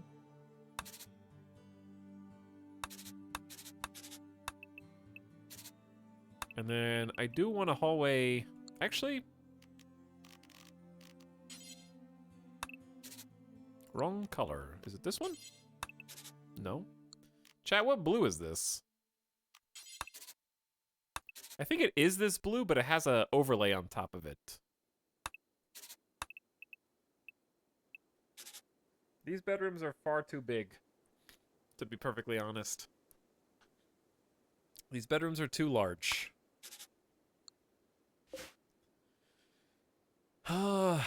There's 5x5s with 3s on the side. Whatever, we're gonna live a life of luxury in these mountains. Let's use the copy paste. Okay, so we can't fit 5 bedrooms back there, but we can fit 4. And I do that because I want the other hallway to run all the way down here and then possibly... We definitely don't want to go outside unless we have to there. But we're right on the edge of the map, so we need to be cautious about that. It'd be nice if we had a loop through. They didn't have to go all the way up and over. I also don't like it when bedrooms are back to back, but here we are. It's better when they face inwards.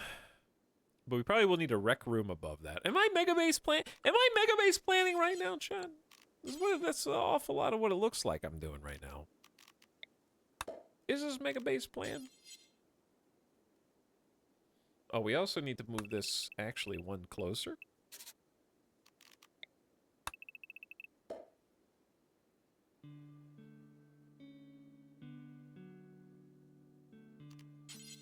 Okay.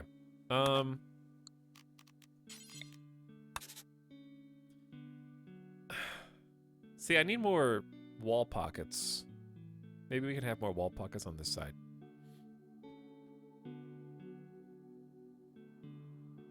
I don't like this, though.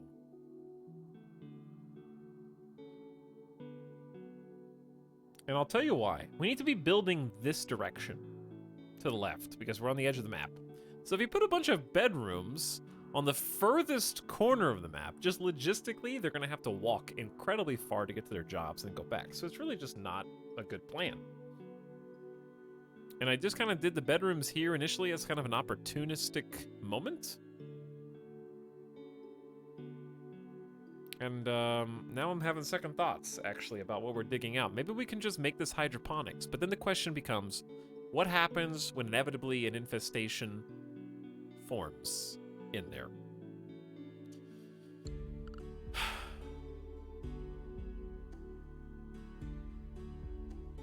I think this is a good spot for hydroponics. But these are no longer bedrooms. Okay, well, if they're no longer bedrooms, then let's just make some more beds. There is no good place for hydroponics because the whole area is a mountain. Make it too cold for insects. Yes, I will simply freeze the hydroponics room so that insects don't spawn in there. It's a great idea. I'm not sure why I didn't think of it sooner, in fact. But yes, I need to make more beds. But we can't use wood anymore, and I hesitate to use steel. We gotta make annoying stone beds. Until we have a better... I don't even know where steel is. We have some pockets down here. But then we're out of all the accessible steel. So, we need to use stone, because we have stone. And they're less comfy being made out of stone, but that's not gonna stop us. Why do we not have any chunks cut? All right, I'm not gonna tell them what to do because we don't have anything to do. They have nothing to do. I need to make a freezer. This all started because I was like, I need to make a freezer. But a freezer should go near hydroponics, wherever that may be. Help. Because food's just rotting.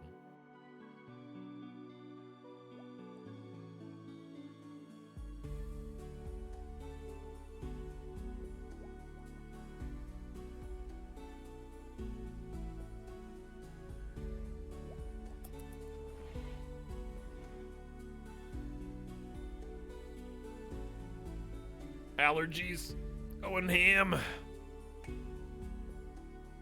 Okay, we just need to play catch up. And I need to come up with a different plan.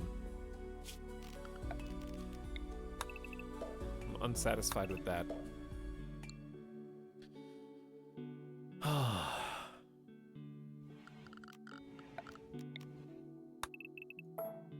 Oops. Okay, well, that doesn't look so bad. What am I gonna do with this? Best case scenario is there's gonna be a freezer up here.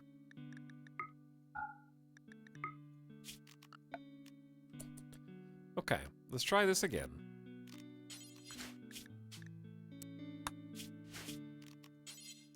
If I were a freezer, I would be...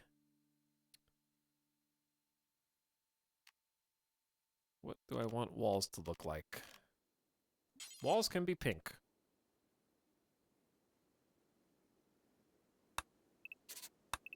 All right, let's say this is going to be the freezer.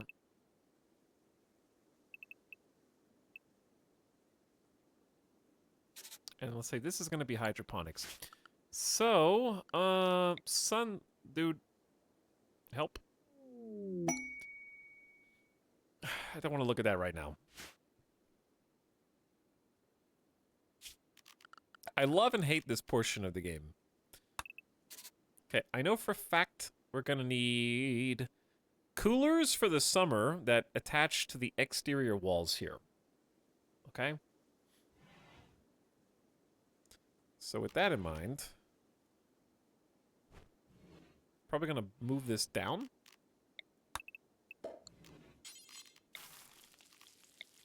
Yeah, the coolers need to face out.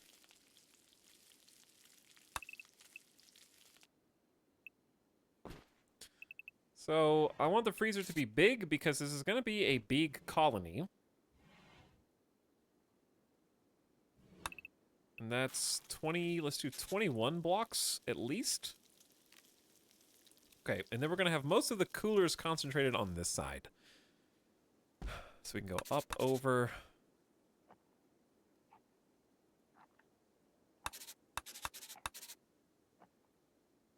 Kind of like this. Oh, yeah.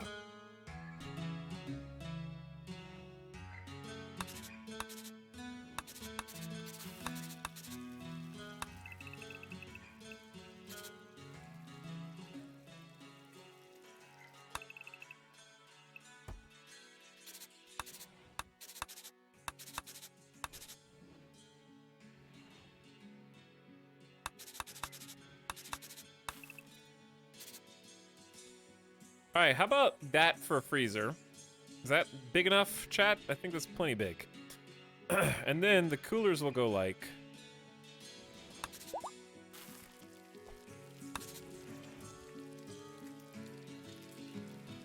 Well, we can actually scooch it over. Hold on. A mega freezer for a mega base. I agree.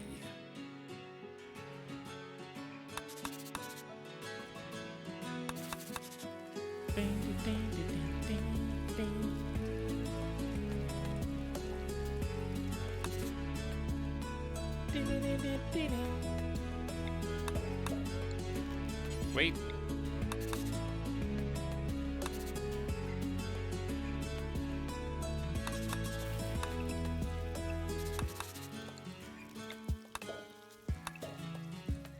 Chat. Why am I just making, like... Those are just little teeth.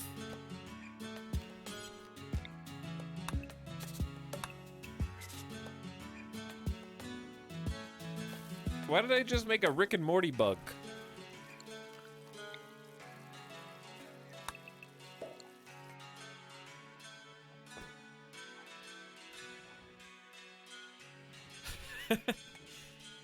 Angry freezer. Oh, I thought it was cute. You ruined it. You ruined it. How many coolers do you think we actually need to keep a space this big cool? You ruined it.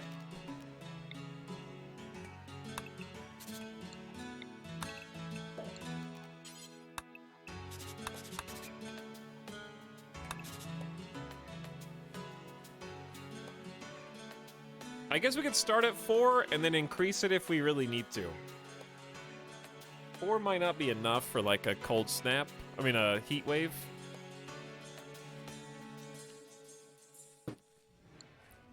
Four with double insulation. Oh god, double insulation. That's a true. That's a true.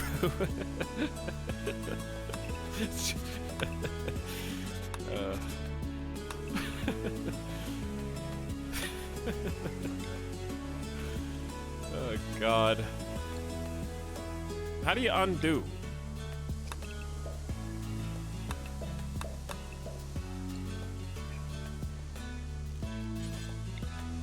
Okay, I will explain things when I'm done with this. Just give me a sec.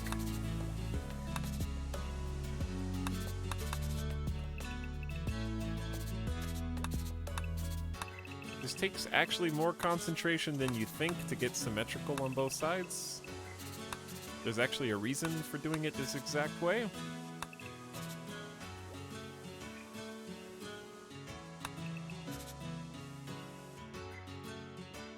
There we go. Alright, doors. Where are doors gonna go? That's 7 across, so this is the middle.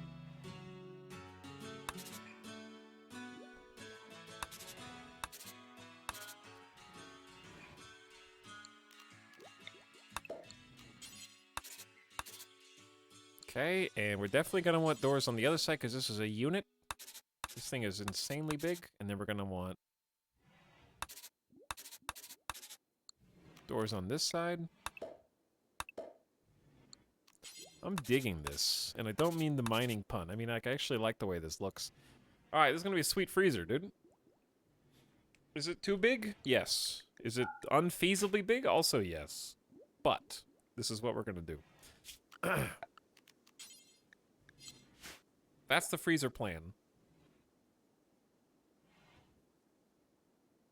He had to mega the base. I had to mega the base! I did. I did. Pokeners is hauling zombie... Oh, we're actually going to get the zombie bodies?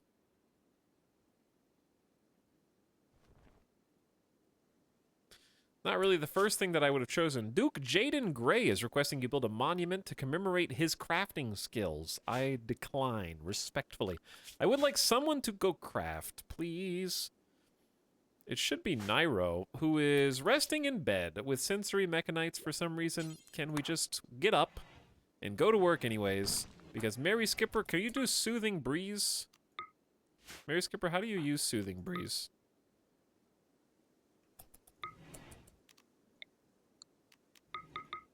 I actually can't toggle. Wait, are you using it? Oh, you're using it right now. Create a soothing aura around the caster that periodically buffs an ally. Assist the worker, reducing their pain and fatigue, increases focus.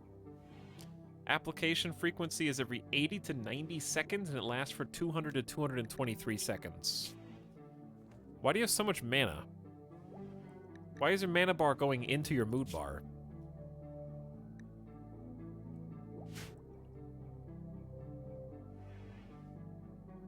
Why no south door? Because security to the outside.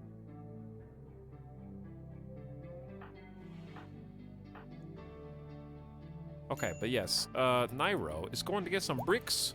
We need to make more stone so we can actually build stuff. That's the current hang-up right now. Other than just not having enough manpower to do anything cool. Why do we still have bugs in the base?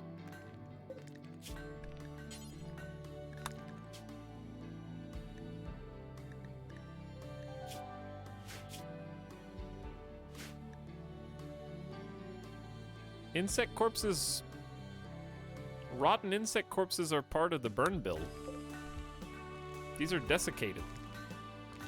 Maybe just nobody's done it? I don't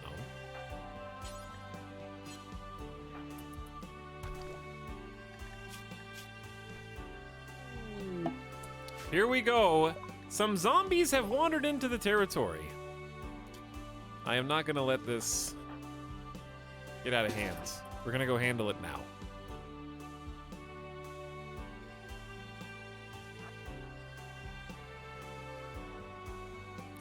I refuse.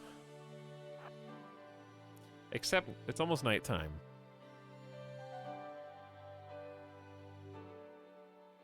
Hopefully they're all in a good mood.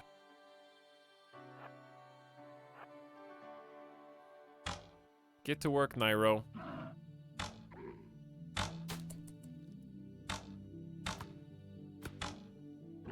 Not what I want to be seeing from my team of crack shots. Was that armor? This doesn't bode super well for the okay, there's one. I don't want to get too much closer. These great bows should be very accurate. And they're in pretty capable hands. I think we're just getting kind of unlucky.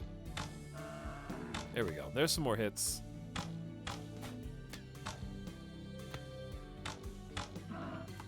Alright, we're gonna get a little closer.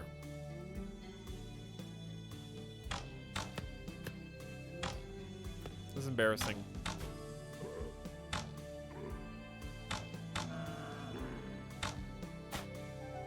Taking out zombies is tougher than it looks. Maybe we should just focus fire one person at a time. I don't know. Is that better? Probably not. Statistically, I doubt it. But it makes me feel better.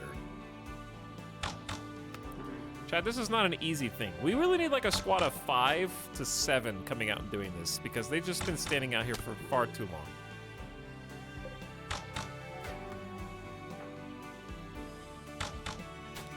Is that zombie running away? They're just getting progressively further. Skill issue. Kind of, yeah. A little bit. The zombies don't know who's shooting them. It's like a silent arrow. They only have eyesight up to like 5 cells around them. So they don't understand pain. They're zombies, you know? Their body is just getting shot and they don't feel anything. Totally numb. All right, are we gonna have a mental snap out here? There's only 3 left. There's only 2 left. There's only 1 left. Now we're talking. Now we're cooking. Those are some good crits. Level 11 in shooting. This is what the zombies are actually good for. All right. Zombie pest exterminated. A celebratory meal. Wasted an entire day. Don't get me wrong, but...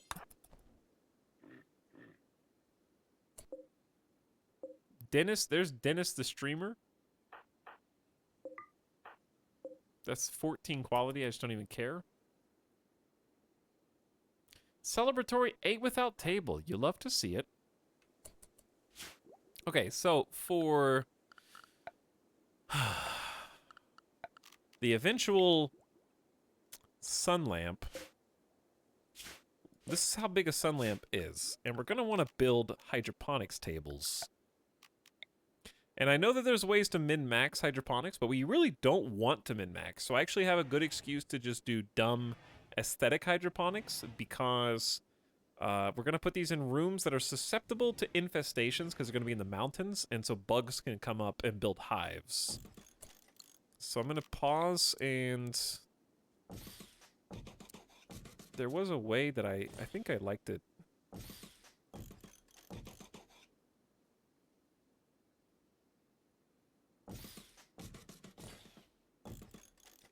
Something like this, and that way it's not like stacked with like 12 to 15 hydroponics. So that, well, actually there are 12, but you can do a lot more than this inside the same light. Like, I don't want a zombie, I mean, not zombies, I don't want infestation to come in and destroy like 30 components worth of hydroponics and heaters. So I might just do an arrangement like this. You do have to use a lot of power for the sun lamp. That's the only downside. You have to walk over them to get through that. Well, it's not going to be walled like that. It's going to be open a little bit more. There's going to be room around the edges. I was just trying to figure out roughly like how many we're going to go in. It's like 12, basically.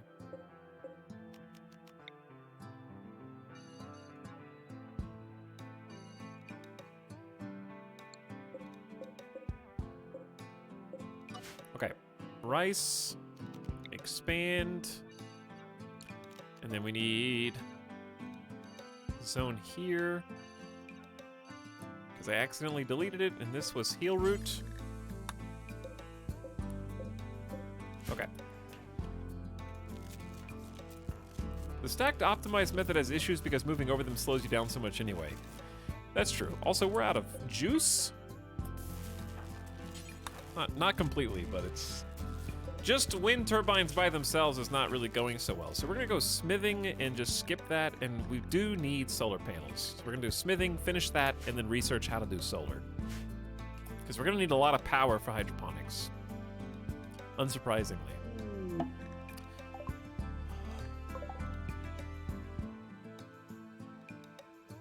I can't even get to those zombies, so I'm just gonna let them sit there for a bit, I guess. They're actually entrenched in the swamp to an unreachable point. Hello, Scoops. Thanks for 7 months. I appreciate the sub, and welcome to the stream, everybody. We're getting the mega base going. It's just taking a while. I think bedrooms over here would be very good ideas. Let's start planning some more. So this hallway is going to be mostly 3 wide, but occasionally more than 3 wide. Because this is going to be one of the, like, highways, I would say.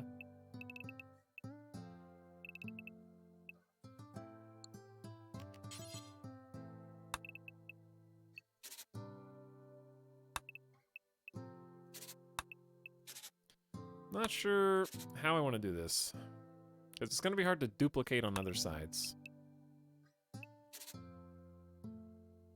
Like, that doesn't look right.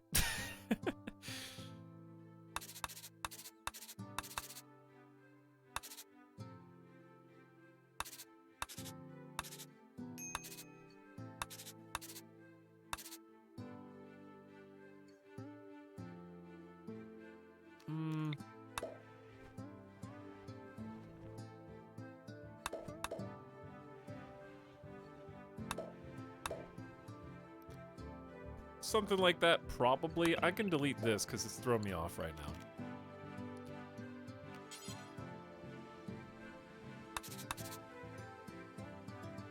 I'm trying to get a mold that sort of matches the edge, if that makes sense. Because I should be able to just simply copy it.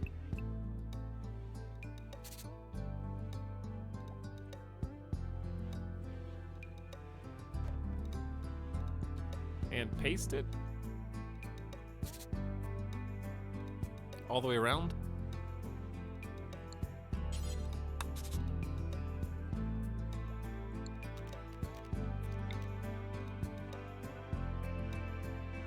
And then we can just like add to it.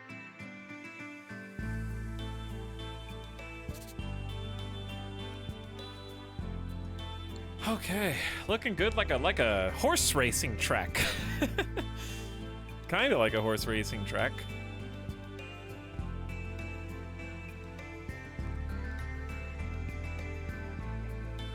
I think it's goofed. It's goofed.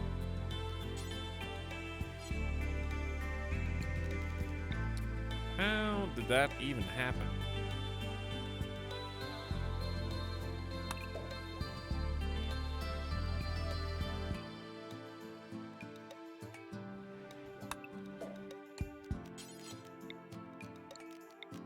All right, let's try this.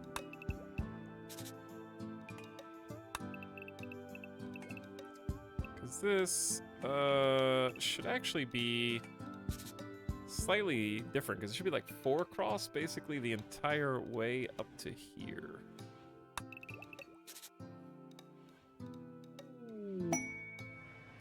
Excuse me. Aesthetically pleasing. Ooh, fancy. Aesthetically pleasing. 1, 2, 3, 4, 5, 6. Okay, it should look like that. 1, 2, 3, 4. 1, 2, 3. 1, 2, 3, 4. 1, 2, 3, 4.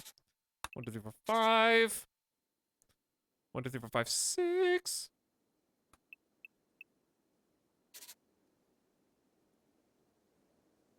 And then this should go all the way across to be equal with that.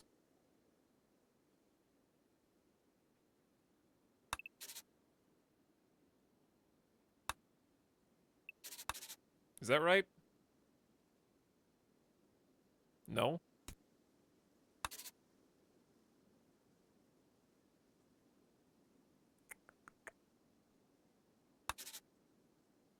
Hold on. Hold on, chat. I think these just need to come out all the way like that. Okay, I think that should be the same on both sides. Chill jams? Not anymore, they're gone. I don't know if it's the same up here or not. It's definitely not the same up here. Hold on. How this... I copied and pasted it and rotated it. How did it get messed up?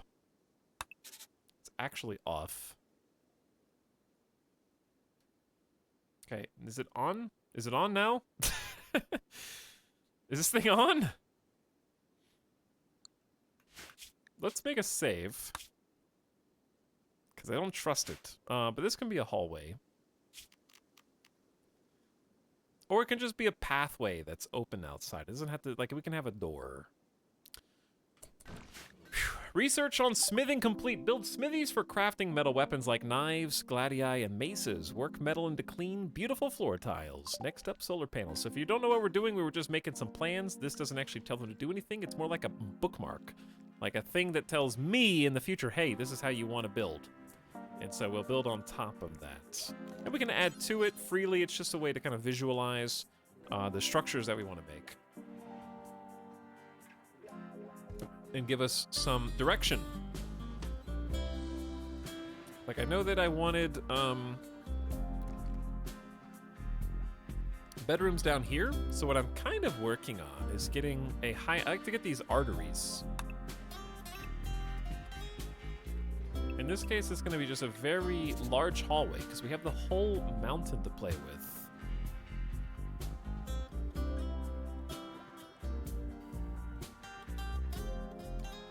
And this can just kind of go all the way across just to kind of visualize it. And then I want to find a sort of middle here. And then create a smaller hallway that kind of juts off of it. And then in this section is where I want the bedrooms to go. So we're gonna do the bedrooms a little slightly different, a way that I've done before. Where it's a 5x5 with a little 3 attached to the side. And then it'll have a wall around the open space.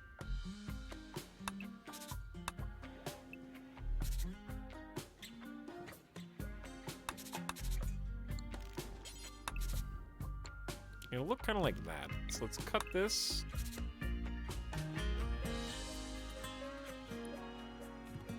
And it'll stick into the hallway to some degree. So we can actually start kind of like with a 5 wide hallway. And then these are going to sort of cut into that.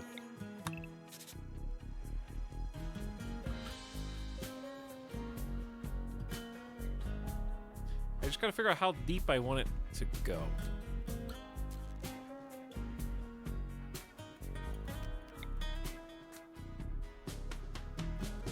Yeah, this song is pretty chill. Because, like, we could go as early as up here. I just don't know what to do behind this. We don't have to do anything. It could just be a wall. And that's fine. 2, 3, 4. Or what I would actually prefer to do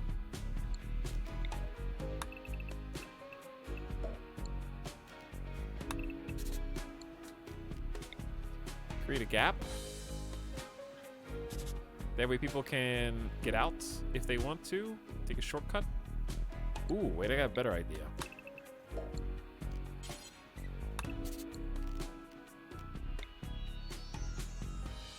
One of my favorite things to do when making bedrooms.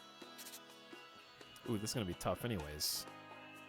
That is gonna be tough. One of my favorite things to do when making bedrooms in RimWorld is to create common rooms. Right in the middle. So, we're gonna do exactly that.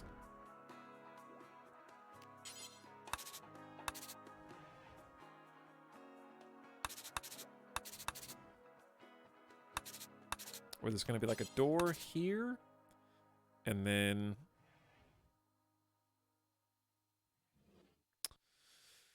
doesn't have to be a door here, but it is nice to put doors in mountain bases, basically to stop the march of the insects from going and ruining your entire base. But what we could do is just put the doors, like, up here instead.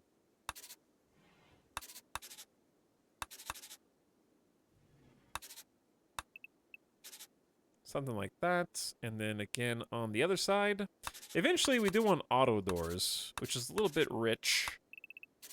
But yeah, get it in like that. And then in here, we want this to be like a nice, fun, a play area. But seriously, it's going to be at least 7, maybe 9.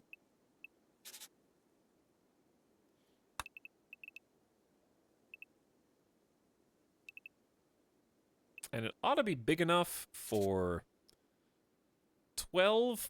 Actually, this is too much space.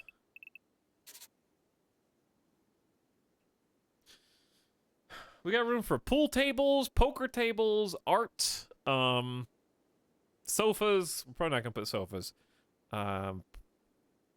Places to eat, party room, sort of a party room. No such thing as too much space. It's a little too much space. Arts and crafts, basically. Okay, and then we do we have room down here for 3 more? Yes and no.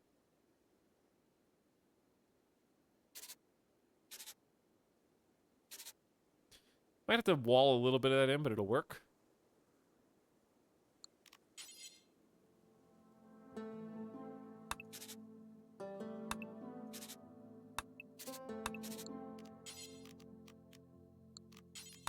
Which, do we use that? Okay.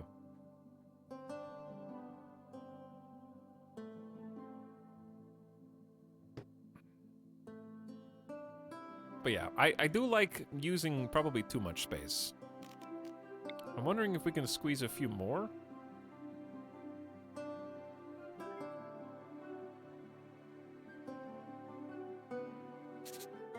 Oops. Not what I meant to do.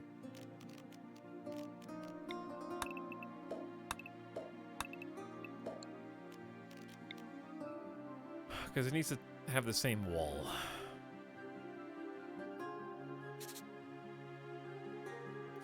Okay. And then I'm thinking, like, this is not that much space, but it's just going to be like a one wide outlet between them. But that's not enough space for that many people. And then how are you going to do it on this side?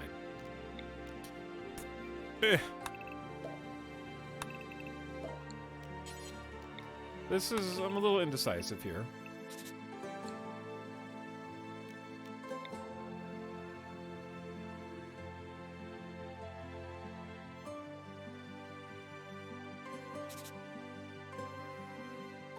This is almost a thing, but it doesn't have enough room.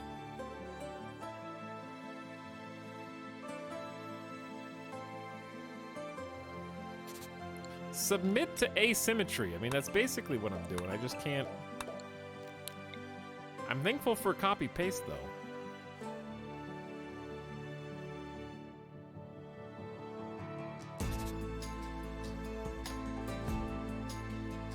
Because I can almost do that on this side, too.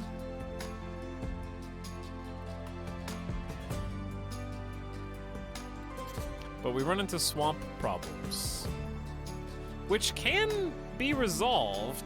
It's just a big pain. But that would be 14 bedrooms. And probably too much empty space in between. But yeah, it's a good bedroom wing.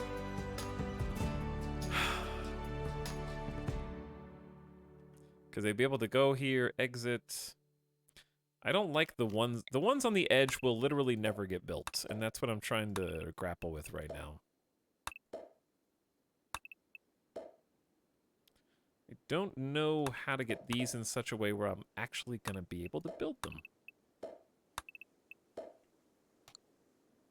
Like, we could just do 12 bedrooms for now, but I feel like I literally accidentally hit the unpause button. A group of tribespeople from the Alboyo Covenant have arrived for a while. They have arrived and will prepare for a while, then attack. One of them has magic. It is a lightning mage. Huh. Okay, we'll be with you in a moment.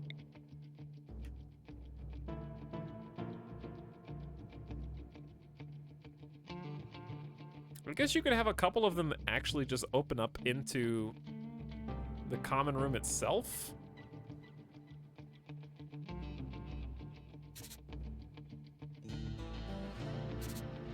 It does shrink the common room substantially, though. Like, it's so tiny you can't even use it, really.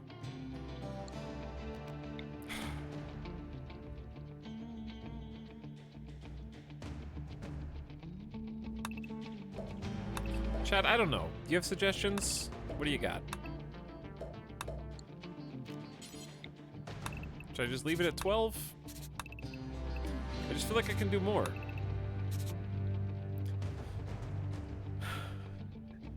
Build an infirmary. But not for us.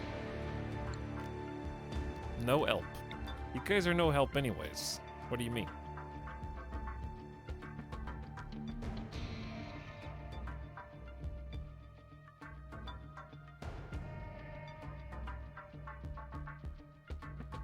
People leave.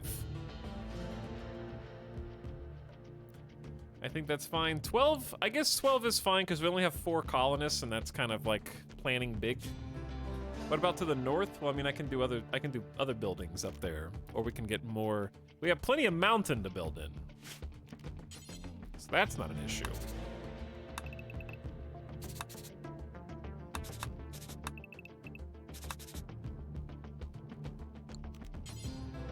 All right, raiders. Did they spawn next to the zombies? Oh man, they did. We kind of need to go over there, but Nairo's upset. They have untended sensory mechanites.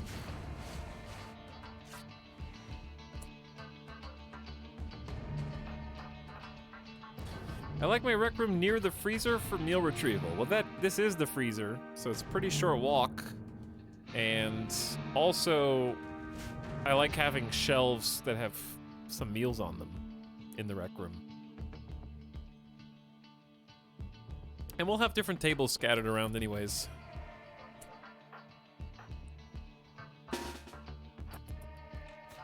Okay, well, they've already begun actually fighting the zombies, and oh dear God, they're running in.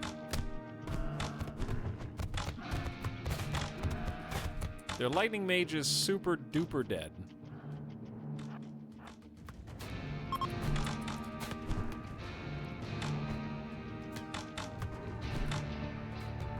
There's about to be more zombies, so we're just gonna go over here and try and like take down a few of the numbers. So the raiders are gonna be shooting them from one side, and we're gonna be shooting them from the other. And they have great bows as well, so like hopefully they're terrible shots. 3, 5, and 6.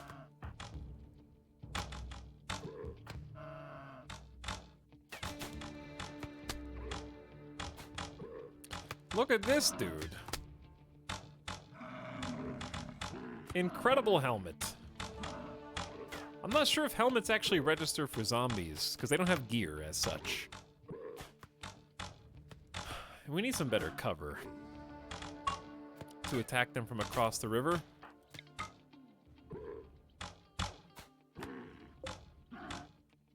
Okay, once the numbers get a little thinner, we need to move up, because we need to counter-snipe the zombies.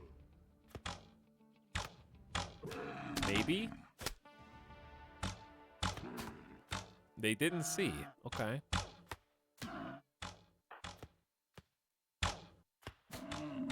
All right, we're gonna move up.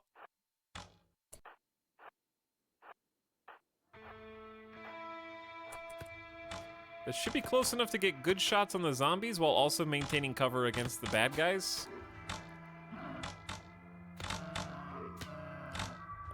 Maybe the secret of... Oh, we can't even reach the raiders. So yeah, we're just gonna keep shooting zombies right now. Getting caught in the crossfire! Ooh. Come on, Nairo, I need this. They're in the swamp. Nairo, please. Thank you, you landed one hit.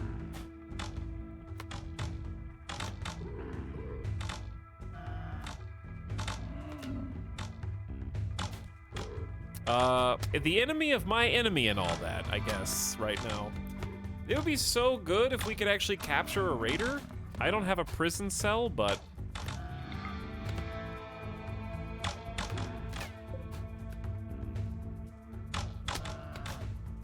Are they shooting at me? I think that was just a really stray arrow. So many arrows flying. Tiger's moving up.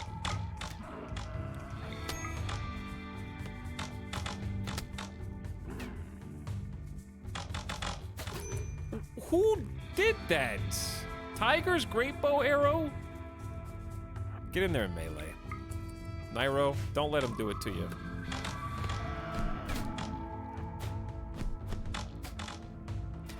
You guys are embarrassing me. Okay, they're dead. Not what I wanted. We need a captive. In a bad way. And they're just... Okay, ready? Go. Take one shot. Come on! That might be enough. Keep chasing. Maybe we slowed them down.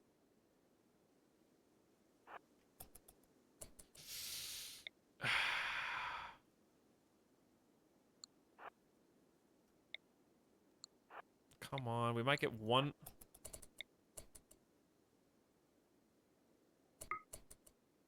Damn. Should have used magic, but I don't know if magic has better range than a great bow. I guess it does. Could have done repulsion. Should have used magic. That may have been our opportunity. I just assumed that it wouldn't be able to reach, but yeah, it's actually it might have missed. I think magic can still miss. All right, Nairo, go heal yourself. Swamp problems. Very much swamp problems. On the upside, the new zombie horde is dead, so there's that. That could be worse.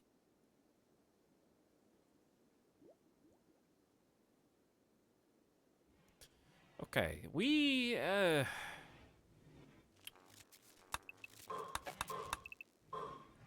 out of electricity, chat.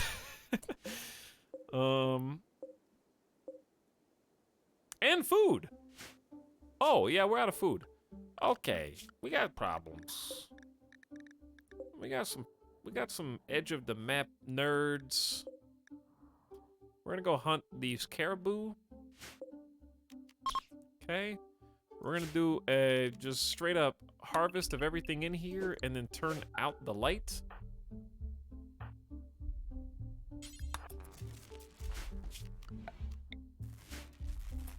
Because it's basically like 98% grown anyways, 87 for the rice.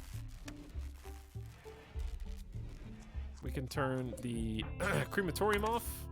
That'll save some power. Okay, Polka Nurse, I need you to go heal Nairo. We actually have a small amount of heal roots. Okay, let's get this back in gear. I had to leave. Did he end up getting the orbital bomb? We have a clip, actually. Yeah, of that. Can't get the components now. There's some components we need over here as well. I might just have to tell Polka Nurse to go get them. These will probably dig to.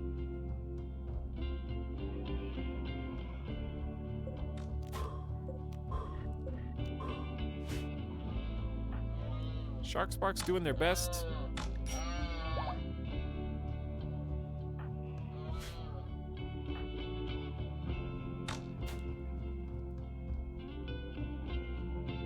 Well, that caribou will bleed out. It'll be fine.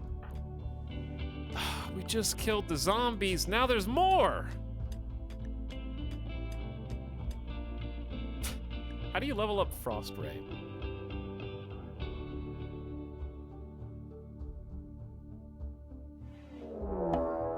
Excuse me? Caribou Revenge?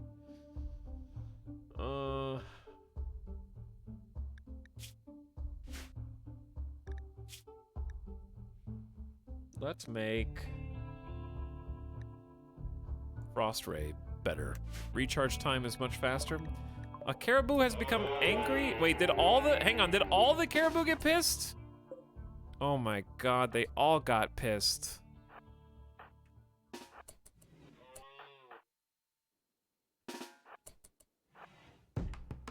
You guys better run, dude. Caribou are hunting you. Not that one, though. We got covering fire.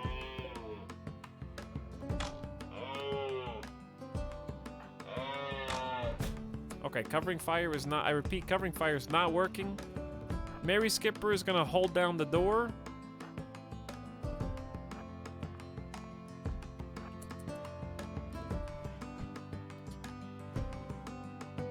Oh no, we didn't open the door.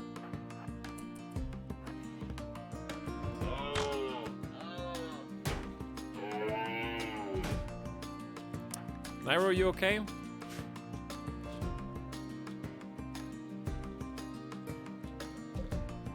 A couple of these are severely injured. I'm going in! Get him, Mary Skipper!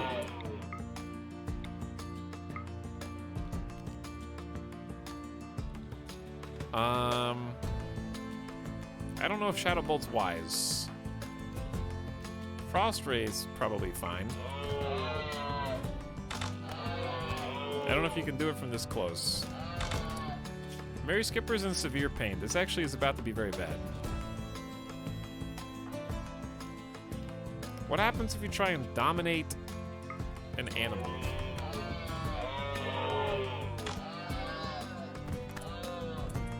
I don't know if it worked, but they collapsed. Mary Skipper is down!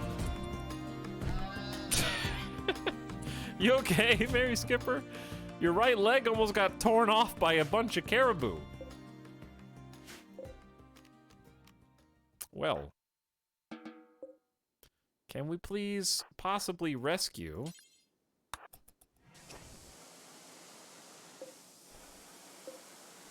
Well, we got food, so I guess that's good. Some zombies have wandered into the area, and guess what? Now they have caused a ruckus, and we've got another mini horde. Very cool.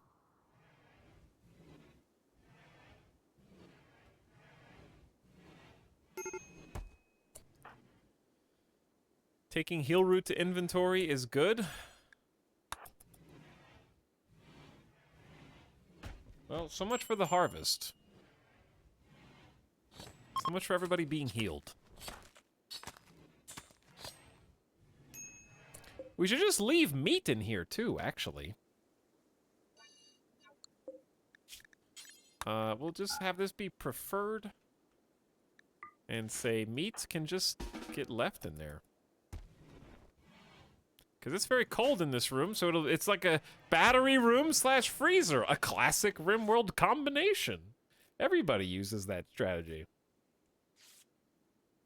Also, we need to say, do not use heal root unless you absolutely need to, because it's still very precious right now. Is the refugee quest expiring? Yeah, but I also don't have any meals, so the current people can't even eat. Who's the cook? So it's just like a bad time to be taking a mission like that. And I think it's got 22 hours left. I have to take it because I need people. Stop doing that.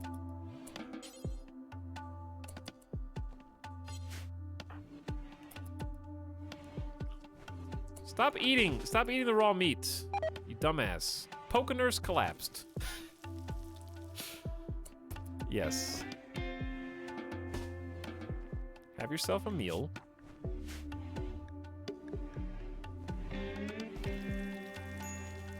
We can start cooking 4 at a time.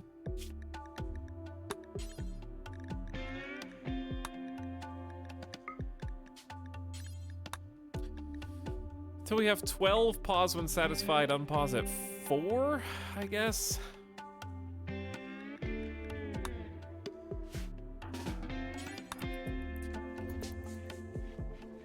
Okay, and that should give us enough to at least stave off starvation until the next day. Because Nairo needs to eat. Poke Nurse is going to have to be the one that feeds him. Alright, and that should take care of business at least temporarily. Good enough. You desperately need people. Oh, I know. I am well aware. Stanko.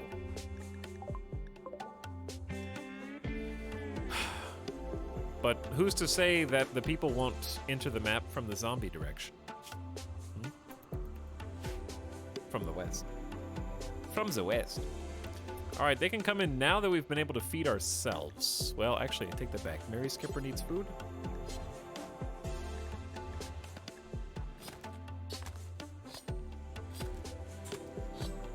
Okay, starvation done.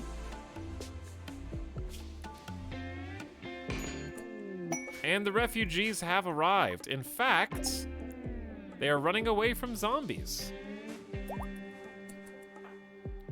Well, this is gonna be a fun little challenge. Can we micromanage the people without getting seen by the zombies?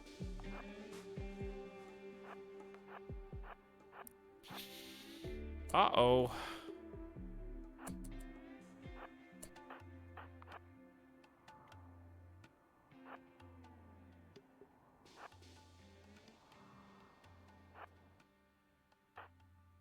Thread the needle, Renee. Ooh. Unaffected by death. Renee has accepted that death is another part of life and doesn't get upset when learning about a dead ally or seeing the undead.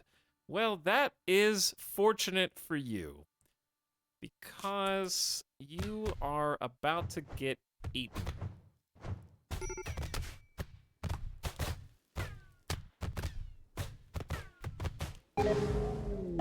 The quest has failed, chats. You have failed the poor refugee quest. Because Renee died and you promised to help them, the others are not willing to accept this outcome and have turned against you.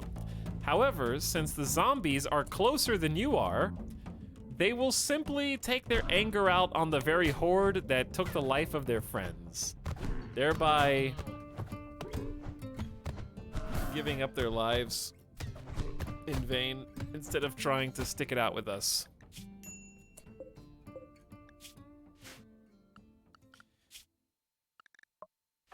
Oops.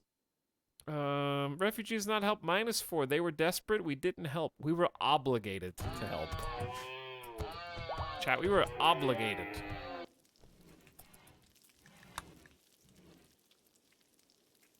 We failed them.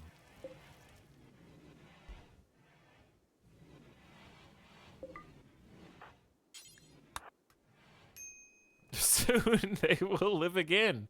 Soon they will live again. Yeah, the zombie horde is growing. And because of peer pressure, I just made it grow even more for no reason. And it's getting to the point where, like, 3 people with great bows simply can't... Like, it's just gonna amass. Like, we kept a zombie-free environment for a little while. Not so anymore, okay? There's really not too much else to be done.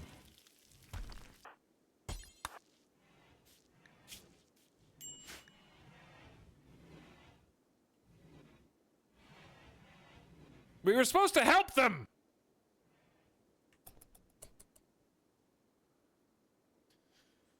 Too bad. Very much too bad. Anyway.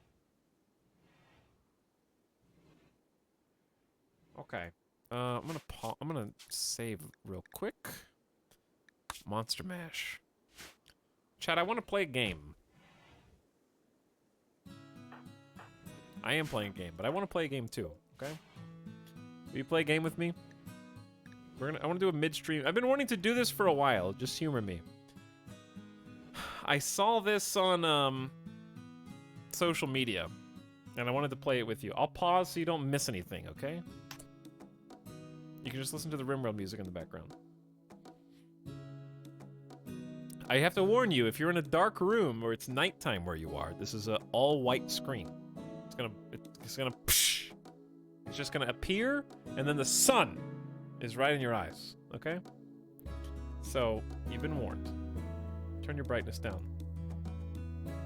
We're just gonna quick aside. Absurd trolley problems. I've been really wanting to do this. Oh no, a trolley is heading toward 5 people. You can pull the lever to divert it to the other track. Killing 1 person instead, what do you do? I've never played this, so no spoilers. I mean, kill the 1 instead of 5. Okay. 70. What do you mean 79% of people agree with you? Is it because is it like 21% say that the trolley was coming, it's not my problem, I'm not the trolley worker. So if it kills 5 people, they die, but I'm not responsible. Whereas if I throw the lever, I am directly responsible for the death of the other person. But see, that's like some weird form of victim blaming because I'm not the one that tied them up and put them on the track.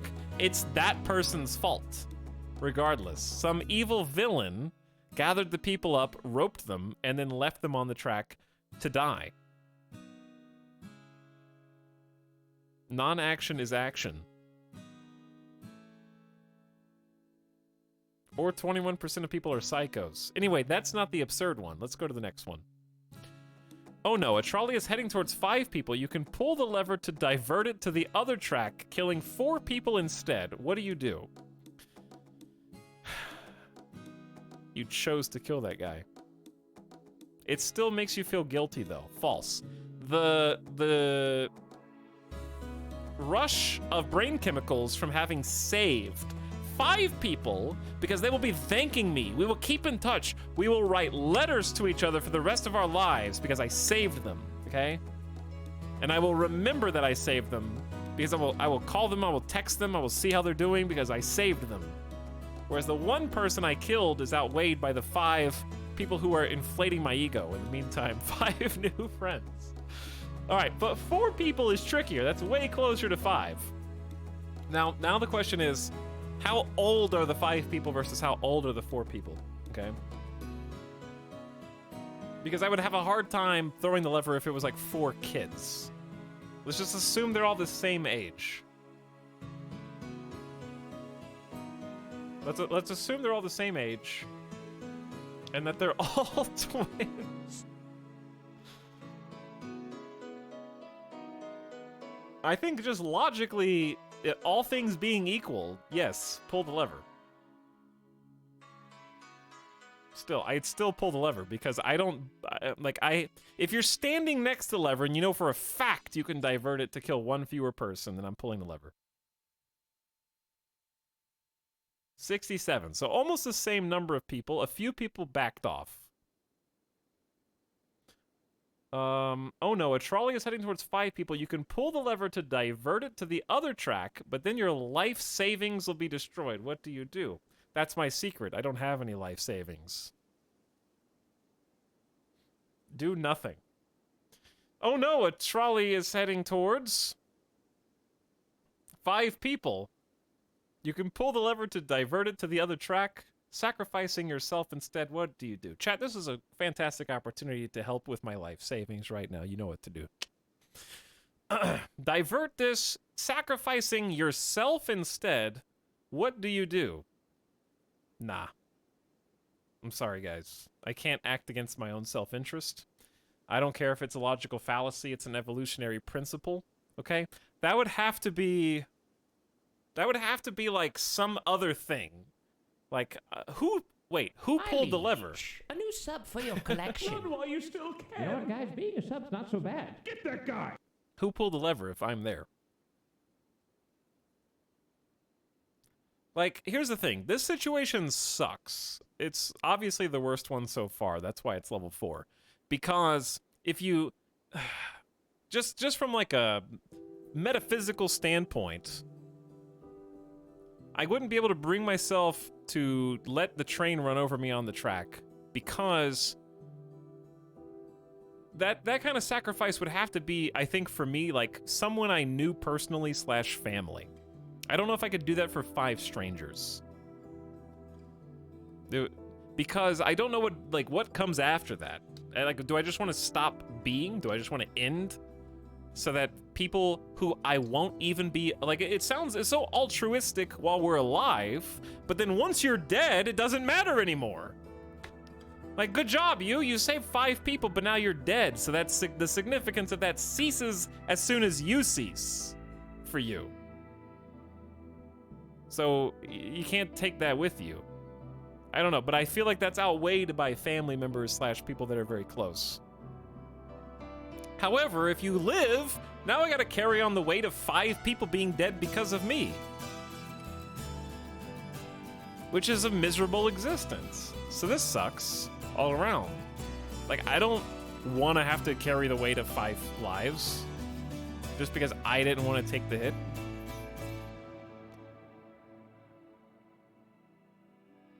So I don't know, this is lose-lose. You lose both ways.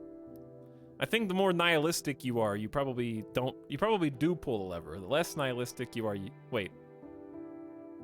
I don't know, maybe nihilism is both. It gets worse. A trolley is heading towards 5 people. You can pull the lever to divert it to the other track, but then the original copy of the Mona Lisa will be destroyed. What do you do? Didn't Mona Lisa get, like, snowballed recently? Or what did they do? They, like... The Mona Lisa got attacked recently. It was a cake. They threw, like, a cake on it or something. Anyways. Goodbye, Mona Lisa. That's easy. 14% disagree. 14% are trying to go for all kill runs. They're trying to kill as many people as possible. They're going for body counts. A trolley is heading towards a rich man. The rich man offers you $500,000 to pull the lever, which would divert the trolley and kill someone else. What do you do?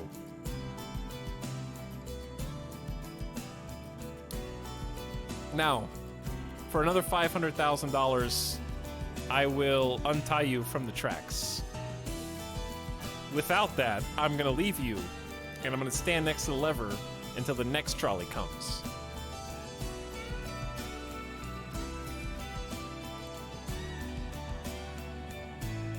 Class Trader Etal. Chat. First of all, does that say 1750 yet? Okay. I'm gonna put...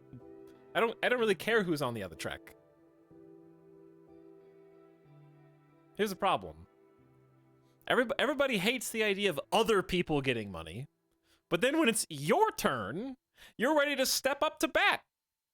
What do I need to do? Just tell me, okay? Because I hate what I can't have, but I love whatever I have an opportunity for that nobody else gets. That's the way it works, okay? Because the 62% who disagree right there, listen, what's gonna feel worse at the end of the day? You're standing here watching a trolley come and it's gonna murder somebody, all right? Trolleys don't go bullet train speed. This isn't like it's over, right? It doesn't just noom and then the person's dead and then their entire existence is erased and the corpse is gone too. You have to watch it just like go 15 miles an hour and it's crunching over bones and it's snapping backs and spines and necks and blood is like ejecting from different parts that pop on the body. This is traumatic shit, okay? It's not easy. So what's better? I'm standing here having to watch someone get run over by a trolley, and I get to pat myself on the back that I saved some poor guy who I can't financially support now. All right? So, like, what am I gonna do? I 500,000, that's evil. Money is bad. So now me and the other guy are both fucked because we're both poor and still alive, and the rich guy died. And whereas I could save the rich guy, then I get $500,000, and that'll help offset the trauma of having just watched the other person be killed by a trolley at like 15 miles an hour. The money will help cope with that extremely traumatic incident.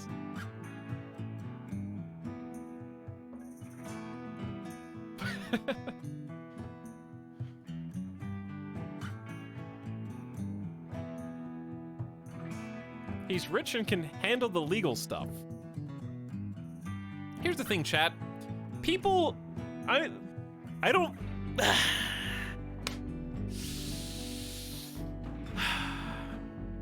I'm about to bring politics into this, and I'm gonna regret it afterwards. Okay? I'm about to bring politics into this, and I'll probably regret this afterwards, but that's okay. I'm just gonna tell you straight. Dude, just move on. No. Oh, here we go.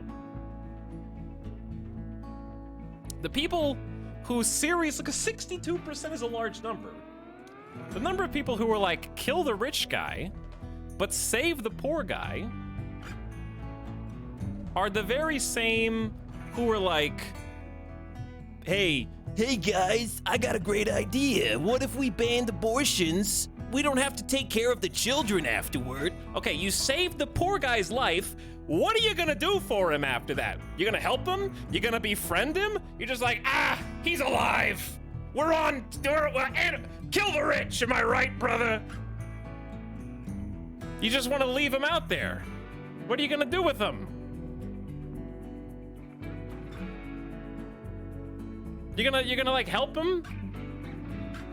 You didn't take the $500,000, okay? What if you could take that $500,000 and then you could give $1 to 500,000 people? Have you thought about that? Okay, but you can give $0 to anybody if you kill the rich guy, because his money is going into like a CD that's gonna be time gated for 100 years.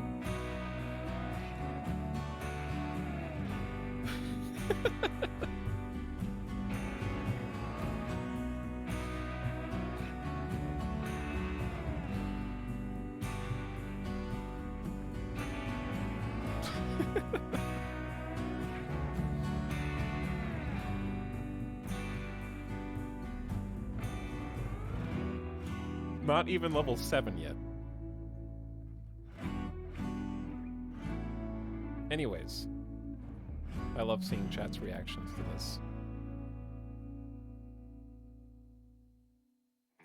This is terrible logic. Chat, your logic for wanting to kill this guy is he has money. Okay? That's what 62% of you have decided that this person should die because he has something. That's all the information that you have.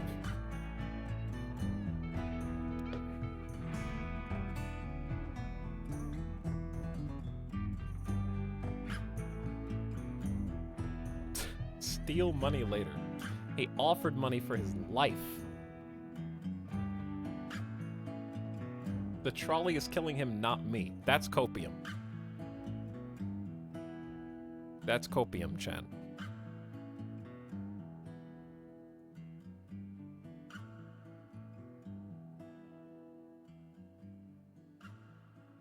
Oh no, a trolley is heading towards 5 lobsters. You can pull the lever to divert it to the other track, running over a cat instead.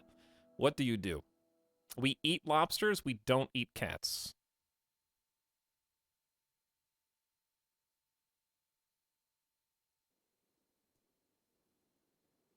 Pretty much that easy. No! No! Hold on. The rich man's richer than you, so if he dies, your wealth goes up fractionally in comparison to all others.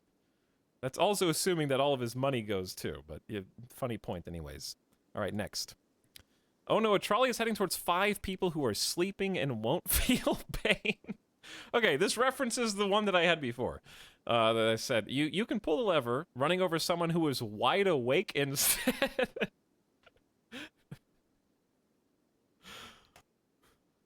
That doesn't change anything. Okay, because listen, they may feel a ton of pain because they were awake, and it's implied that they'll feel pain because it specifically mentions the others won't feel pain. But also, like, once they're dead, that ceases to matter, how much pain there was. They're dead now. They're not going to remember it. Oh no, a trolley is heading toward 5 people who tied themselves to a track. You can pull the lever to divert it to the other track, killing one person who accidentally tripped onto the track instead. Okay, 5 people tied themselves to the track.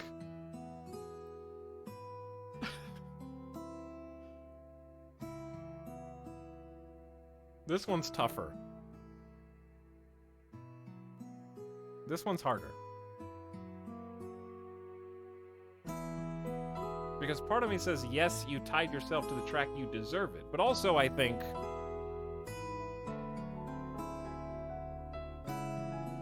This is like not an easy decision for me. I would ponder this one for a while. But I'm gonna pull the lever. And I'll tell you why.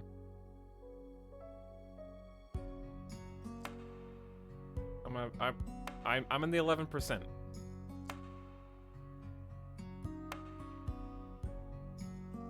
Because they'll just do it again. That's the other thing. This is because 2 things. Number 1, accidents happen. Okay, sorry, you tripped onto the track. Maybe don't dance so close to the track. Number 2, people deserve a second chance. Okay, people deserve a second chance.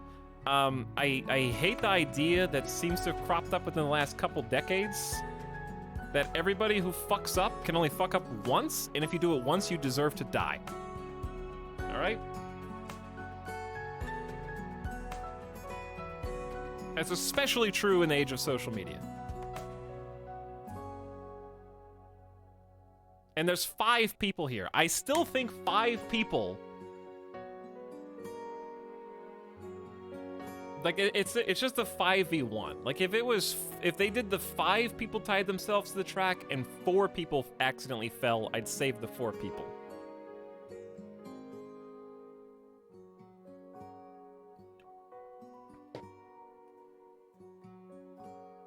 Based, but that poor guy tripped. Level 10, Mercy. Oh no, a trolley is heading towards 5 people. The lever just speeds up the trolley, which makes it less painful. What do you do? Those 5 people have 5 loving families, even if they're morons. Okay, but seriously. Okay, the idea that 5 people tied themselves to the track, like seriously, that they tied themselves to the track and therefore deserve to die, is like saying anyone that ever attempts self-harm deserves to die, which I disagree with. And I think that help should be given to everybody, whether they know they need it in the moment or not, in order to try to pull them back and try and calm them down, set things right, and show them, you know, the beauty of life and all that. So that's kind of where that comes from on like a more serious note. So... the lever speeds up the trolley, which makes it less painful. In this case, yes, pull the lever. Oh no, a trolley is heading towards 5 people, and... no, it's not. It's 1 guy. You can... you can pull the lever to divert it to the other track, but then your Amazon package will be late. What do you do?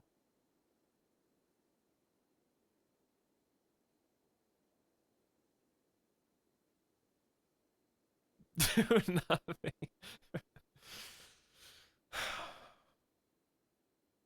My Amazon package will be late. 12% disagree. I wasn't thinking about it. I was just reading chat. A trolley is heading towards your best friend. You can pull the lever to divert it to the other track, killing 5 strangers instead. What do you do? I ask my best friend what they want. Well, I would say best friend... no, because that puts too much pressure on them socially. They would probably say, just kill me so the 5 people can live. This is hard because you put a face on it. You don't have time. I have enough time to contemplate the lever. Assume anyone tied to the track is screaming, I don't want to die.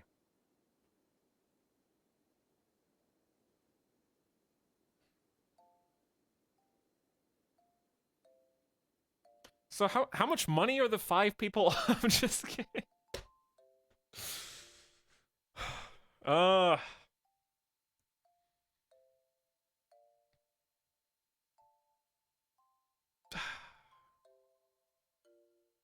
this is tough.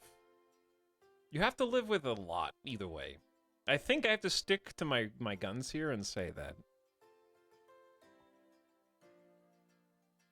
Like, here's the thing. You might say, hey, Etal, based on your previous logic, you should always save the 5 and kill the 1.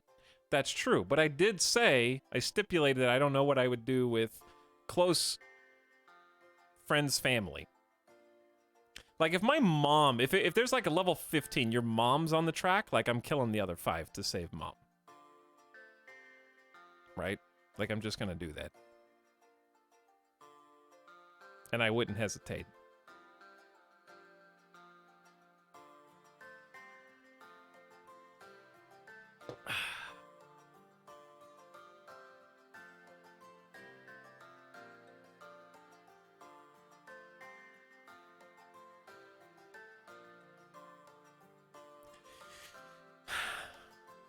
Listen, 5 strangers died because of me.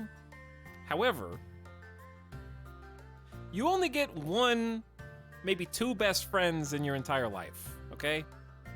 And I will selfishly not have to cope and deal with, like, I can meet 5 strangers again whenever I want. 62% of people agree, 38% disagree. Saving their lives is a great way to make 5 best friends. But what if it's like school best friends? Like, you don't really want to be best friends with the people you sit next to in college classes. You have to. Now you have to be friends with them. Oh no, a trolley's heading towards 5 people. You can pull the lever to divert it to the other track, killing 1 person instead. At least that's what you think is happening. You forgot your glasses and you can't see that well. What do you do? Oof. Okay, this one I actually do nothing. This one I actually do nothing. Because, ooh, 50-50. Because if I'm not sure, there's the only thing worse than being directly responsible for a group of people's deaths is doing it wrong. Like, if you throw the lever and it's the other way around and you screw it, that is damning. You will have your life ruined. The media will be all over you because you threw a lever and killed more people than you thought. It doesn't matter what you intended there. You can't pull an oopsie on that. So I don't want to make a mistake.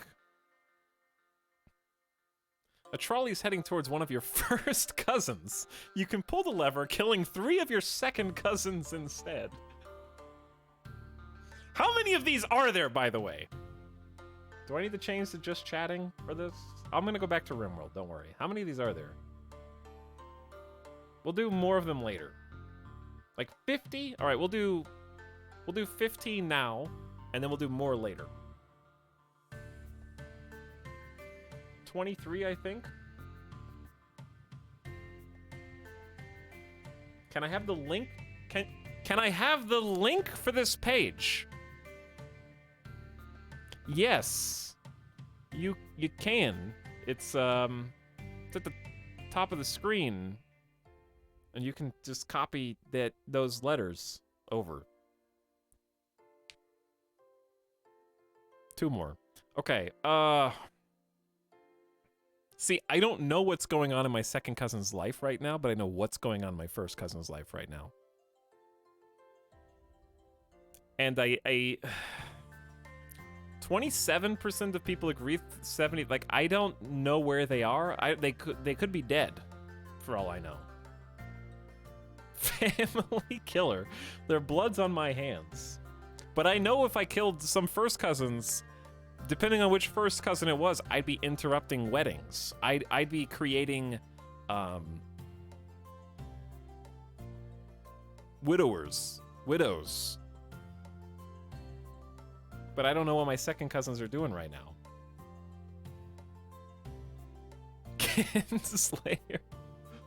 Kinslayer. Oh no, a trolley's heading towards 5 elderly people. You can pull the lever to divert it to the other track, running over a baby instead. What do you do?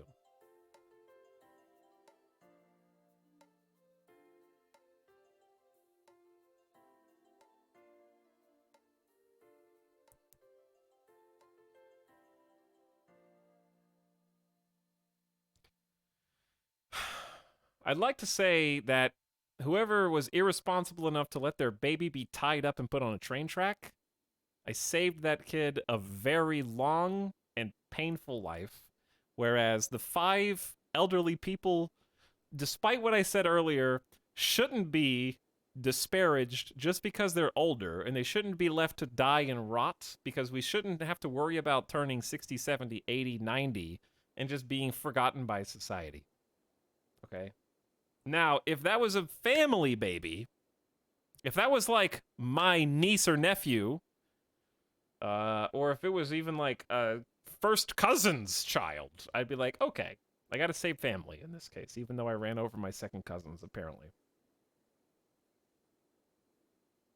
All right, one more. Last one. Oh no, a trolley is barreling towards 5 identical clones of you. Pull the lever to divert it, sacrificing yourself instead. What do you do? I'm the real one. That was a golden opportunity. A trolley is heading toward a mystery box with a 50% chance of containing 2 people. You can pull the lever to divert it to the other track, hitting a mystery box with a 10% chance of killing 10 people instead. 50-50 on killing 2, 10% on killing 10, 10% on killing 10 for sure. 100 every time. Every time. I'm not taking the 50-50. That's an easy loot box.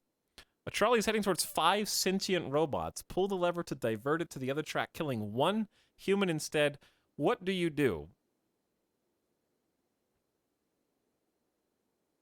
Become the top-ranking human admiral in the robot army. That's what I do. Prove my loyalty. Oh no, a trolley is heading toward 3 empty trolleys worth $900,000. You can pull the lever to divert it to the other track, hitting 1 empty trolley worth $300,000 instead. What do you do? Do I get to keep the trolleys afterwards?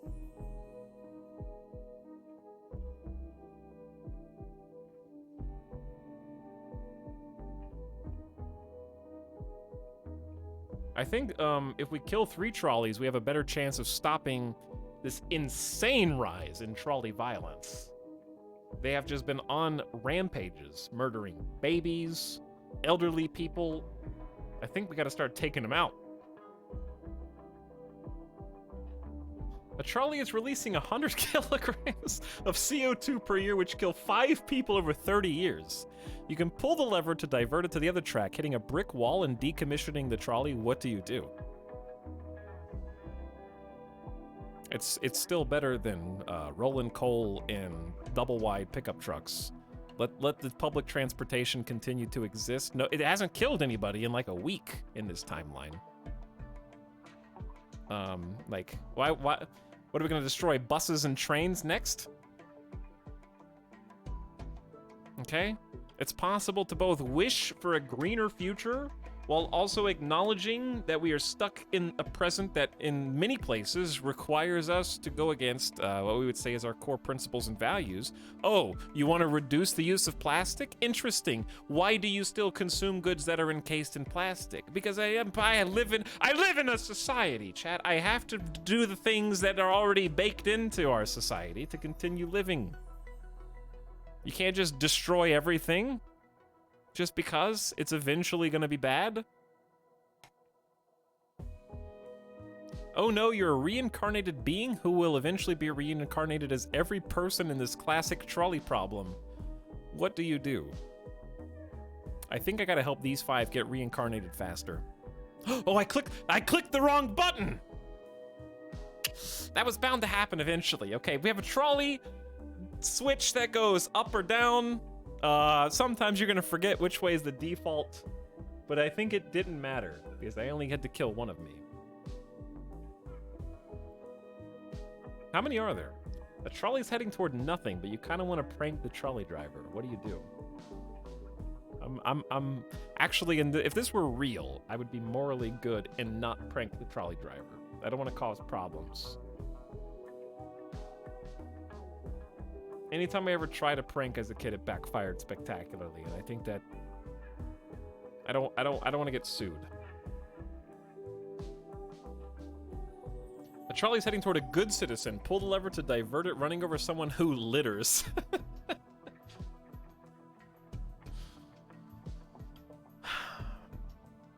This time I would actually do nothing because it's a 1-to-1 and I don't want to be directly responsible.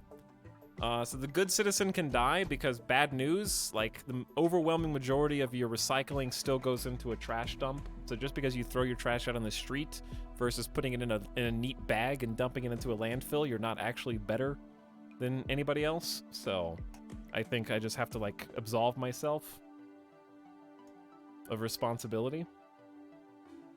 Due to a construction error, a trolley is stuck in an eternal loop. If you pull the lever, the trolley will explode, and if you don't, the trolley and its passengers go in circles for eternity. What do you do? Are they okay? Like, do they like being in there? He litters copium. Do they have food and stuff?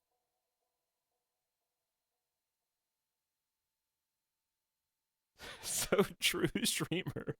Let's just live in garbage instead of putting it somewhere else. I'm just saying I'm not the trash police.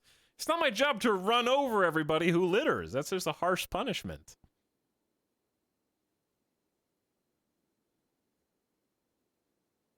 That being said, like, I just imagine if I were on an infinite looping trolley and couldn't get off, I think I would want to blow up. after like enough years had gone by. Like, thousands of years of looping on the same trolley and getting dizzy. Like, I'd want to eventually blow up, I think. After I lived a long and fulfilling life. A trolley is heading towards your worst enemy. Pull the lever to divert it to save them, or do nothing and no one will know.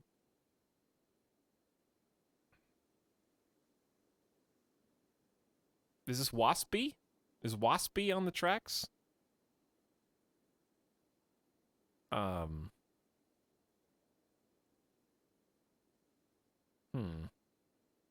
No one will ever know. It's not murder, it's inaction.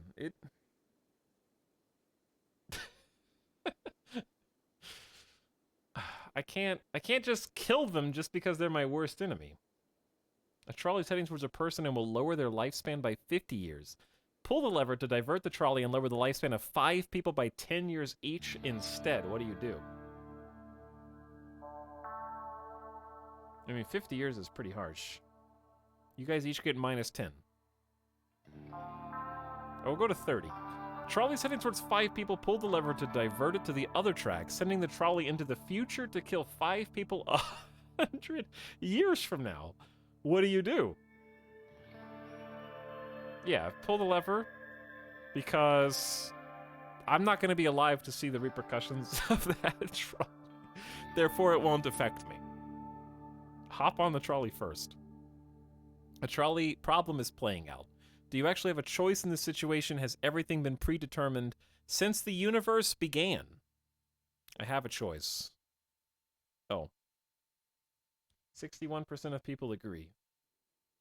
And I feel like the no choice destiny sayers I think that necessitates some kind of multiverse paradox or like multi-timeline paradox. Like every action that happens has to have been chosen at some point. Just the fact that it will happen doesn't mean it's been predetermined to do so, is what I would say. And that, like, if I had foreknowledge, like, okay, if I could tell the future and I could say what the next thing Gamer Deathbot was going to say in chat was. Doesn't mean, okay, Gamer Deathbot wasn't a good example. If I knew the next time Midas was going to bark, okay, just because I know that doesn't mean that Midas didn't then choose to bark at that time. I just had knowledge of it happening. So, like, choice can exist, I think, in tandem with foreknowledge / it was predestined. You knew it was going to happen, therefore it was predestined. Who uses a Firefox theme other than default or dark?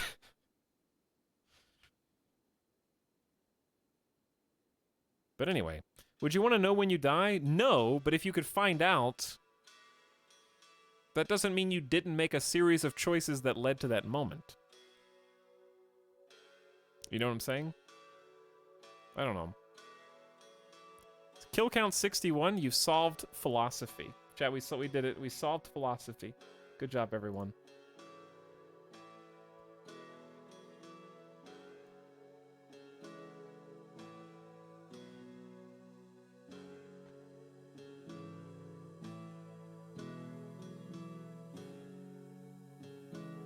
Done.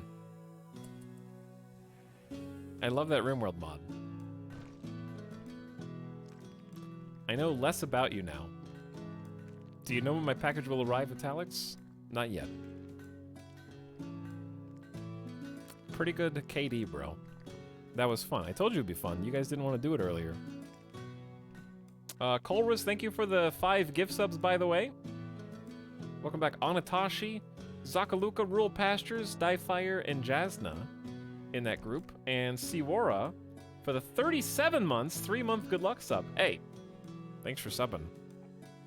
Minus 25, let the rich guy live. Here's the thing. There's another layer to that, and this is gonna... The rich guy thing is still sticking with me. Because, like...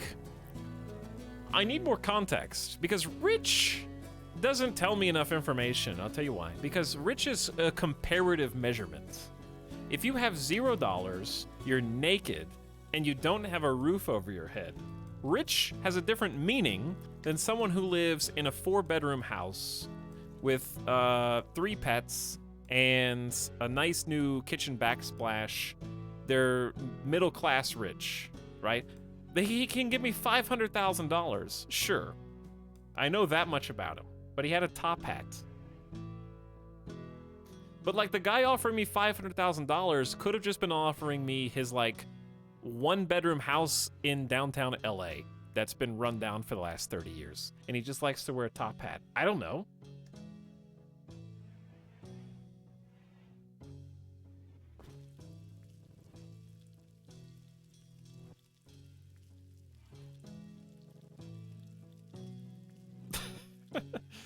So it depends on how rich. Like, is it... Like, I need context for that.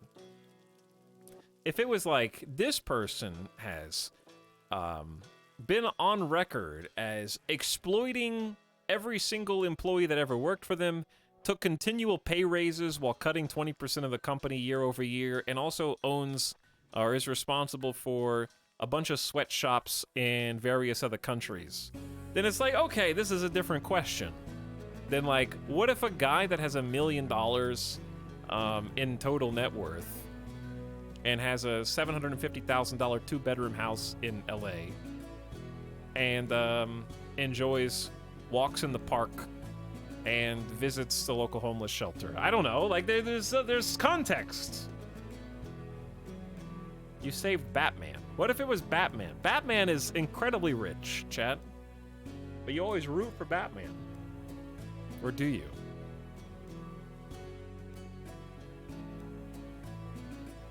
Batman could save himself.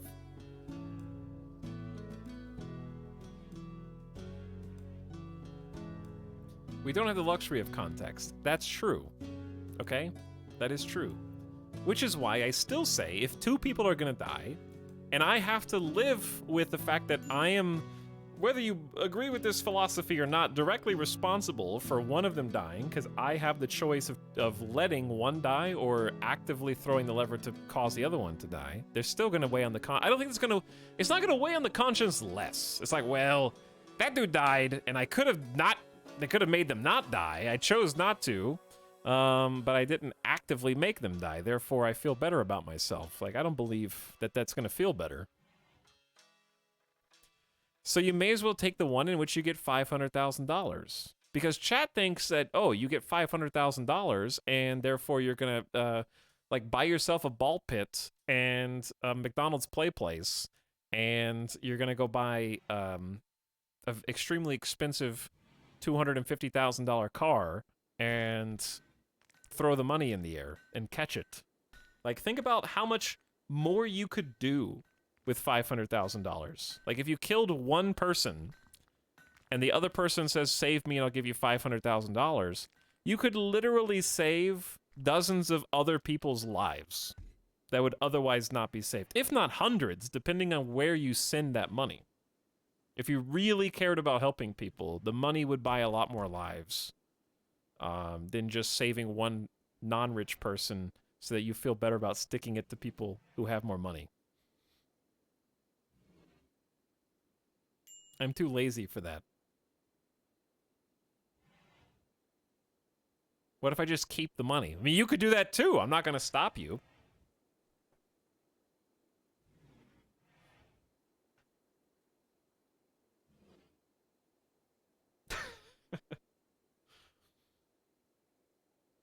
Let's see. How many lives can $500,000 save? Let's just see what Google knows.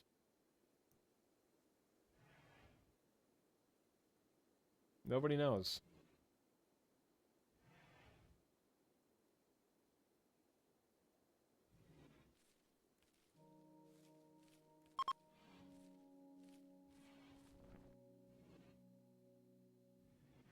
FBI watch list now for saying how much money can $500,000 save?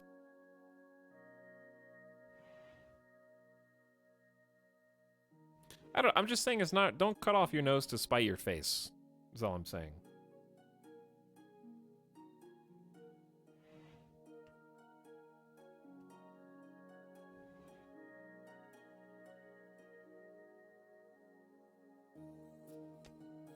$500,000 can save one rich guy on a track. If you're the rich guy, maybe. For like 32% of the population, I guess.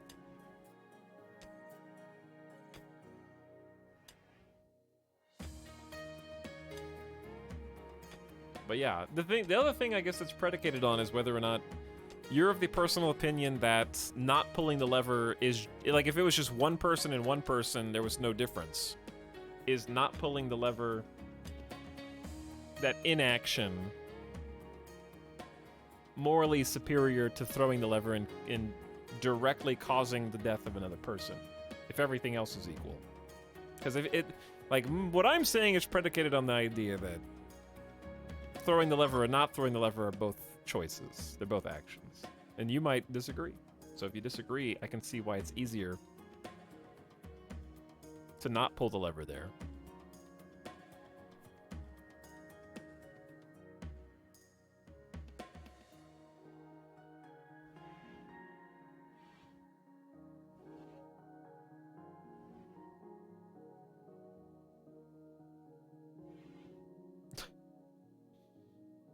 Everybody knows that the trolley's always late anyways, so we had plenty of time to save everybody. Okay, public transport, the subway's never on time. The train's never on time. Airplane's never on time. Okay, we had plenty of time to save them.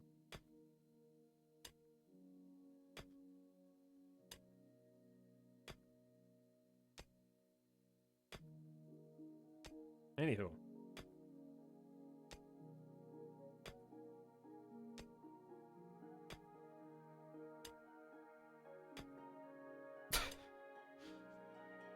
There you go, chat. You got to know what obscure and questionable choices I would make, given an actual trolley problem, of various levels of inanity.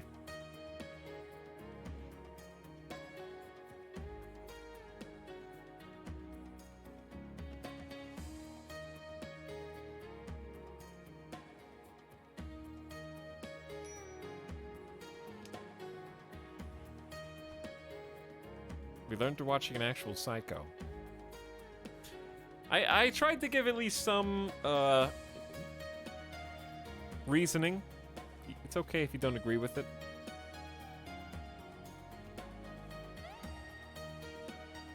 The only one that I'd feel slightly guilty about is well, I don't know. The family ones, like the cousins, first cousin versus second cousins, I would feel very guilty. That one would be the most difficult, I think. Ruthless baby murder. It's not like, it's not baby murder. Okay, let me put a different scenario. You're on a sinking ship, okay? And on the ship,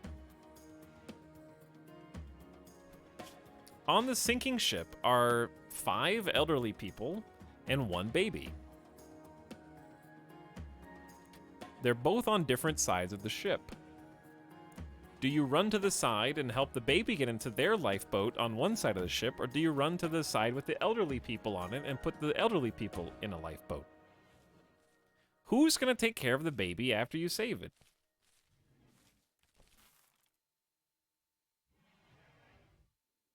Like, you succeeded in keeping the baby alive for, like, one extra day. You've guaranteed that the baby will live, but to what end? Does the baby have parents? Family? Who's taking care of the old folks? The old folks, there's 5 of them, okay? They're not, like, bedridden.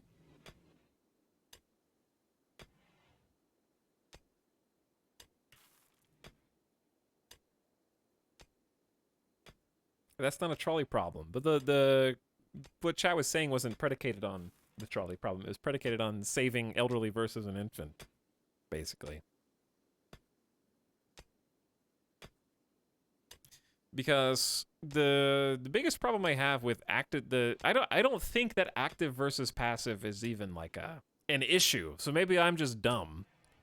But it's such a non-issue to me that like because all of my decision making is based on the fact that almost none of the people on the tracks deserve to be there, except in the case of the 5 who tied themselves to the track. Everybody else was put there by somebody else. So I'm confused why active versus passive is even a question, because I feel like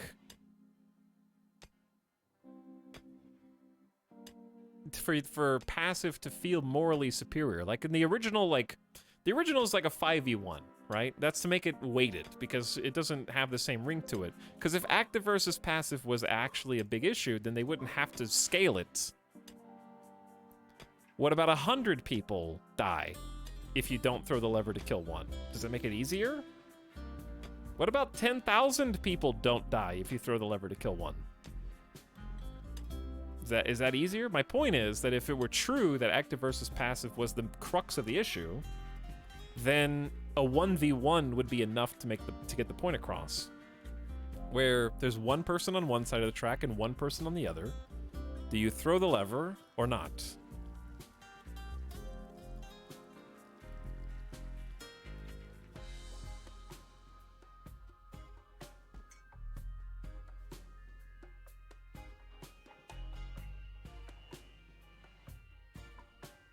I make my decisions based on what other people tell me is true, basically.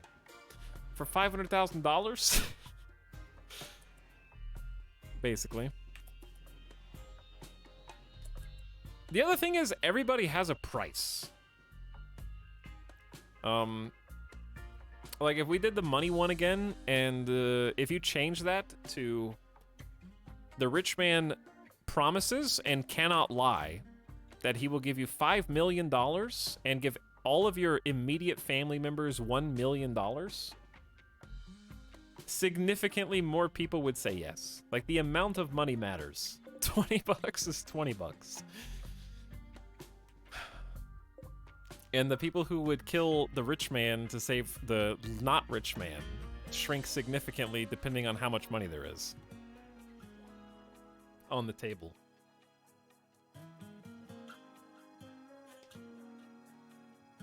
Everybody's got a price.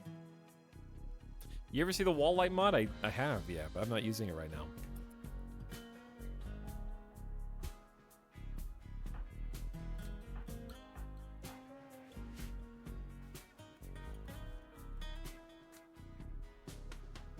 What about the rich guy versus your mom? Rich guy offers $5 million. No, it's like family, I guess, is the only thing in which that's the case, but some people put a price on family because look at any medieval family in existence. Mom would understand. No, I'd save mom, of course. What about $20 billion? Okay, forget about... It would have to be something that's not money. Because at a certain point, like, my mother is kind enough and lovely enough that she'd be like, oh, you can literally end world hunger with that amount of money? I'll do it voluntarily so that everybody else has a better time. Like, my mom is that kind of person. So it would really depend on, like, the amount of money for that. Because it would have to be, like, a world-changing amount of money where it was known that, like, okay, you can help so many people that she would be like, do it. I think. We could use some of that money to put her body in cryo-freeze.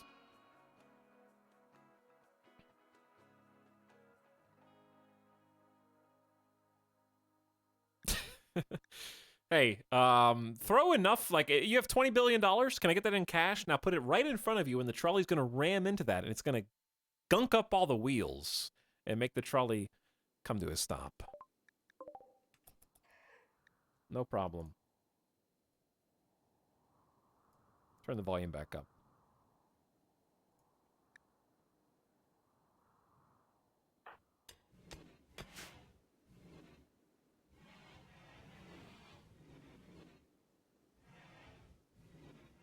There's no amount of money I would take the trolley mom. I think that that's true for most people.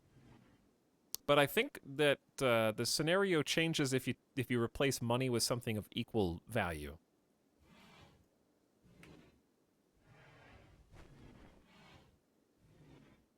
Like I was saying. Like a guarantee generational success, happiness, and health type of thing for millions of people. Like, I think the stigma is you taking money, because it's like blood, it's blood money. But if you get, like, it's not money, it's just an extremely positive, life-changing thing for a large portion of people, it feels different. Because the money is what makes it feel dirty.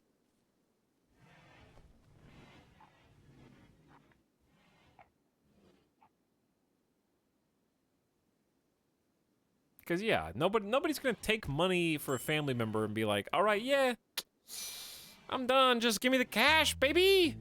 Nobody's going to do that. That's probably why they didn't even put that in as one of the scenarios. I forgot we had a mega screen TV that we can power.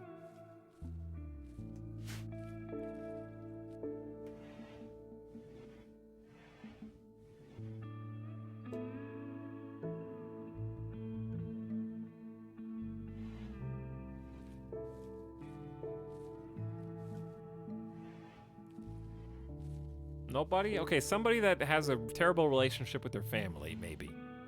And that's about it. Google says the human life is worth 10 million. Not sure how that changes this, but there it is.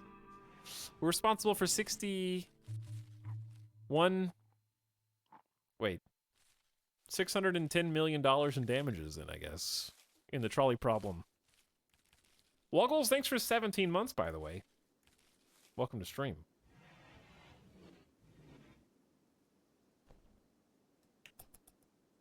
If I'm worth $10 million, can I go ahead and get that in cash up front?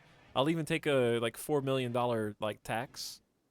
I'll take a $6 million tax. They can have 60% of my worth. Just to go ahead and grab that out of the gate. Etalyx says a human is worth 500,000. It's not that, okay, but it's not because there's 2 humans. And one's going to die regardless. One is going to die no matter what. So it's a lesser of 2 evils situation. Chat just happens to think people that have money are evil. More evil.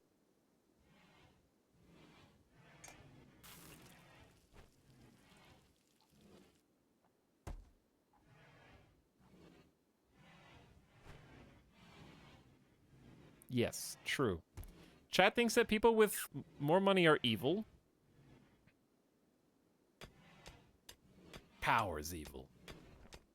And yet continues to sub to the 50, 60, 70, 80, 90,000 viewer channels on Twitch. I don't know what you want me to say. All creatures attuned with magical powers will gain mana at an increased rate. Etal is evil.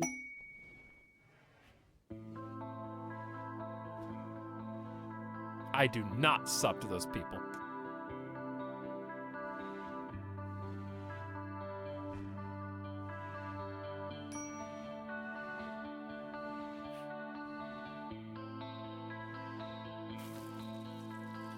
But that's another interesting sort of moral question, which I know the answer for chat. But at what point do you watch content and you think this content is worth financially supporting? I am going to support it because I enjoy it. At what point does that turn from like kind of what you guys are talking about? Some people in chat are like, once you get popular, once someone gets popular, I stop subbing, basically.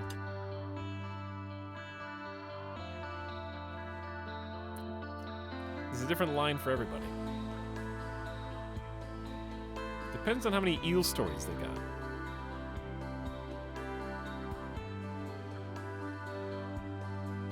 I sub so you could replace the kitchen chair.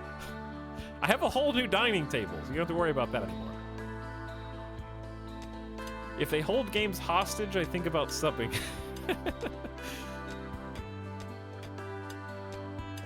Are you gonna stop being funny once you get popular? Some say I already have. Why wait?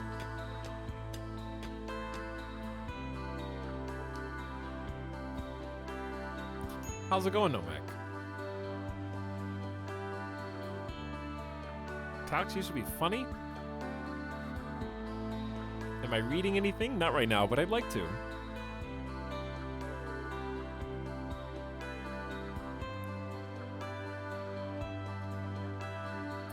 Okay, I don't have to do anything, by the way. Oh no, zombie thrombos? Maybe?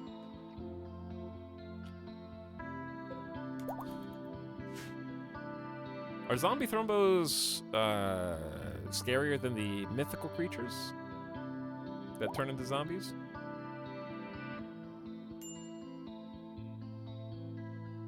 Wait, his face is naked?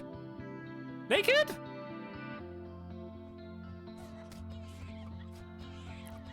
The thrombos are asleep.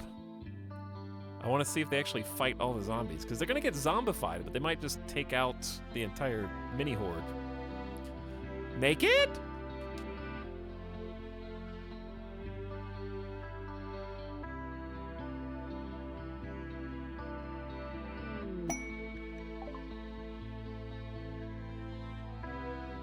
No. Do you guys have magic? They do have magic.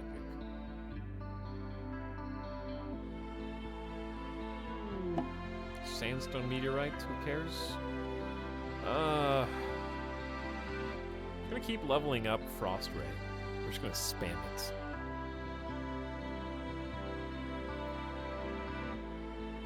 Current level, 2 shots. 2 shots is pretty sweet.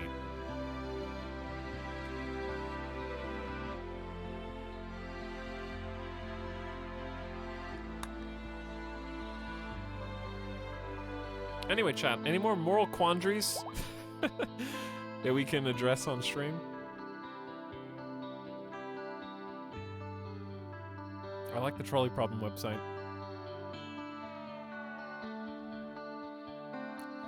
No, this hurts my head. Well, that's just a normal stream.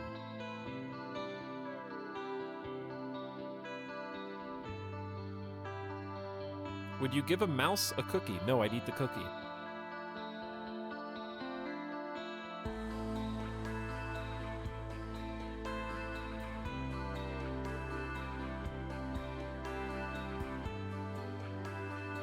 Why would I give the mouse a cookie? I'd eat the cookie.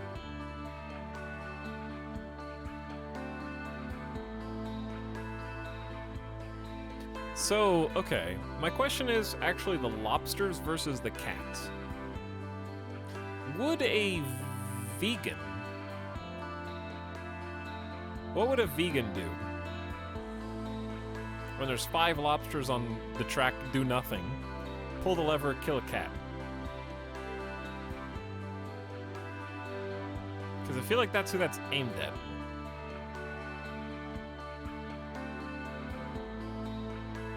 I'm vegetarian and saving the lobsters. I'm vegan and I'd kill the lobsters.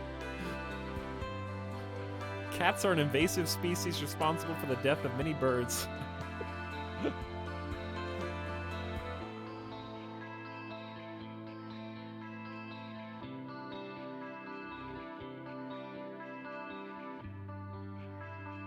Lobsters live way longer than cats. Vegan kill lobsters. Lobsters are dead on land. Lobsters can't feel pain. I mean, it'd be an easy choice for me. I'd definitely run over the lobsters because then I don't have to worry about cracking the shell. You know, the meat's already just there, just squeezed out like a toothpaste tube.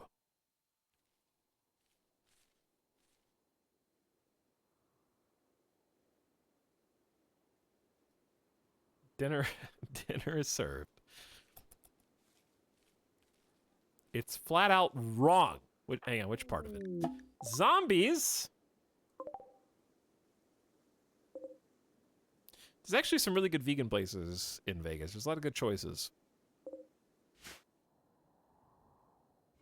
Plenty of options. Magic is returning to normal.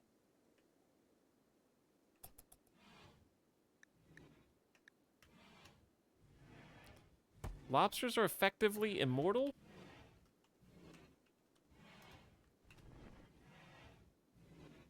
They could live to be over 100 years old. I don't think that's immortal. We found a 120-year-old lobster at a seafood restaurant in New York who lived for 20 years. The oldest caught was estimated at 140 years old. They're like eels. They're living forever beneath the waves. Cappy Shammy, thanks for a 7-month sub. Hey, what's up?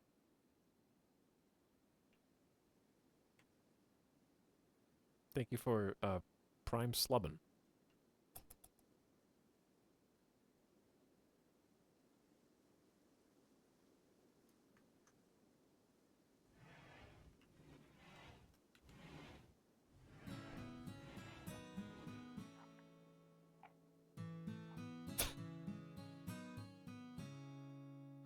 Okay, let me close some tabs.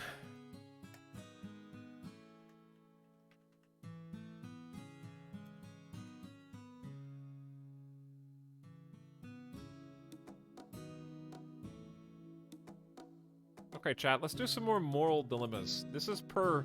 You guys are gonna hate this. This is from 2014. And it's from BuzzFeed. So, like, not new journalistic integrity BuzzFeed. 2014 BuzzFeed, okay?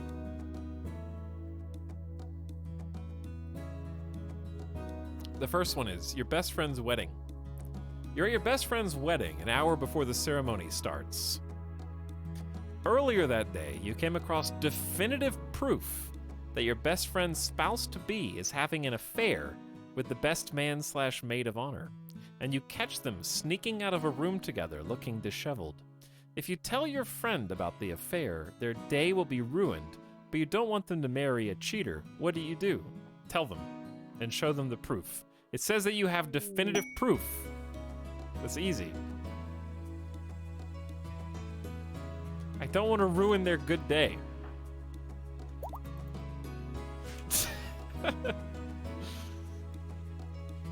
Alright, that doesn't seem like a big moral dilemma. Ooh! Oh, this is... No. There may be an unknown threat. I have to caravan for that. Never mind. I thought someone was going to join the colony. Scratch that one. No, thank you. Where's Naira? Uh-oh. Chat. We have to tell Pokenurse. I'm confused why I don't think my work schedule is working, because they're supposed to be doctoring number 1, patient and bed rest number 2, and yet they're not.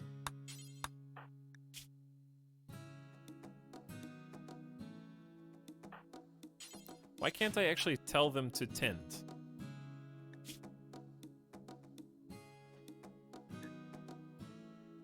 What's going on here?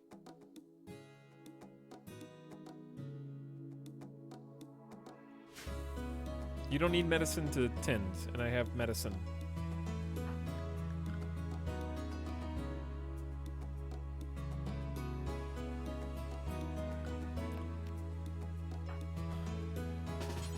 See, they can tend when they're recruited.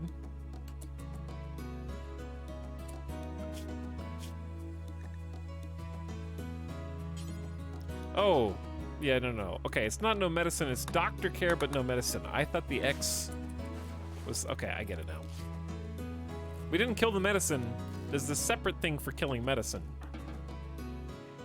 We killed doctor care.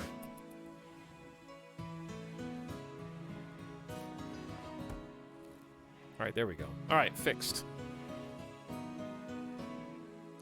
Okay, Etalyx, I got one straight from a story, stolen. 2 scientists built a working infinite energy machine. One theorizes it will collapse the universe. The other theorizes it's safe. They ask you to choose. Do you turn the machine on? I save the machine until we run out of fossil fuels.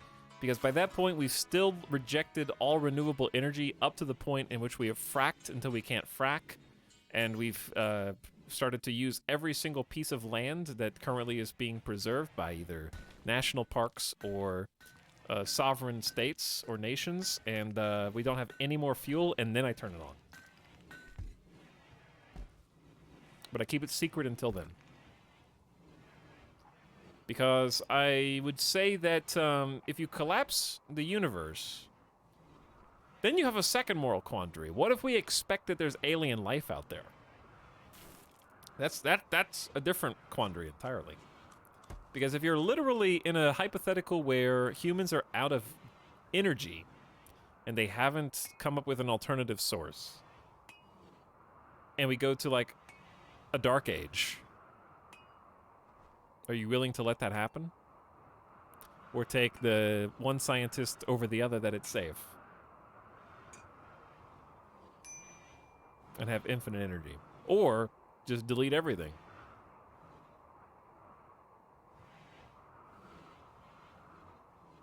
Turn it on for 500K. What if that infinite energy machine collapses the universe and rebounds, causing a new Big Bang? So it accelerates the Big Crunch, and then we have another beginning of life, and the universe resets and restarts over again, creating the next timeline. And what if we're meant to do that in order to complete the cycle and close the loop?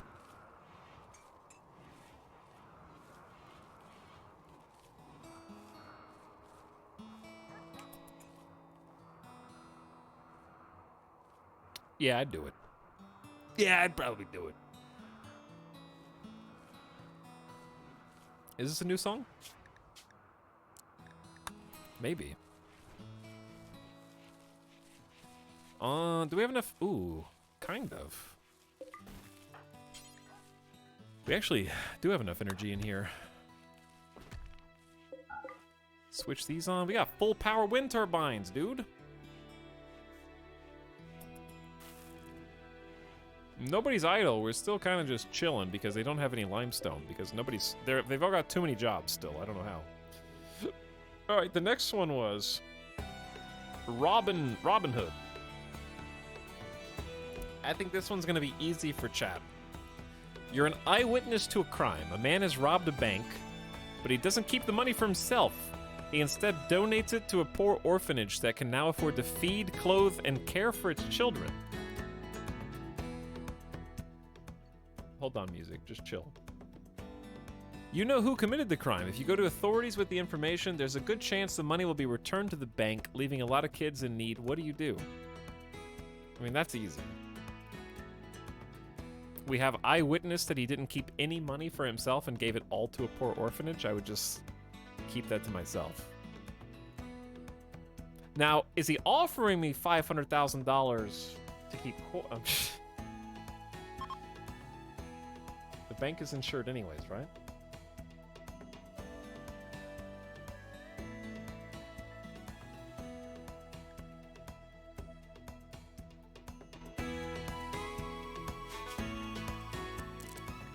There we go.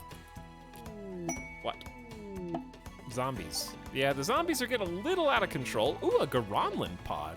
I haven't thought about trying to use Garanlands with zombies. It seems dangerous, and this map is the worst for Garanlands anyway. So no. Okay, this is the next question. Company policy. You have a job as a network administrator for a company that also employs your best friend's husband. So you and your best friend's husband work at the same company as a network admin. One day, your best friend's husband sends you a message asking you to release an email from quarantine. This requires you to open the email, at which point you discover it's correspondence between this guy and his secret lover. Why are all these, like, tattle on... After releasing the email, you find yourself in a pickle. Your instinct is to tell your best friend about his husband's infidelities, but divulging the contents of company emails is against company policy and you could lose your job. Who cares? Just tell them. This is weak. I agree, Ace Tech. Once it becomes plain your best friend found out about his cheating husband, though, a company email, all trails inevitably lead to you as the leak. Do you tell them about your indiscretion?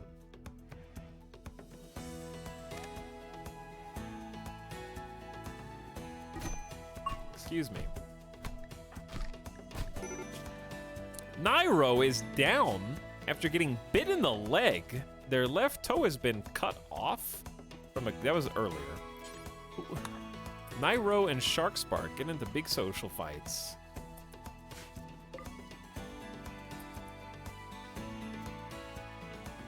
Ask HR.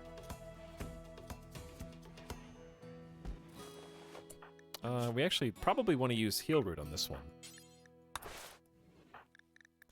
To stop the bleeding. There we go.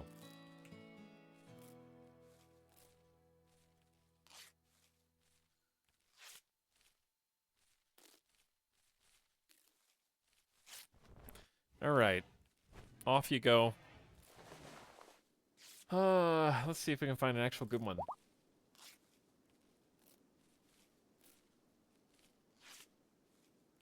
Oh, maybe this one's a little spicier. You're involved in a two-car crash on your way to work one morning, in which you accidentally hit and kill a pedestrian. As you get out of the car, you're intercepted by a tearful woman who seems to think that she hit and killed the pedestrian. You're not sure why she thinks she hit the person, but she's convinced. There's only you, the woman, and the person you hit on the road, with no eyewitnesses. You know that whoever is deemed responsible will probably be sent to jail. What do you do?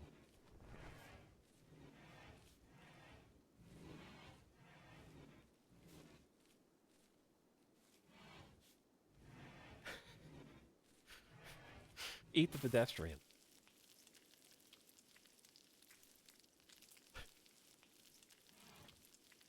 Eliminate the witnesses and run. There aren't any. There's no witnesses. They're gonna figure it out. Maybe. All these are just, are you a shitty person questions. Yeah. This case literally appeared in one of my psychology textbooks. I'm not surprised. They're probably just taken from other places.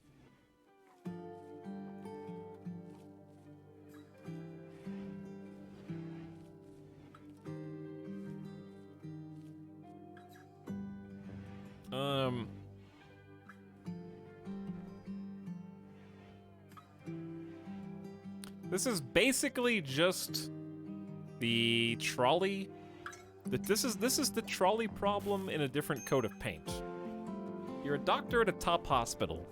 You have 6 gravely ill patients, 5 of whom are in urgent need of organ transplant. You can't help them, though, because there are no available organs that can be used to save their lives. The 6th patient, however, will die without a particular medicine.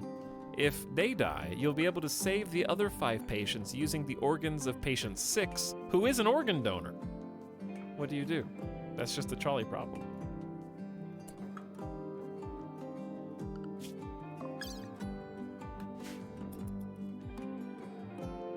Pretty sure this was a House episode.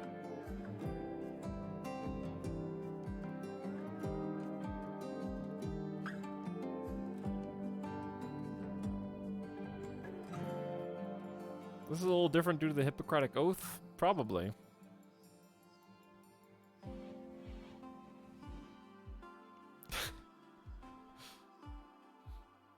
They're an organ donor. They signed up for this. Yeah, but we could just give them the medicine and they live.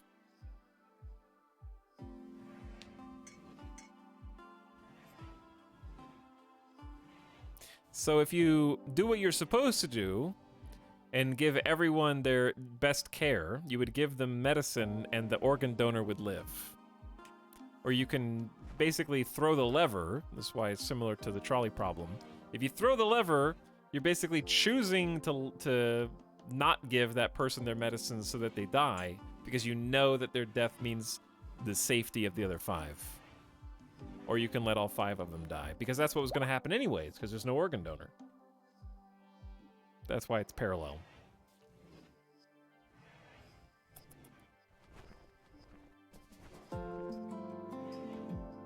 I am a RimWorld doctor. I check the 6 guy's skills before I make the decision. Exactly. That's what you're supposed to do.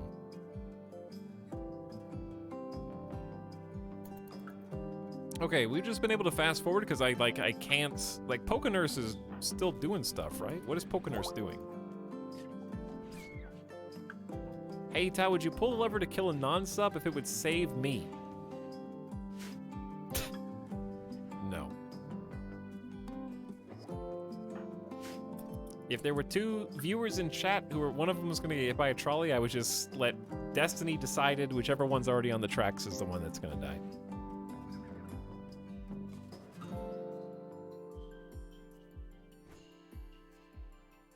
Okay.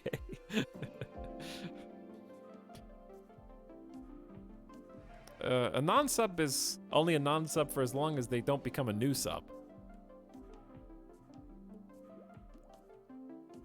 You know, all they have to do is get a gift sub. Also, I'll lord it over them, you know. I'll be like, hey, I saved you. I think you owe me. You know? You understand what I'm saying? I'm talking $5 a month. I saved your life. You can't give me a Prime sub. You don't even have to pay for it. Remember that time I saved you? I saved your life.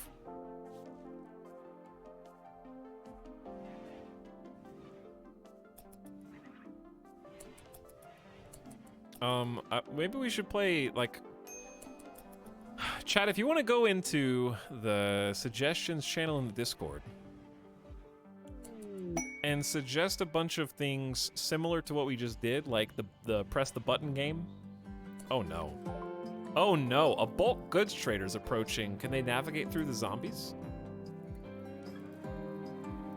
Like the would you press the button if something? Like, I'd suggest more of those, and we'll do like a just chatting stream sometime. And play all of them.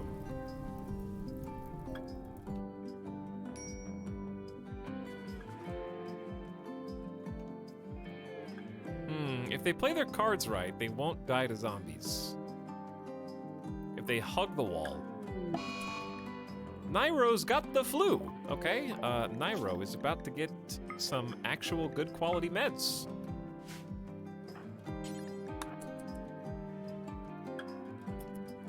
Don't wander over here, zombies.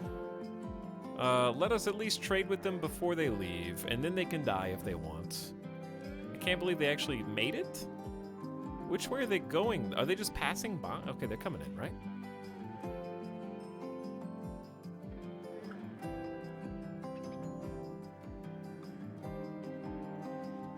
If you had a choice to play a popular game and get rich or play RimWorld, what would you do? Is it just one stream? You're telling me there could be a deeper question. Are you talking about like you have to play a different game? Like you switch to playing Fortnite in Fortnite's heyday, but you have to play Fortnite every single stream 5 days a week, but you get rich? I don't know. That would have to be an exorbitant amount of money because I don't wanna.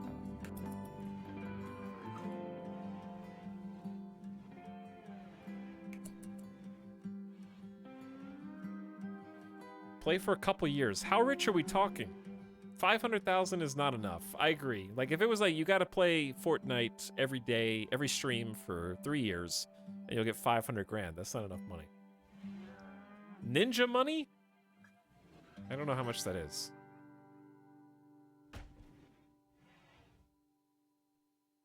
Is it 5 days a week, like 8 hours a day as well? Because I can't even do that now. That being said, we did have 8-hour streams the last few days. I don't shoot for that. I'm trying to shoot for like anywhere from 6 to 9, depending on how much fun we're having. 15 million? You're gonna give me 15 million to basically sell my soul for 3 years. 15 million is 15 million, chat. That's a once in a lifetime opportunity. And then I could just be irrelevant afterward if I wanted.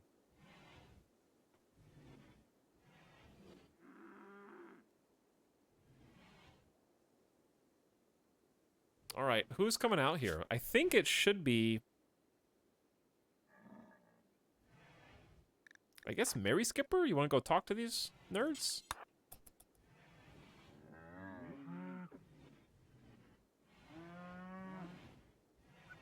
Just don't get caught by the zombies.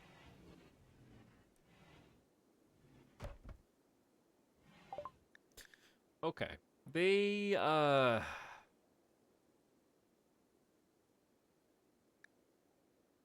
a tribal bulk goods trader, which means they don't have a lot. We have a good amount of money, though. The trick is actually hauling all this stuff in from outside, I guess. Like, I'd really like to buy all their heal root.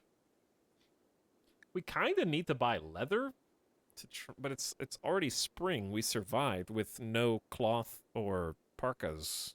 But we do need clothes, so I'm going to try and buy all the leather and all the cloth. We actually need to start creating something to sell. But we can't sell to here. We need to sell to an orbital trade beacon. I'm going to ditch the bionic tongue and then wish I had it later.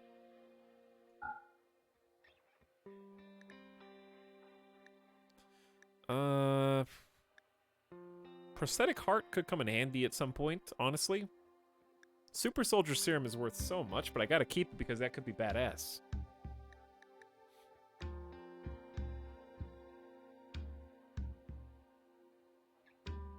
Okay, we'll just do this and spend 900 bucks. That's just a lot of cloth. And it's in the river. We're technically unrestricted right now. They just don't have anything to do to go out into the zombies. So they're just gonna go pick all this junk up.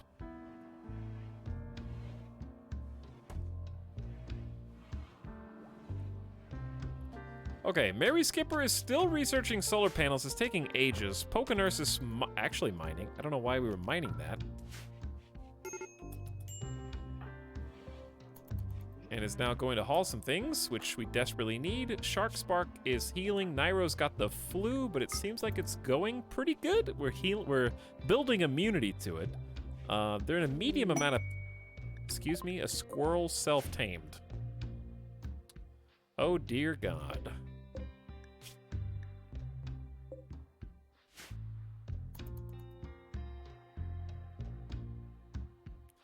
Those are zombie thrumbos. Zombos, if you will.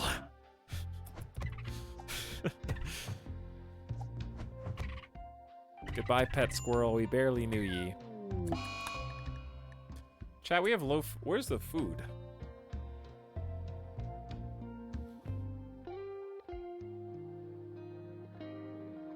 Is it even hot enough to start growing crops again?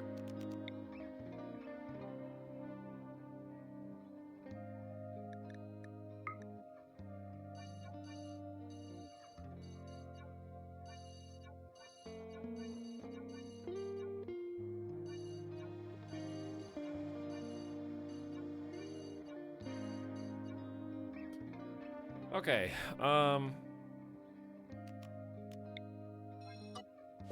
this is gonna be rice.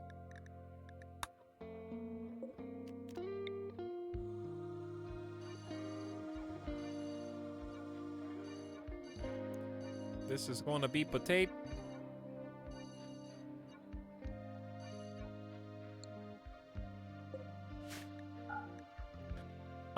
And then time anyone but time it out for 10 minutes. Joe Caleb. Okay, goodbye, Caleb.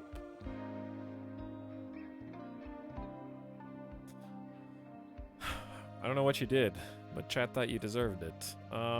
Chat, we need food. There's a warg?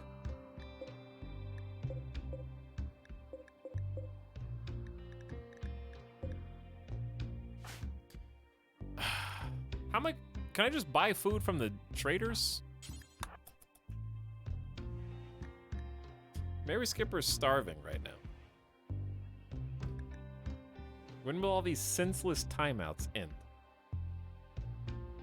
It's a good question. Trivial malnutrition. I don't know if anybody who's got malnutrition thinks it's trivial, but the game does. Okay. I'm just gonna spend the rest of my money. Give me pemmican. And a bunch of beef. That should tide us over.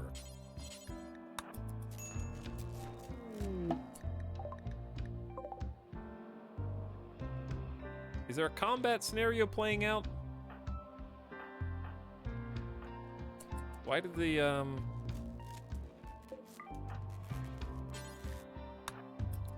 Why did the game slow down?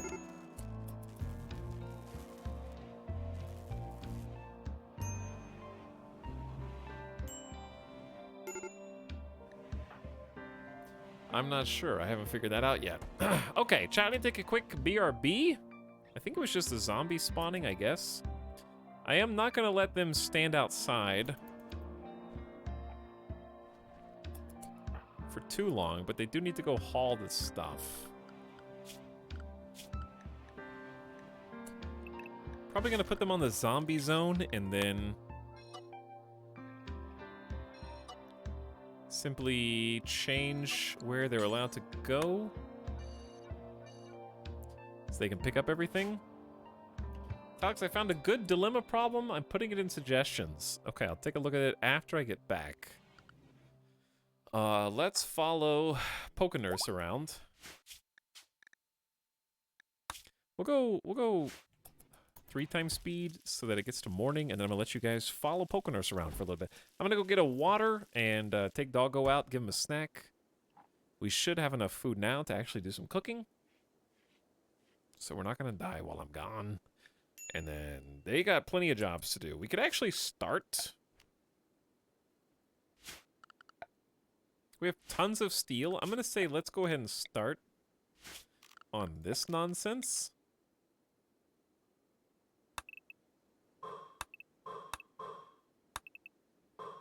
We do need supports in here, so we can't just dig all the way down without any...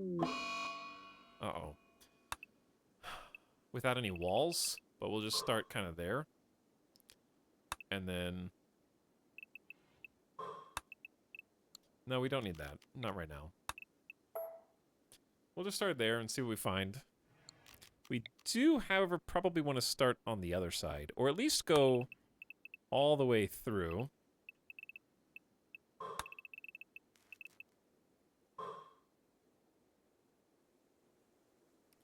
This is going to be a very lonely trail. I don't think it's going to go so well. But yeah, let them just make a 1x1 all the way through, and then we can start bedrooms.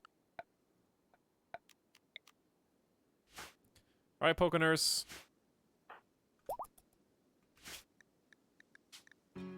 No. Bad. Chat! Thanks for hanging out tonight and contemplating the meaning of life. I will be back briefly. Thanks for spending your Friday here. Hang tight.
him.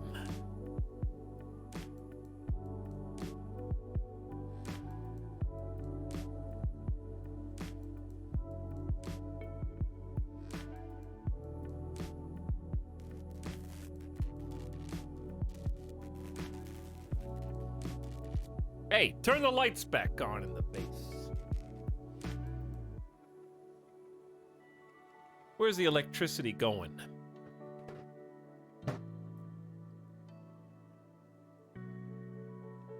Okay. Okay.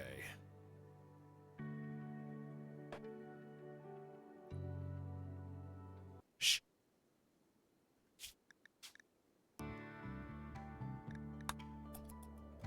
Uh-oh. Why don't you finish solar panel research? That's a great idea.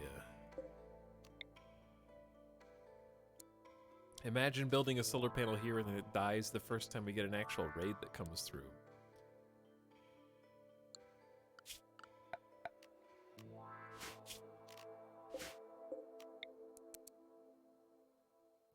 It's not viable. You can't even do that. I have to scooch these down, which I should have done anyways. They could have They could have got scooched too, and that would have saved. I needed to save so much space, and I didn't do it. I'm gonna have to deconstruct both of these intentionally. I can't believe they nerfed the amount of refunded recycled materials you get. Unacceptable. Who's blocking this? Who's blocking this? You used to get, what'd you get, 75%? Now you only get 50?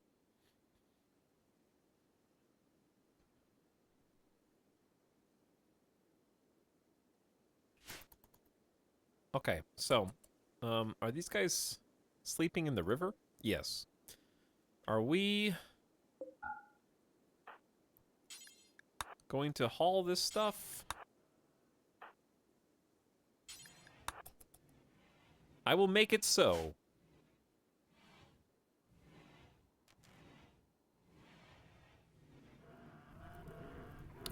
What happened while I was gone, dude?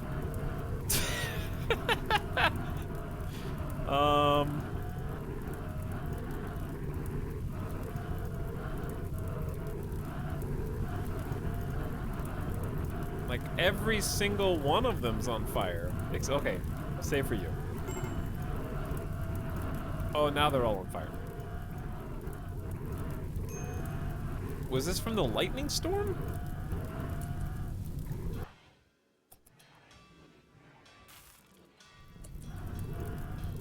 Oop. They're going in the water.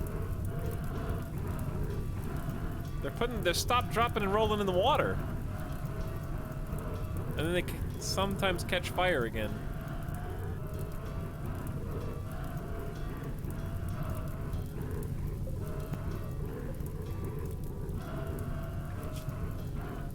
That's a lot of burns, dude.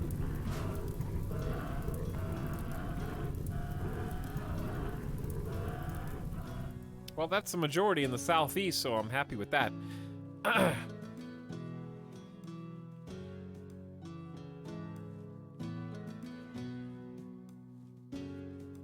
All right, Aztec submitted.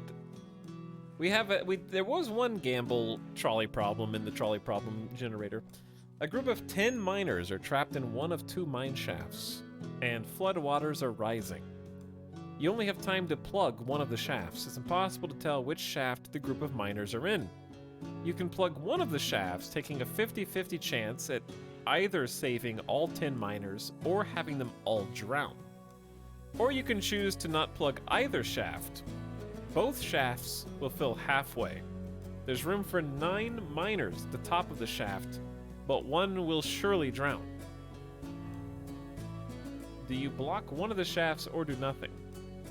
So you're saying that there's a 50-50 that you save every one of them, or having all of them drown. Or you do nothing and one guarantees dies, but 9 live.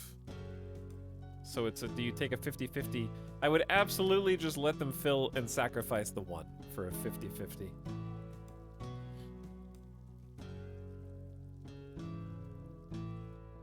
Because if they all die, you do the wrong one. That seems way worse.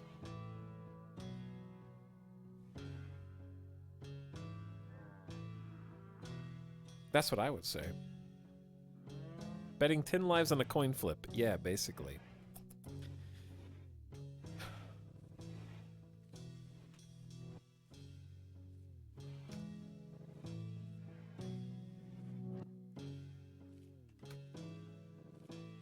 All right, let's see.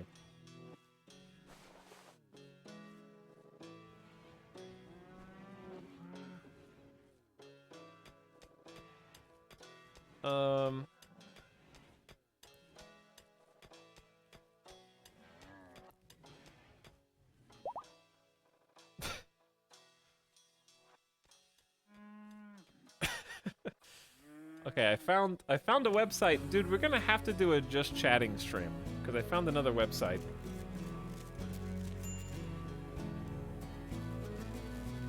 Dude, where is the electricity gone?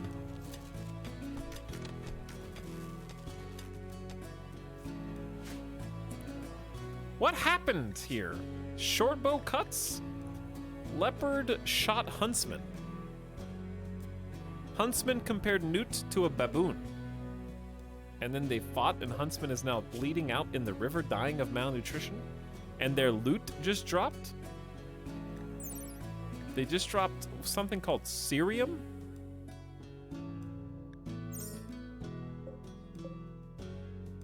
Also, their animals are eating my pemmican.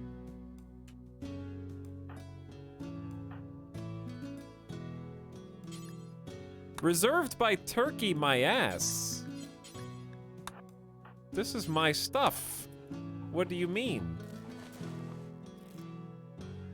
I bought these goods fair and square.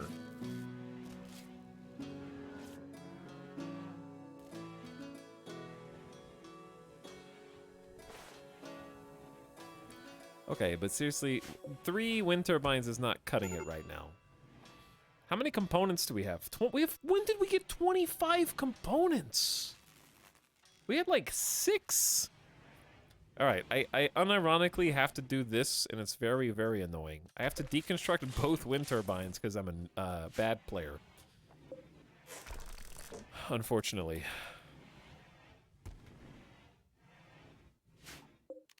Fortunately for me, they're 2. We should get 1 component back, though. Deconstruction should be 50% return rate. I think getting blown up is a 25%. Also, the flu is going exceptionally well. We actually have a medicine stockpile. 49 heal root, 33 regular meds. Not bad. Incredibly late. Hello, Saki. Welcome, people arrivers. Anybody just jump in and miss the entire trolley side quest? Probably. Yeah, we got half back. I did. Me! I did!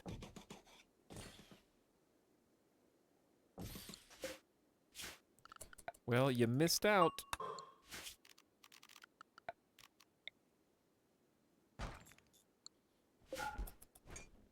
Do it again! Oh, you guys want to do the whole thing again? Except chat gets to decide every answer?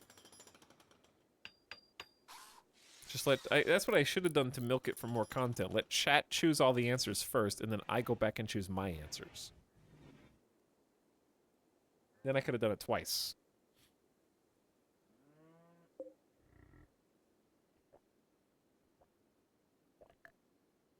But it's too late.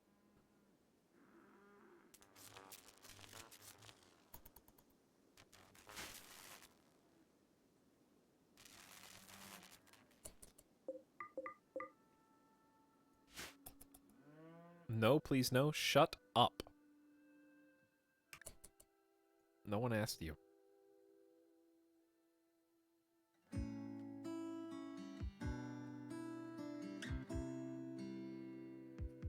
Scrolling all the way up. Gamer Deathbot's here. Hello, Gamer Deathbot.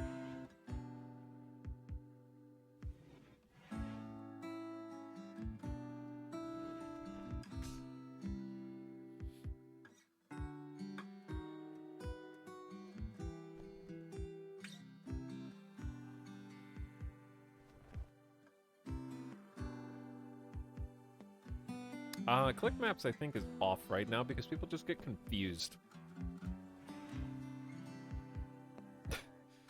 No politics, uwu.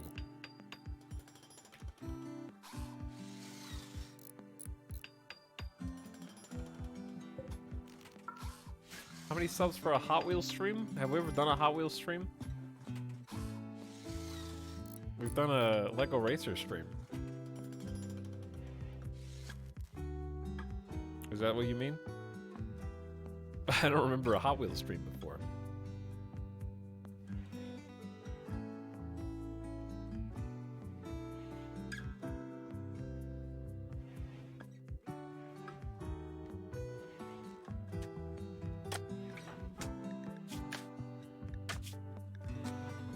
Why is Pokenurse threatening? We just need, like, I don't know, I'm getting tired of only having 4 colonists, to be honest. There's only so much we can do.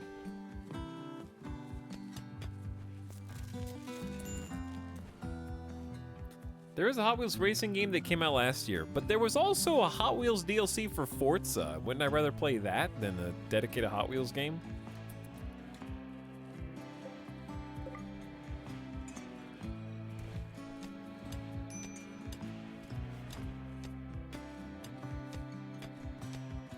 In fact, I think I tried to play...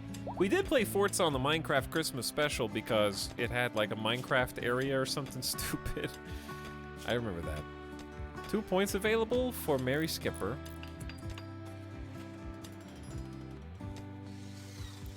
Let's get Frost Ray maxed.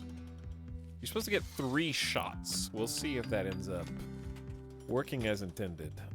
And then I'm gonna make Soothing Breeze slightly better. Because it should just be on now, where you periodically buff people. I don't know if it's actually doing anything or not, because it says you got Soothing Ore right now. You got full mana, so it seems fine. Forza 5 is getting a new Hot Wheels DLC. It's not out yet. The one that was already out was 3. Whew. I forgot how many there were. All right, we have 4 wind turbines now. If that's not enough to keep the lights on here, I don't know what is. Blocked by roof. There's 1 piece of roof. It's a thick roof. You can't undo it. It's 1 piece of roof.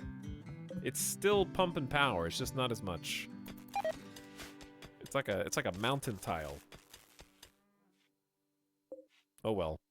This is blocked by granite. Ah, that piece. It's already queued up to mine.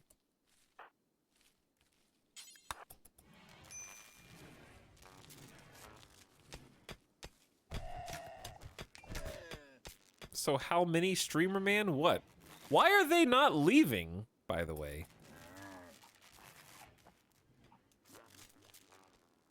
This caravan hasn't left. How many subs for a Hot Wheels stream? I wouldn't play Hot Wheels without a steering wheel. I have to take it very seriously. I'm allergic to Hot Wheels streams. I regret to inform you.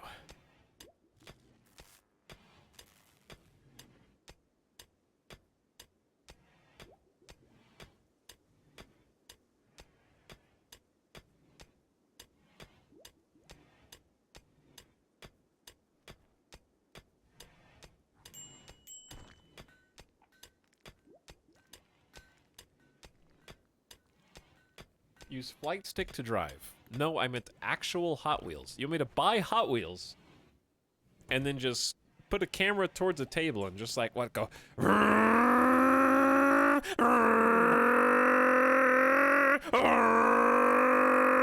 like that for like 5 hours?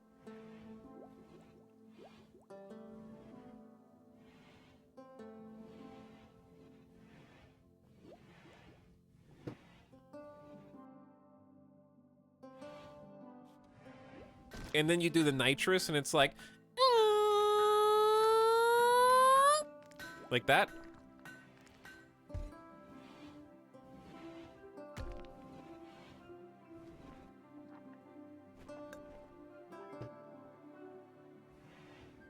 Flip it, loop it, stream done.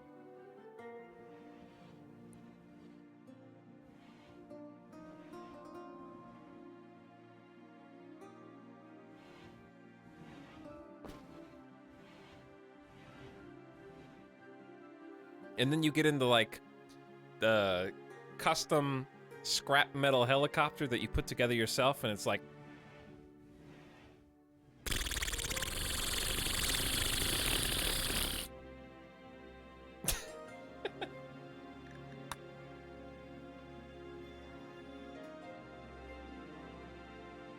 hold on, I can do that one better.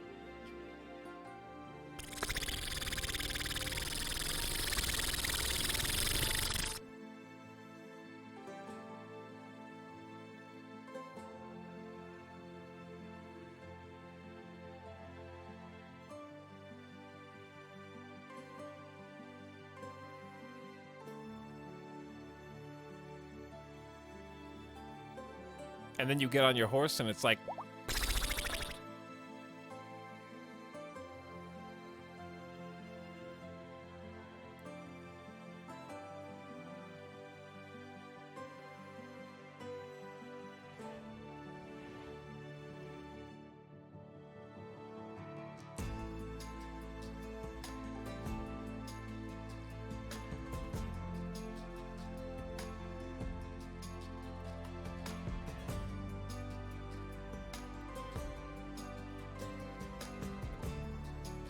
okay.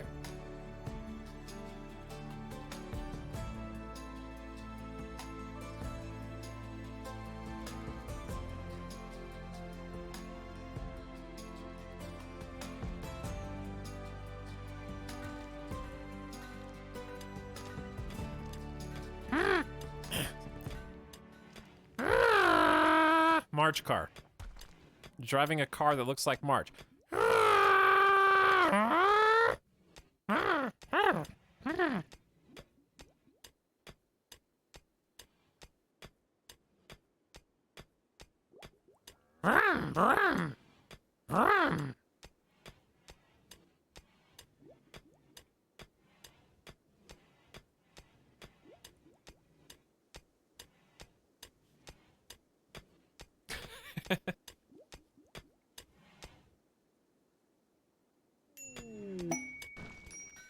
And then you're playing Mario Kart.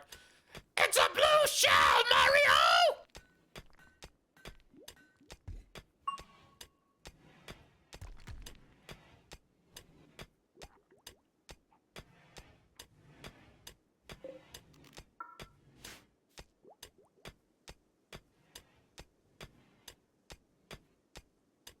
Okay, that's all I got.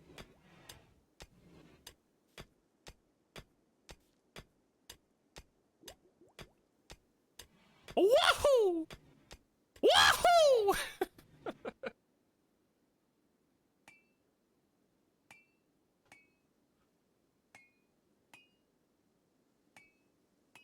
Pretty good wahoo.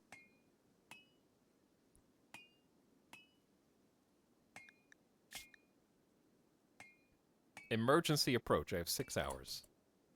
A shuttle of the Exodus Empire has taken damage and is seeking a place to land. Its commander, Posloin, wants to land at Mana Town.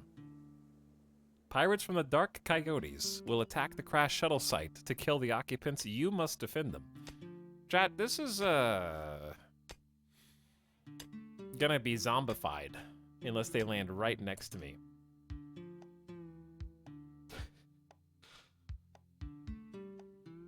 However, if I accept and succeed, we get a new colonist. Who is a careful, a night owl, but a doctor and a cook and a shooter.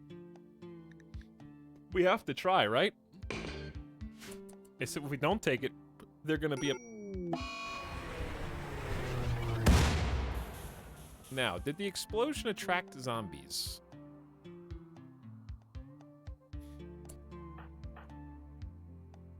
Chat, we have 2 questions.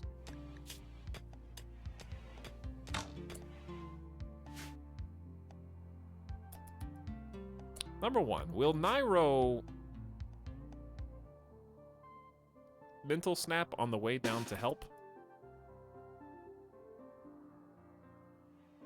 Number 2, we desperately need to come up with ways to cross this without going through the marsh and the river. Because by the time we get down here, the raid should be on the way.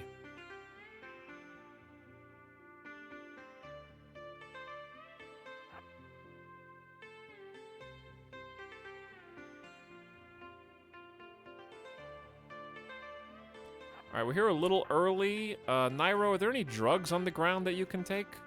Look at this soldier. Cataphract armor and a minigun. This one's a werewolf? Pompeiana the army cook werewolf. Not enough melee skill. Octopus is also loaded with cataphract minigun.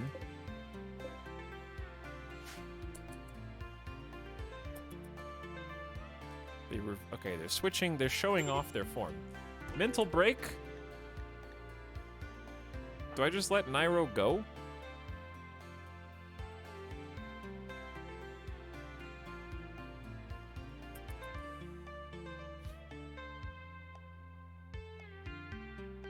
We just have to last a little longer. I regret coming down here this early. They're here. And they've got mostly melee. This should be pretty easy if we don't snap.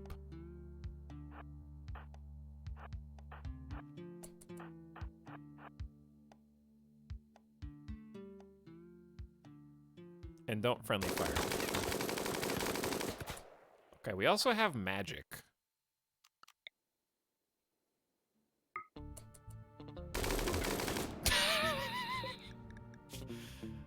Oops. I just pushed them into the royals. Mary Skipper, can you frost ray that guy? Ooh, triple shot. Destroyed. Hit jet.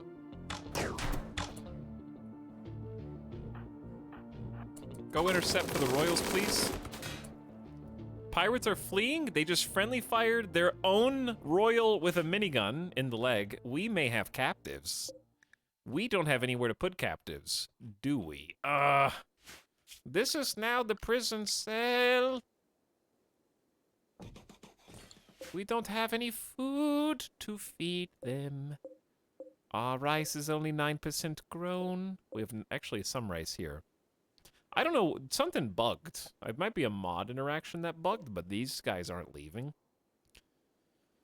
And we got 2 meals, 3 meals. Got Gary and DC and Dims. Okay, there's 3. Dims the gamer. 16 years old. What picture are you trying to paint with this character? Childhood video gamer. Dims grew up on a midworld, mostly locked in his room playing video games. He was warm-hearted with a deep fondness for animals. As he grew up, he turned to drugs to enhance reality. During these trying times, he found passion and refuge in the gym. What the hell? Chemical fascination and physically adept. It's just like me, for real. Shooting intellect, of course, is a 16-year-old gamer with the strongest stat being intellectual. Of course. Gary is iron-willed and tough with a 9 intellectual and doctor, though. There's a doctor too, but iron-willed tough is pretty sick. And we have a chronomancer who's also intellectual. All 3 of them super intellectual. Not great at combat, but iron-willed tough is pretty good. I say we choose one and leave the others because I just simply can't afford to feed or take care of that many people. Mary Skipper, please capture Gary.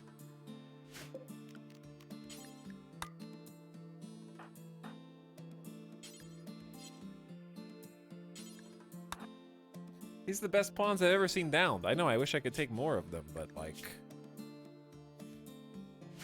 because this is a good pick too. I mean, chemical fascination sucks. I'm gonna let them rot. Night Owl's not that great. I'm only taking one because we don't have chat. We have 2 meals.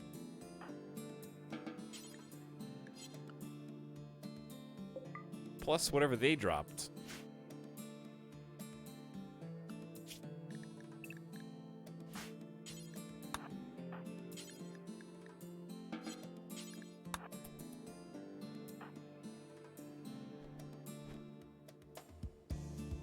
He's gonna die on the way home. He's dead in 9 hours. You've got time.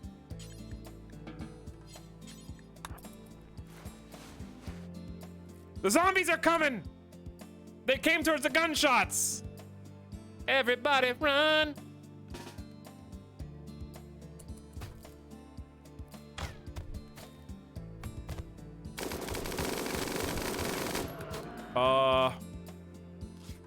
We're just gonna leave them to it because...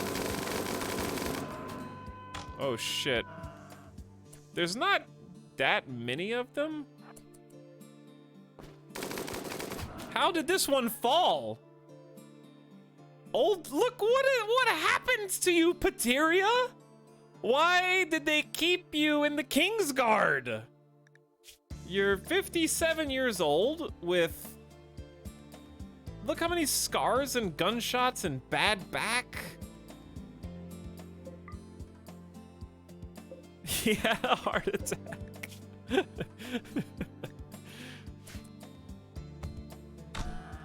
Now the werewolf's going in. All right, Poke Nurse, there's nothing you can do here. Just leave. We just have... You guys need to stay away. Don't get any closer. We've done everything that we can here.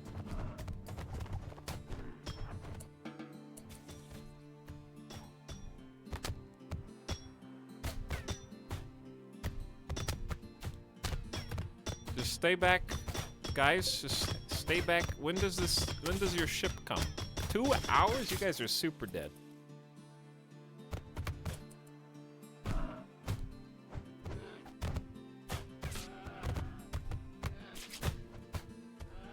Did I forget to mention the zombies? Cool.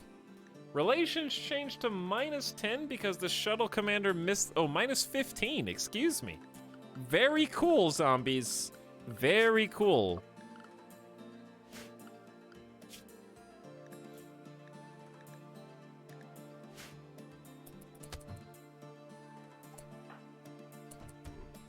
Can you go? Can you leave?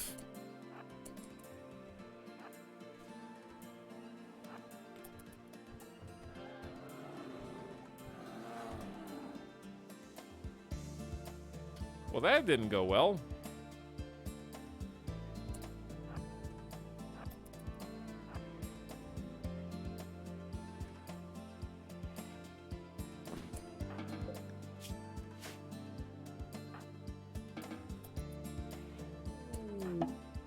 Oh, really? There's zombies? You don't say.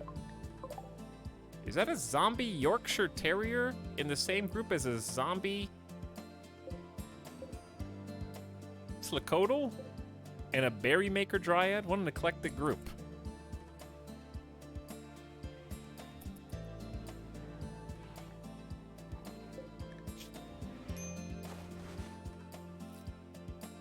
All right, Gary, I'm about to save your whole life.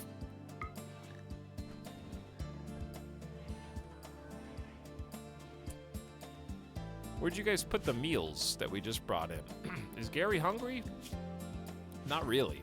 All right, we gotta start breaking your resistance. Well, no, we have to actually convert you first to our ideology. That'd be easier. Because you believe in, quote, moral belief, which is cannibal supremacists. Their narrative is, I looked at this corrupt bureaucrat with his pitiful bionic guards, all that power left fallow. I tried to convince him that you never really come together with someone until you eat them. If anyone disagrees, I'm always ready to defend myself. Reflections by a Glitter Tech Smuggler by Jeff Nuish. Nui. Jeff.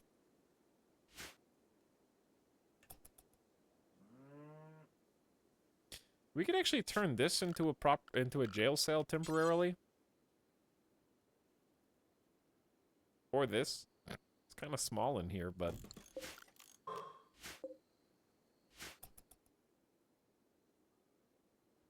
It is me. I am Jeff. I am Jeff the Cannibal. I believe in eating people. I believe it.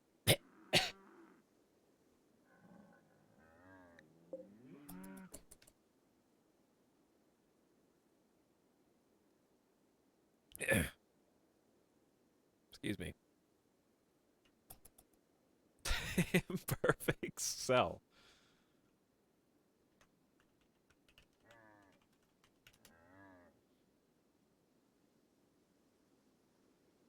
Let me listen. Can I listen to 3 seconds without losing my channel? Oh, you may call me Cell. Is that really? No, that's an impression. That's not their voice. Google misled me.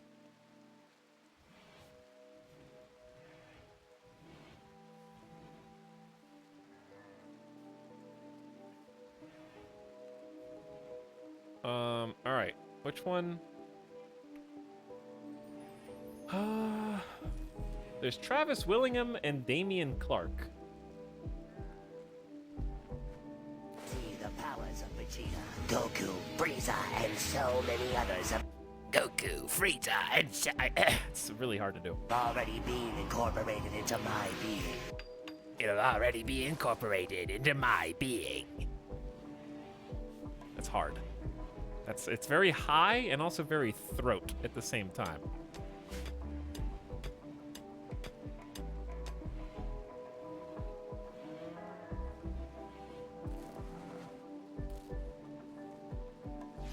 DBC abridged voice.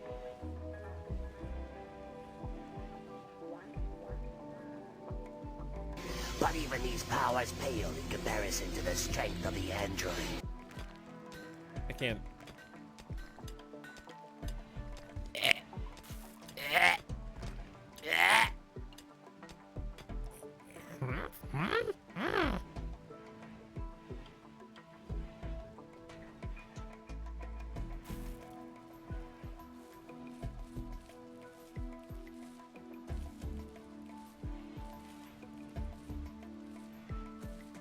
Oh my god. Goku, you're... Your power...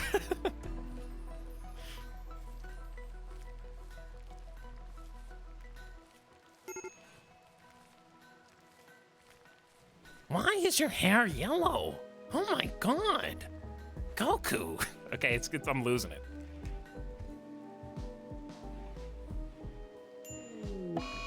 What?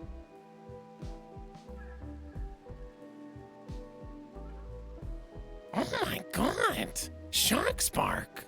How did you die? What the hell happened?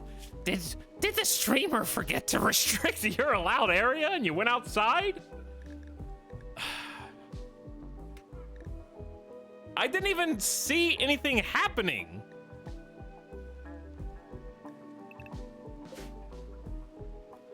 If anyone was gonna die, though, I would have chosen Shark Spark. Because they weren't even magically talented. Sorry, Shark Spark. I mean, it was nice to have someone else to shoot. They were decent at building. I didn't even notice anyone being attacked. The price you pay. This is... You get one colonist and instantly let one die. You did say you were tired of having 4 pawns. Now I've got 3 plus a new recruit. This is worse. Because we were not that far from being able to use them. Whatever, just keep the stupid save.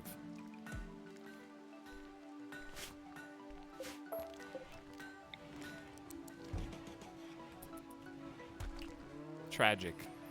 It happened off screen, and they're gonna turn into a zombie.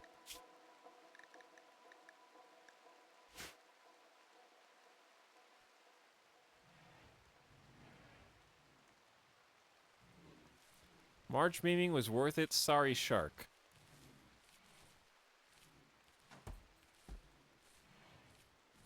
Do you still have Word of Trust? Yeah, I do. But I don't have enough psi focus, because it's, what, 60%?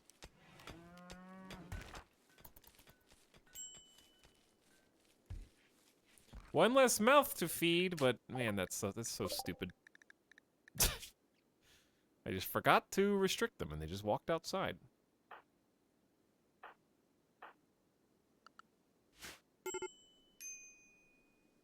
There's a trolley heading toward Marge, but you can pull a lever to redirect it so it runs over Shark Spark. What do you do?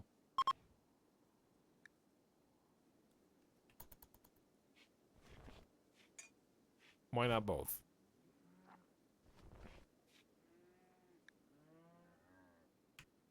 Well, we found some steel. Oh look, more zombies. Sure would have been nice to be able to complete that quest, though, but the zombies just rampaged over because of the guns. Oh, dude, your own colonist has its own notification. That's really cool. Zombie Shark Spark is here.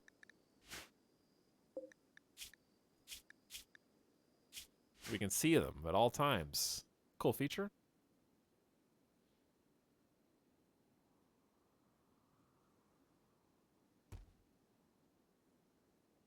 I wonder if I can come up with a trolley problem for chat. They're finally leaving. I don't know what they were waiting for, but 3 of them died.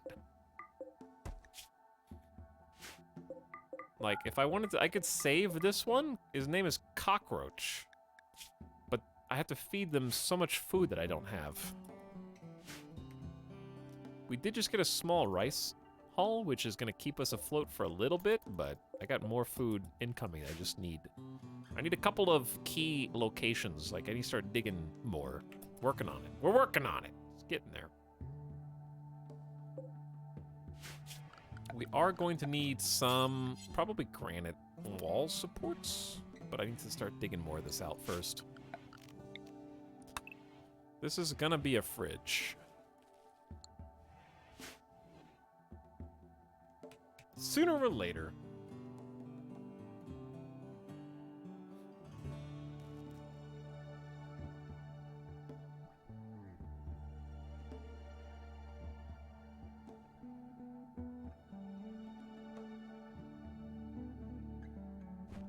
Okay,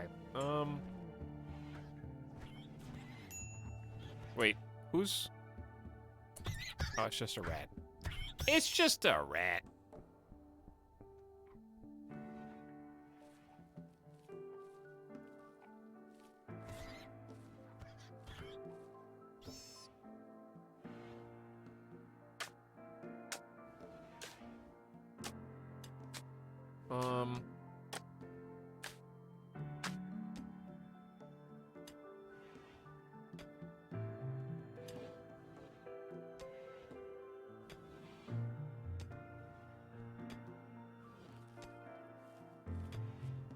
All right, why am... Hold on, Jed. There we go, I can see you now. Yo.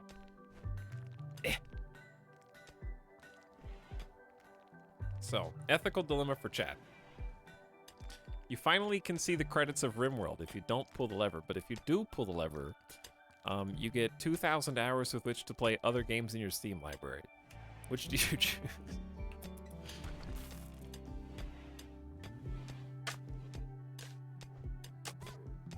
We need to have a... We can't have a funeral, I guess.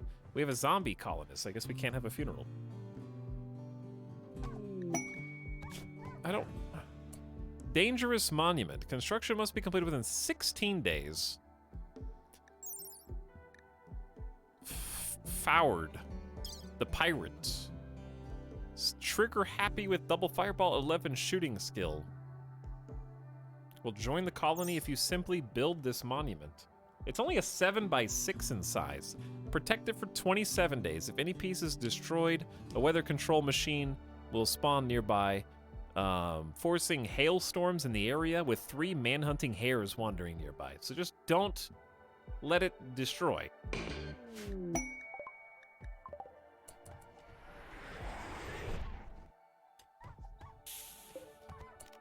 Okay, we are going to install this. It has to live for 27 days, correct? I'm gonna do it in the front yard.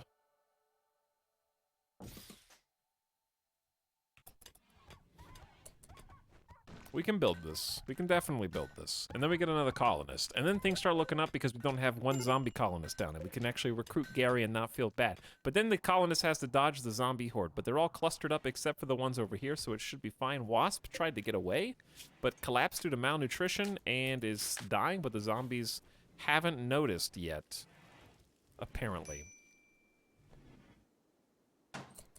Thank you, Nairo. Let's go ahead and use whatever we have the most of. We have 120 marble, but look at all this limestone. Why are we not cutting limestone ever?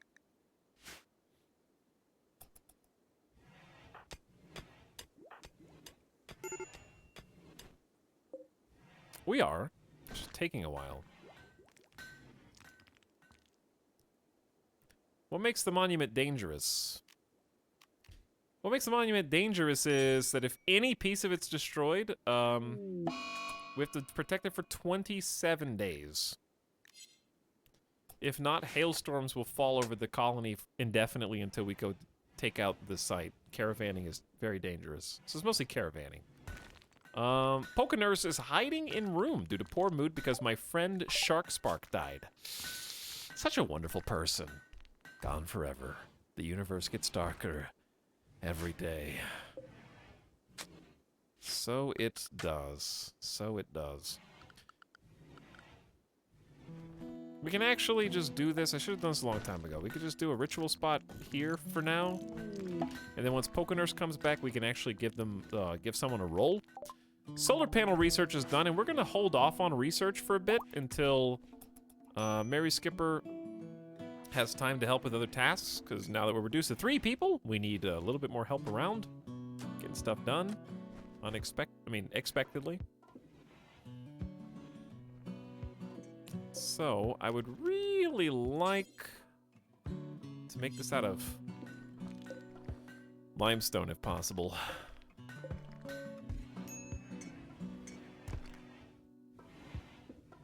Nairo, you're doing great.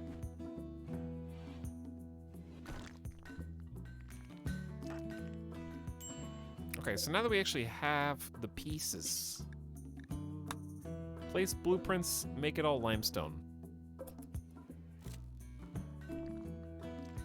Zombies came back after the kaboom, as they tend to do. It's a very persistent danger. Even if you clear the map, it's very hard to keep it clear, and it's crazy how fast it repopulates. The apocalypse is nigh.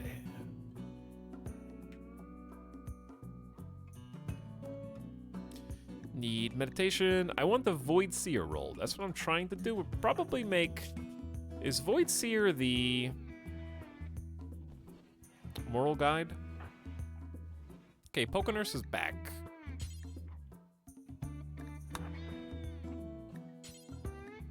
Man is leader, so I'm gonna say the Void Seer should probably be Mary Skipper, who's the best at talking, because they usually have to convert people and give speeches and stuff. So Mary Skipper can be the Void Seer.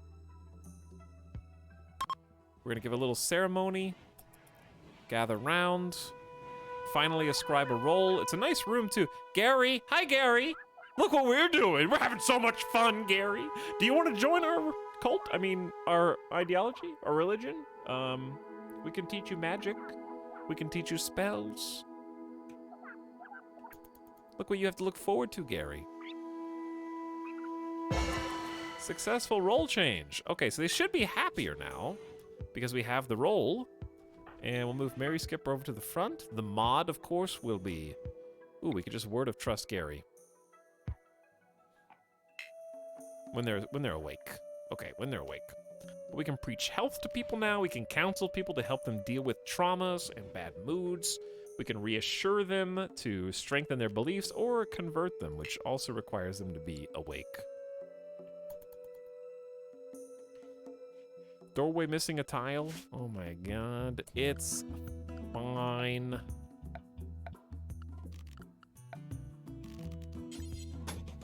There, are you happy? Are you happy? Sun's out? Silent Ghost and ABC and Sludge Puppies. Hey, Sludge Puppy says, what is happening? I don't know what's happening anymore. What were we doing 29 minutes ago?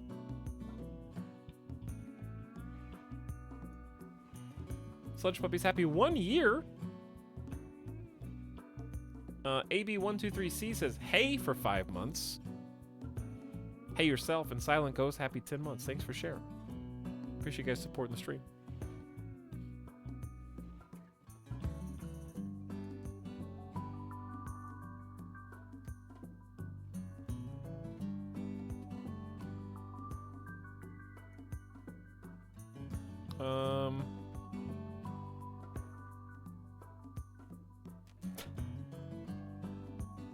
Okay, so I'm gonna close this page now because I scrolled down and I read an ethical dilemma. Here you go. Here I have an ethical dilemma for you, chat. This is a good one. You can't come up with any original ethical dilemmas, but there's plenty on the internet that you could do a Google search for. Do you plagiarize one so as to keep the discussion going, or do you not submit any dilemma?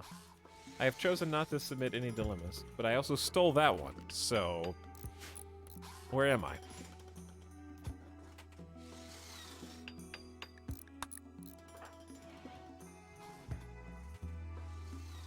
Yes. Absolutely. All right, well, the ritual room / temporary prison is coming along. We actually do have pretty good battery juice right now, so we're going to open the other batteries up and let them start charging. Nairo's getting some pews. We have normal quality pews, excuse me. I feel like they should be much better. Pokener still has sensory mechanites. Nairo's just chopping blocks. We're just gonna go 3x for a bit. Alright, I've decided to not go 3x. Pirates from the Bladed Gangsters have arrived nearby, approaching from multiple angles. There's one. That's zombies. Where's the other ones? I only see one.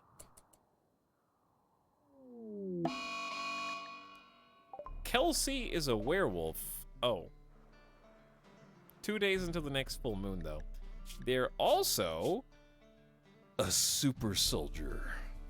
A highly trained soldier specializing in pistol shotgun rifle weapons. Augmented by a standard set of combat training. They're trained to be aggressive and consider violence the natural solution to any argument. They aim faster, and they move faster. And they can carry more.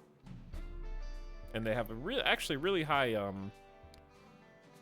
stats. They're probably gonna get turned into a zombie. There's only 2 people?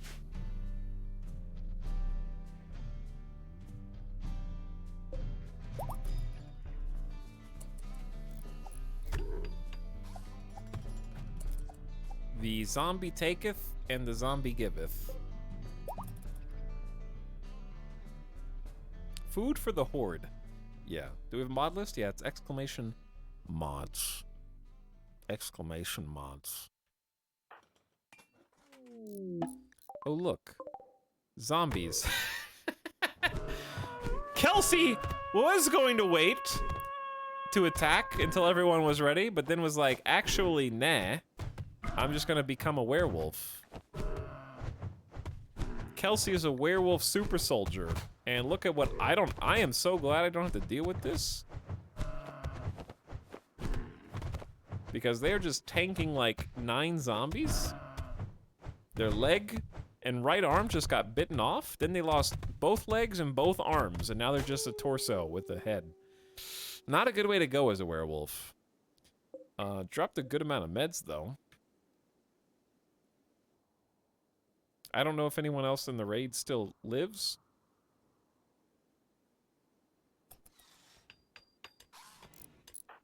That's not an ideal situation to be in there. Okay, the ritual room's almost done. We just have this. I'm gonna forbid building on this so we can build the statue. I also don't know how the pawn that we're supposed to get is gonna enter the map safely, but I guess we'll find out. Is this outside our safe zone or something, possibly? No, it's still in there. Wait, is it? Yeah, it's still in there. Mary Skipper helping us out. The zombies are a little close to the front door here. Legless, armless zombie super soldier incoming. It's kind of spooky. It's a little scary. I like how you're protected as long as you can be self-sufficient because there's no escaping. Yeah, basically. Just have to be self-sufficient and... our biggest enemy is actually just a mech cluster. That's like the map killer. That ends the run. Boing, boing, boing, boing, boing. Good song.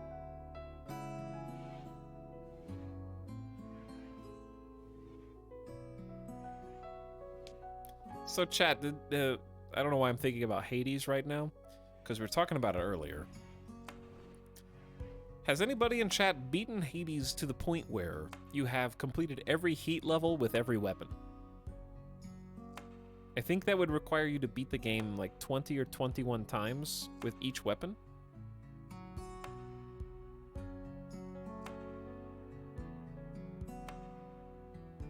Yes, close. You've beaten the game like 120, 130 times? Is there still dialogue? Okay, Gary's awake! Mary Skipper, we're gonna go say, what up? We have to go give a speech. Gary, do you want to be a mage like us? Do you want to learn the secret arts? No, not really, actually. Gary's iron will is gonna keep them from converting. It's gonna take ages to convert Gary. But we are gonna go ahead and word of trust them. Did it work? Their resistance was broken from 25 to 11 in one psychic volley. Good job. That means they're gonna be easier to actually recruit, but we need to, I don't know how we're gonna get them to become our ideology. Once we have this altar, we can do some things. Building this first, though. Can you starve Gary to break him? Where is your mind at, Rotten Worm? But also no. Well, they can break, but they may not break ideologically. I guess, different.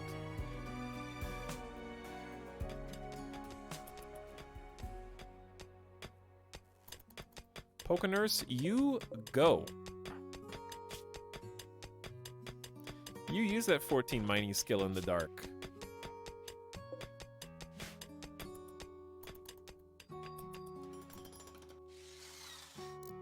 Well, one day we'll have an actual proper colony. Until then, we're just gonna keep growing what we got right now. Ding, ding, ding. Ding, ding, ding.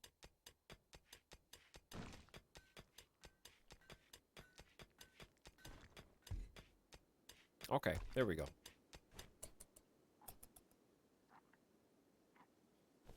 Chat, what were the 3 games I said I was very much looking forward to? Oh yeah, we were talking about Baldur's Gate earlier. We don't need to talk about that anymore. I was just trying to remember what it was. What was the last Dwarf Fortress update that came out?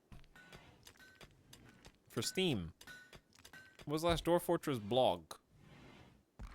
June 22nd on Places and Zones. Not something we really want to read together on chat necessarily.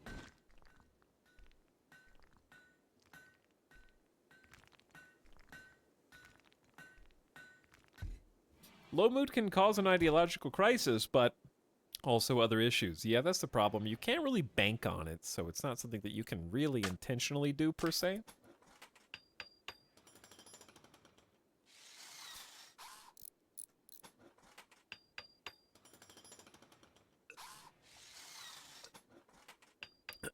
Now, here's my question. If we build this...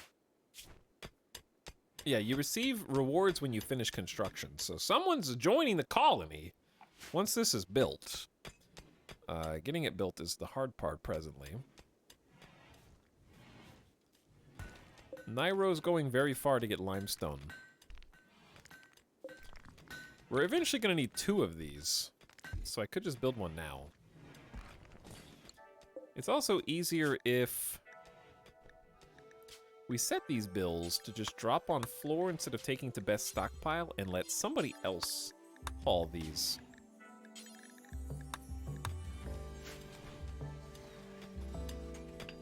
But I do like what I'm seeing anyways. If you build it, they will come. Yes, actually, yeah.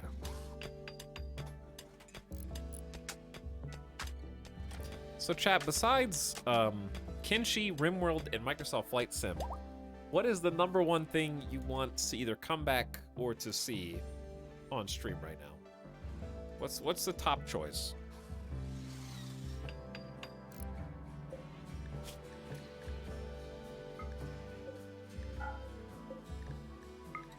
As I copy.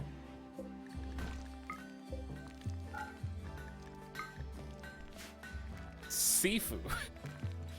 Minecraft. That'll happen. XCOM, of course. Raft, of course. Still into both those. Kenshi, duh. We just played Kenshi. Crusader Kings, yeah, that needs to come back eventually. I did say I was going to play CDDA a long time ago. Lots of XCOMers in chat. It's fair. Amazing Cultivation Simulator. I do want to play that. I think I own it. FMV Night, sure. Crusader Kings Iberia, sure. Battle Brothers, not anytime soon. Kaplurth, sorry. It was good though. I had fun with it. Timberborn. Here's the thing. I want to play Timberborn because I think it's fun. But then I get to the point where I need to make a second city and I'm like, this isn't fun anymore. Maybe I just need to understand how to do it better. Yeah, Zomboid was good. That'll eventually come back. But yeah, once you get that second city in Timberborn, it feels like everything goes belly up for me. I don't know why. Hearts of Iron, I am very close to doing again. Oh, you said Hearts of Iron, and I remembered that it existed, and now I want to play it. Captain of Industry, yes.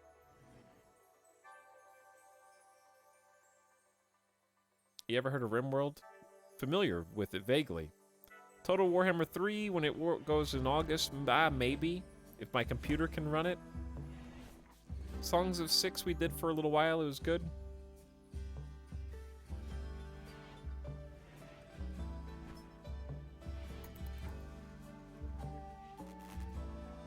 How we doing putting this together? Nairo, what's your skill looking like? 12 in construction?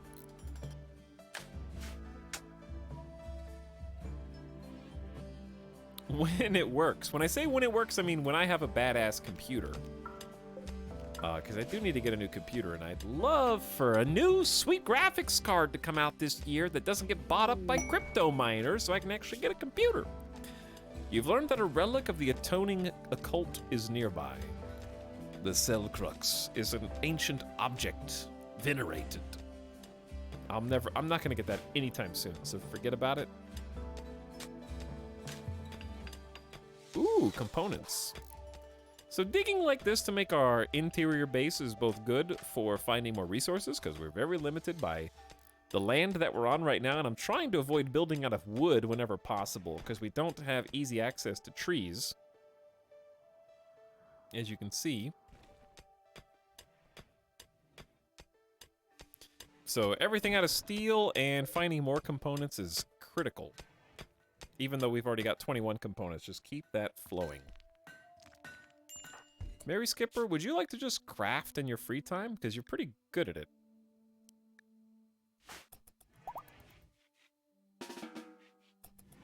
Okay, just go meditate. You know, do you. Whatever it is you have in your heart to do right now.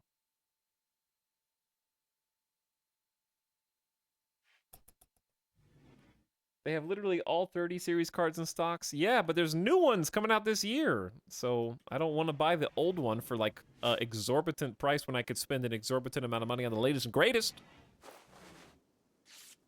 Frame rate counter go up somehow. I don't know how. I'm convinced that ray tracing is a scam to get everybody's frame... Like, listen, frame rates went so high, okay? Everybody's hitting 144 frames per second now. Easy. So what you do is you add ray tracing to bring everyone's frame rate back to 20 to 30 FPS. And now you get to start over. So now it's like, oh, ray tracing's 45 frames per second at full settings. Oh my god. Wow, now it's 60 frames. And you can like scale it back up and then add another crazy graphics thing that we don't really notice the difference in. And then you can bring the frame rates back down so we get to keep optimizing that and people can still see tangible results in frame rates. You know what I'm saying? Because if everything's like 250 frames per second, then they can't, there's nothing else to optimize. Will you stream at 1080 after the upgrade? In theory, yeah. Because GPU streaming is good at that. I can't GPU stream with a 2080, which sounds ridiculous, but it's true. 4 magic points available, Nairo. Can you get... You got pure blood. Reduce the mana cost of blood sacrifice and the blood cost of all blood magic.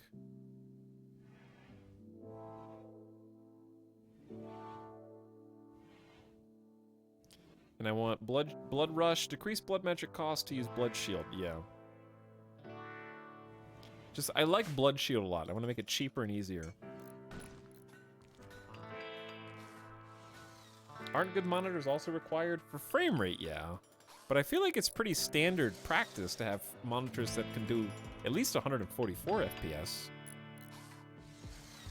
The thing is, ray tracing does look decent. It looks good. Reflections are cool. It's just, it doesn't look good enough to play at 30 FPS.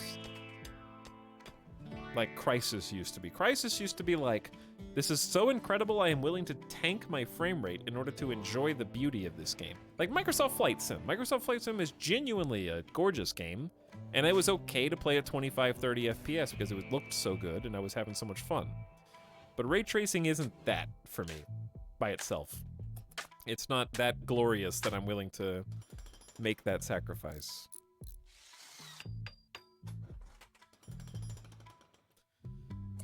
Can you just work through the night real quick? Because then we get a new pawn. That would be pretty sweet. I hope my new pawn doesn't enter from there. This is a monument to some royal's glory. Do we need to roof this?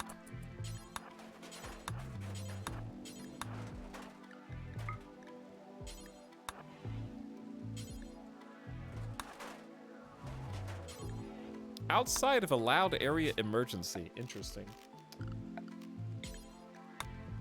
Oops. No blocks. Okay, do it tomorrow then. I think the pawn gets dropped. That would be sweet.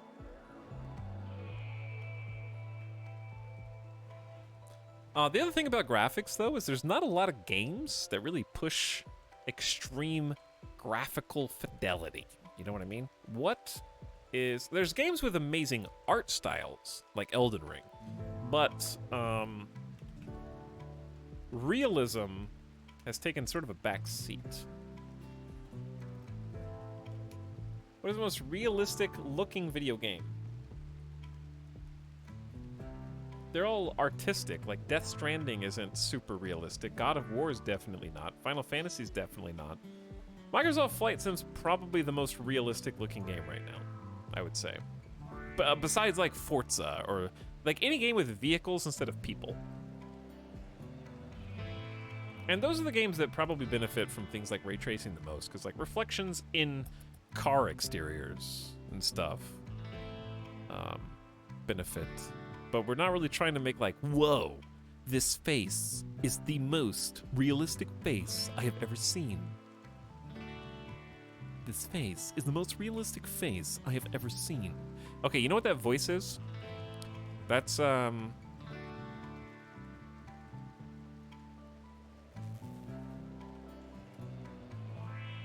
That's, the side character from One Punch Man, but in the dub. Genos. The One Punch Man dub. Only I would know that, because only I probably watched One Punch Man with the dub. One person got that reference.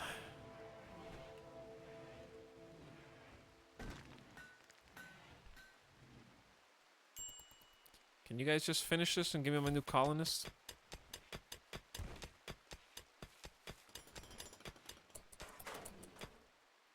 It's done! The monument is complete!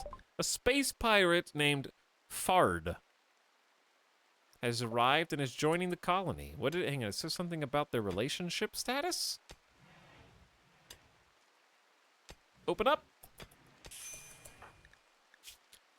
Fard is the grandson of Pokenurse. Holy crap. They're 30 years old. Pokenurse is 53. We have a relationship here?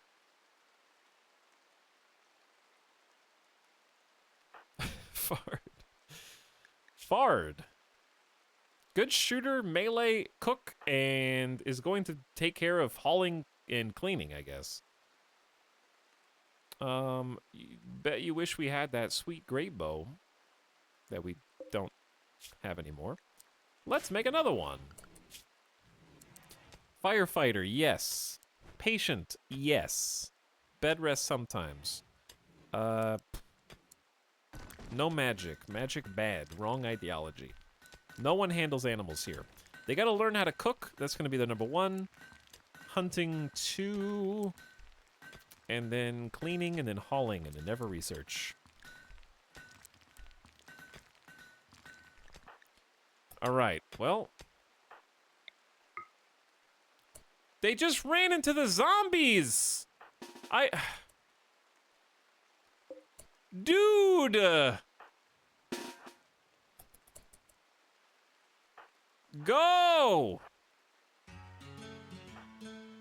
Why would you do that? Literally immediately. Alright, we lost them. We lost them. It's okay. I caught it. I didn't let them die like the last one. It's fine. We're safe. Whew! Too close. Was he after a meal? Chat, where's the food?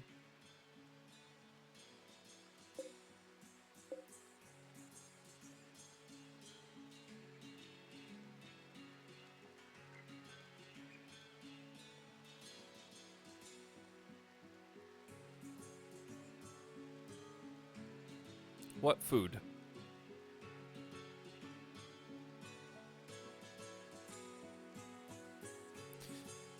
How is the rice only 69% grown?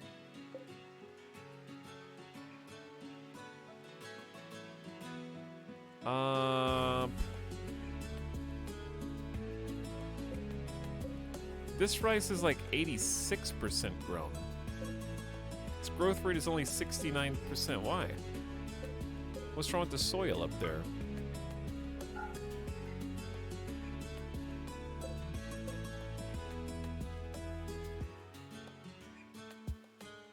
Chat, it's 11 a.m. It's summer. Why is the growth rate so low for all these plants?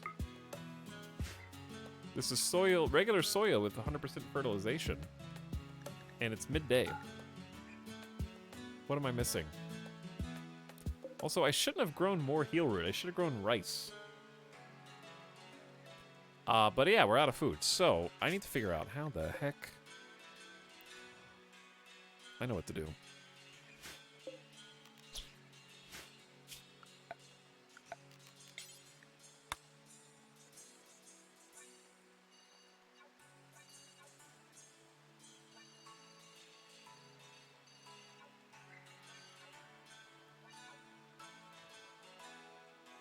Okay, sure. We can do this. We will survive again.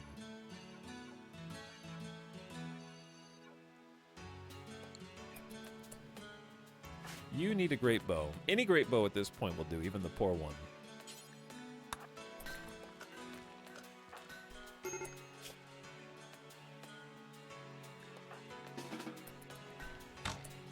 And then Nairo, come hunt. You need a secret tunnel exit. I do, yeah. I do need a secret tunnel exit.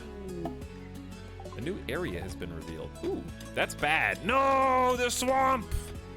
That's actually really bad. Damn. Oh well. We'll have to drain it, I guess. Scatter nerds. Why are you walking through the swamp to hunt? Explain.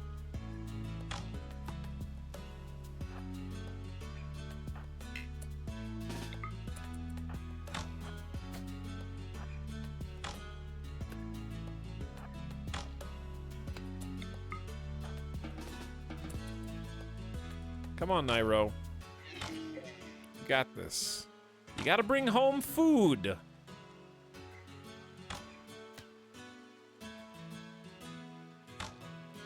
Okay, that's the wrong one. You come with me.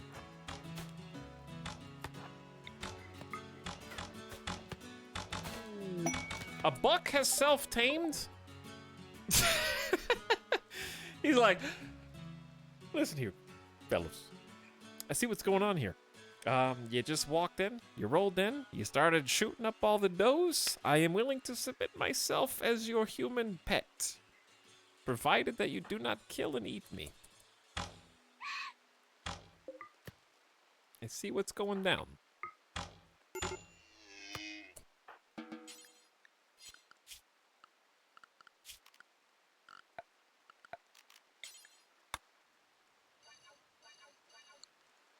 Can you please haul the food in, please? Thank you.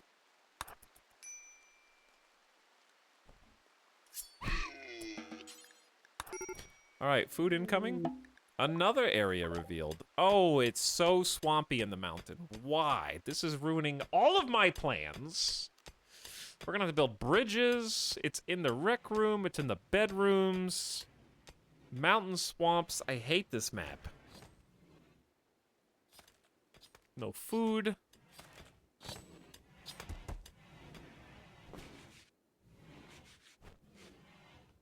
No freezer. He hates this map! And why shouldn't I? Pokenurse is gonna binge on Cerium.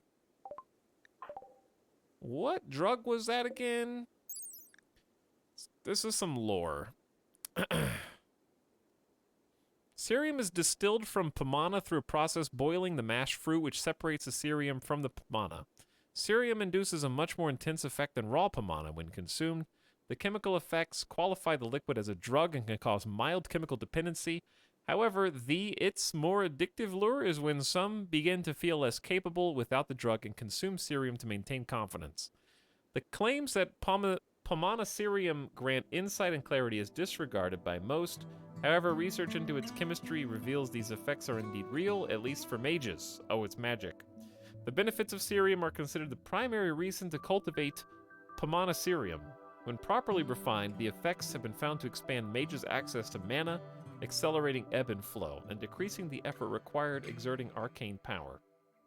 So it's magic stuff. You can go have that if you want. I think it's actually safe from zombies. I might have to send someone to watch you in case they wander close. Just don't make any noise and you'll be fine. Magic drugs. Oh yeah, magic drugs. No research projects, please. We need all hands on deck. We only have 4 people and barely that.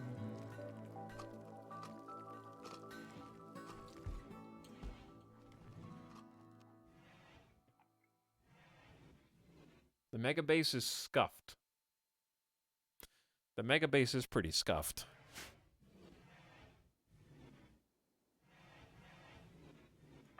Just making sure Pokenurse is safe. Why don't you just take them with you? I do not want a Garon. I want a Garanlan tree, just not here or in this save. Because that would be very, very cool. I miss, like, I think my Garanlan tree run is my favorite. Of all the ones that we've done successfully. I liked having the Garanlan army. Was pretty sweet. We've done it a couple times.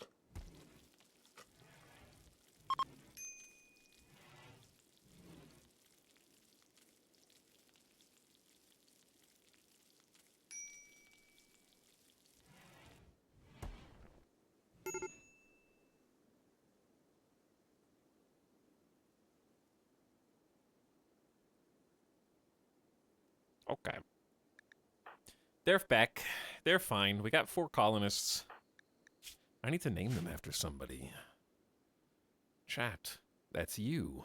What if you typed in the word ...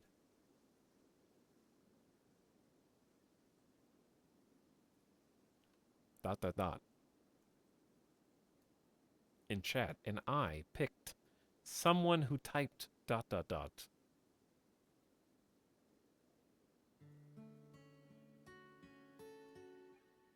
and they became the new colonists for 50,000 channel points.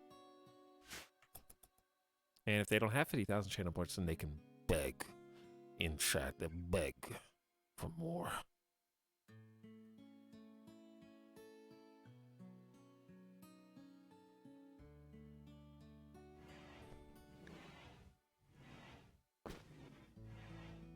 Okay, don't. It's the period. The characters. Period. You don't write ... the spelled word. It's just 3 little dots. Arthur's dead. I don't know who that is. This will make Pokener sad. Failed to rescue Arthur. Oh, it was your relative?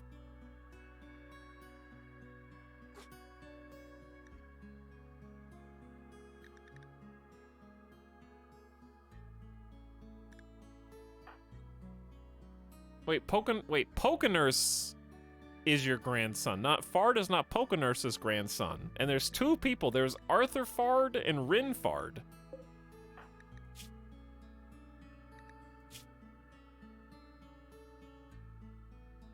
So Arthur's dead, but this Fard doesn't seem to care about that Fard dying.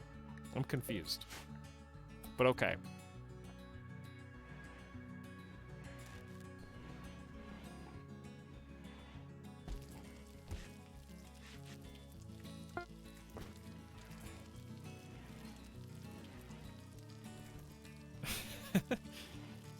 I never cared for that boy.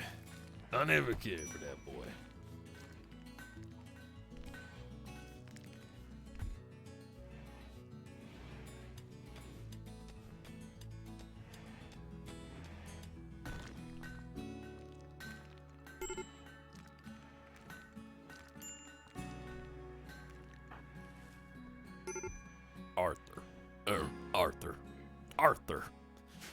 Arthur.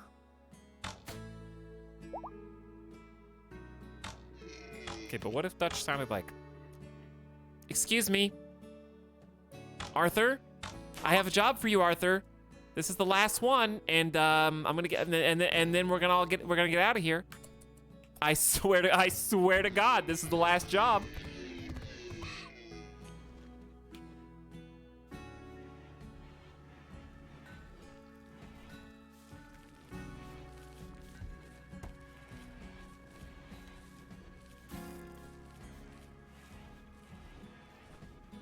I trust him. Doe got killed by zombos. I saw that. Also, what? Who? Etalyx, how much to read a voiceover for Dutch with that voice? Is that not what I just did?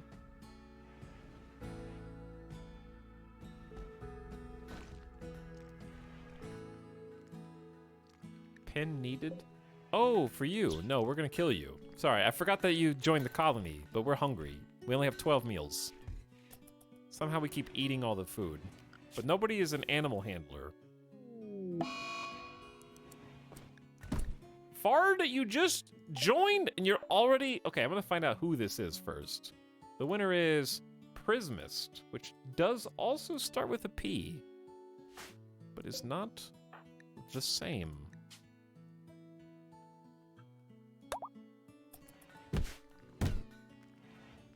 Now show me those channel points. Prismist comes to us with a great shooting. Oh no. Please just keep your tantrum contained to the base and not the zombies. They were a vat-grown soldier. They weren't made as a person, but an instrument of destruction. Grown in a bioweapon facility and taught combat during accelerated growth, Prismist has a proclivity for combat of all kind and an aversion to human contact. Except for violence. Piracy appears everywhere, that governments are weak and society spread thin. Prismus was part of this age-old part of human existence, extorting and smashing peaceful trade ships for profit. And the good news is we did get a little surplus of rice. And then we got 82% grown there, so hopefully we'll have enough food to carry us.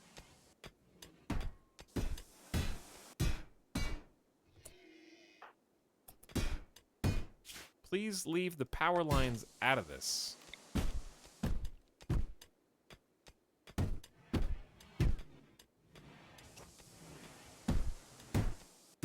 The Dark, with 50,000 channel points on behalf of Prismist, the chatter, who typed ... and then left because they haven't even pogged in the chat since they won. They don't even know.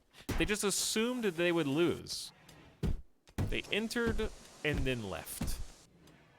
And then muted the stream and went back to grinding resources in No Man's Sky. Not even one Pog. Or Pog Champ. Unbelievable.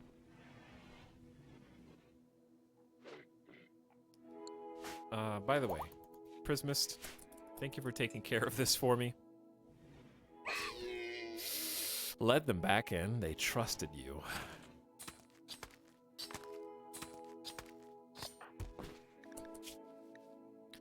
Prismus is of the Awoken Chamber, which is supremacist pain is virtue raiders. I looked at this Deep Corp executive with his pitiful Deep Corp enforcers, all that power left fallow.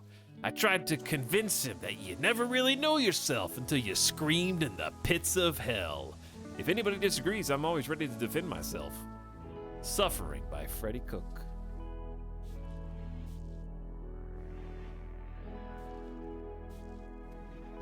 Rough living, welcome. Pain idealized, tough temperature. They like slab beds and ignore comfort.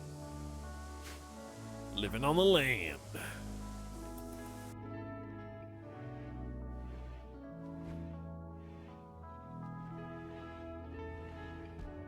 All right, well, we've almost connected this tunnel for what that's worth.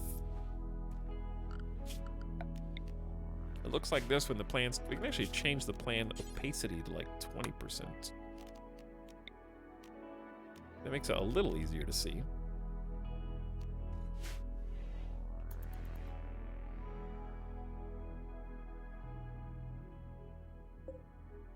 We can also use Mary Skipper to go do a little conversion in here. 70%, and did we ever? No, we haven't built Psi Focus back. We're trying to convert them to our ideology, which we need to do for Prismist as well, because that'll make things easier. We can get another mage. This altar can be built, and then we can put some people on the altar and pray over them. Hello, Meat Snack, who says, nice. Chad, I want to play Hearts of Iron soon, but I don't know what nation to pick. What nation should I be? I was thinking about being the Netherlands, but I don't know if I want to play a tiny little small and get eaten by Germany. So I don't, who should we be? Any good clips tonight, chat? Yes. Yes.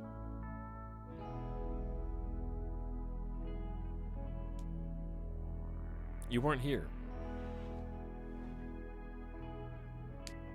I'm not gonna be Brazil. We did try Portugal and it went terrible. We went Portugal where you can unite Brazil and we screwed it up somehow. I don't remember what we did.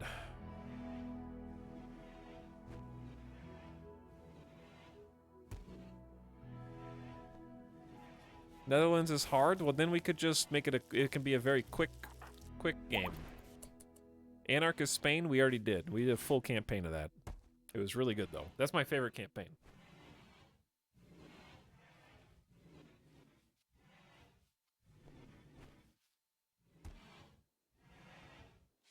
That's probably the best one. Start in Ireland. Just be Ireland. We haven't played anything in Asia in a while, but I haven't played anything just in Europe in a while. Like, ever, really. We played France ages ago, and Spain even longer ago, I think. It's been quite some time.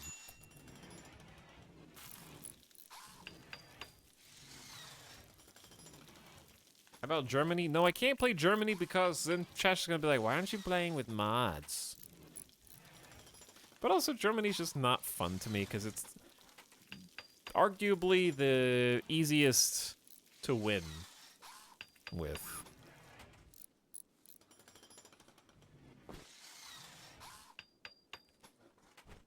Portugal's fun. We did play Portugal, but like I said, I screwed it up. And also, it was random events. So, like, it was ahistorical is the word. South Africa was good. South Africa could be fun, actually. Haven't played South Africa. Haven't played Netherlands. I'm looking forward to the new expansion and playing Ethiopia. Ethiopia and Italy would be fun. You did Monarchist Poland? Yeah, Poland didn't go well. What was that? Did you guys hear that? Who did that? We've done Australia. We did fascist. We actually did do fascist Australia. Where is this dog noise coming from? Is there a... Oh. Who is this? What is this gear? Elephant spears? And an elephant leather tusk? Good. Got armored zombies. Zippy, what the? It just threw a rock! Oh my god, Zippy, why are you stunned?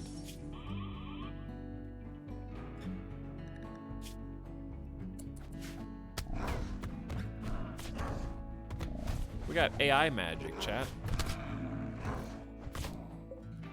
Zippy, are you tending yourself? What are you doing?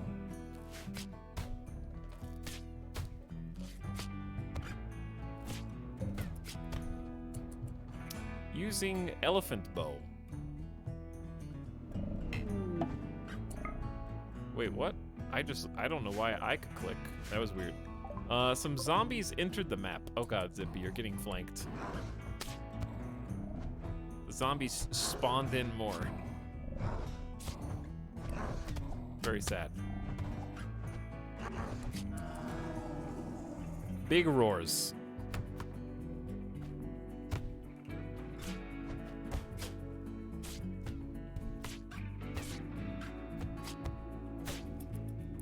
Sorry, the good guys lose. And all the zombies are coming down here. What was the noise? Was it magic? Was it the explosion from the, like, boulder getting tossed that dragged everybody down? Which part of that was the lure? Had to have been magic.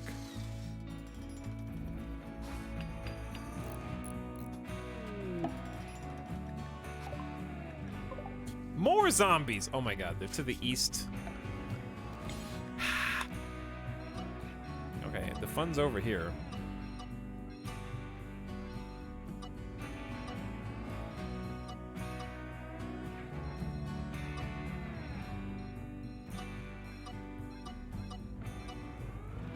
No more going outside, guys. This altar, it's got 1,300 work. Congratulations, though, to Pokenurse, who managed to clean out this entire tunnel. I wouldn't call it a shortcut, but it is a step in the right direction for the base. And to that end...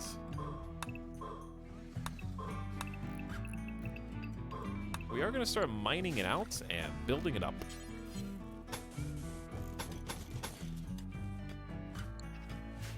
Little by little.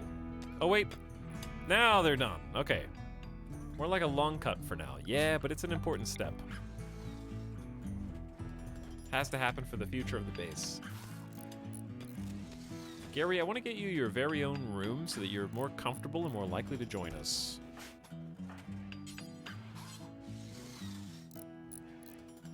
We still don't have word of trust. We're about to, though. 65%. And his resistance will just be broken. Actually, we can just do it now. All right, Gary. Trust us! Give us your faith! Their resistance has been broken, but I don't want them to join me because they're cannibal supremacist raiders. That doesn't sound like someone I want, but they'll basically join me instantaneously. We're just focusing all of our effort on making them change their beliefs, but they're iron-willed, I think. So it's hard.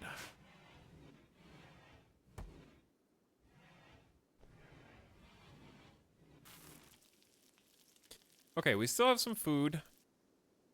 We're about to get a rice harvest, and then one day we'll get a potato harvest. We're going to change all of this into potatoes as well, because we need potatoes instead of rice. Mary Skipper's got magic points. Let's make Frost Ray cheaper and Ice Bolt cheaper. Pokenurse has 3 points available. We'll do Repulsion Force and Shadow Bolt Proximity Damage and Radius. Prismus doesn't have a talent yet, but maybe they will. Sooner or later. This is actually a nice little ritual room. We just need to finish the altar. The cradle.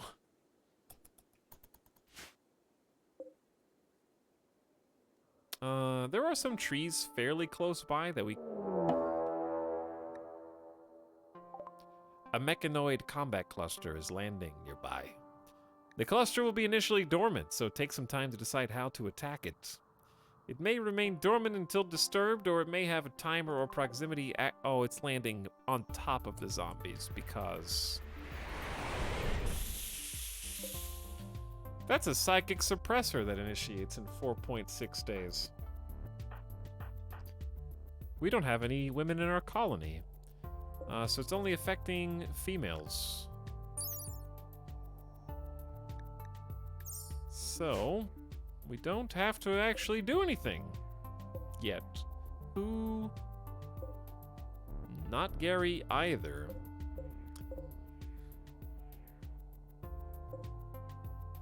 Well, that is very unfortunate. For the future, for now it's kind of whatever, but long term it sucks. And it's right outside the base. So this Scyther is going to wake up. Or will it? Is there a proximity sensor anywhere? I don't know how this wakes up other than you shoot it.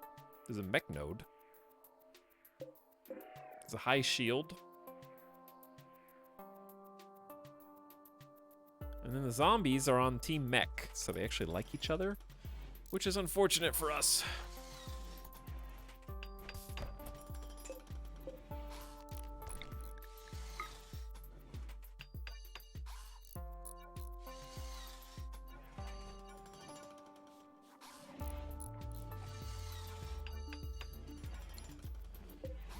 Okay, let's plant, what day is it? 5th of summer? Okay, we need to do something fast. I would say just another rice harvest here.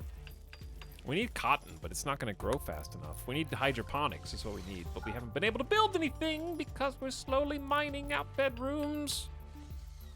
Chat, can you pick up and move hydroponics? Or are they stuck there once they're planted?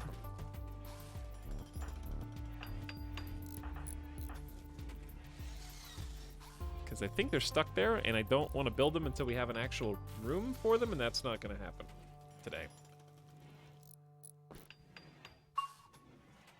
You need another aerial strike. Unfortunately, the high shield would block all the mortars and the aerial. I mean, I guess the bombard would go through the high shield, right? Because it would have to recharge. How many can it block? EMP attacks? Will it block everything that's not an EMP indefinitely?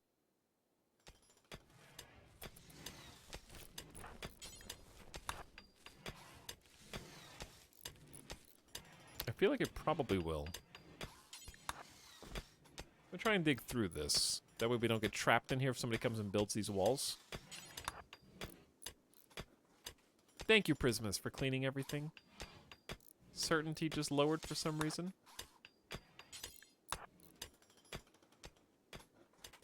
Yeah, it's indefinite, you're right. Some nice little components down here, too. But yeah, we're going to carve out some individualized bedrooms. At first, it's going to be a prison cell, I think. And then we're going to turn it into, like, comfy spaces that they can actually live in.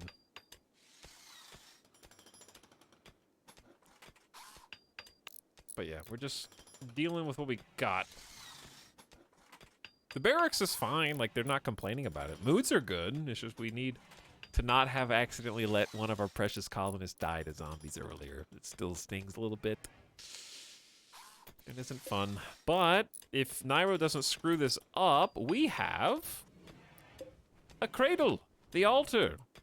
We can now begin public executions or conversion rituals.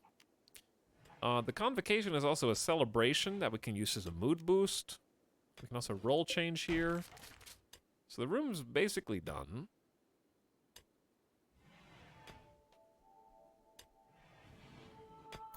Executions. Ah, yes. Those we can't afford to feed. Hey, the rice harvest is in. Big one, too. Okay.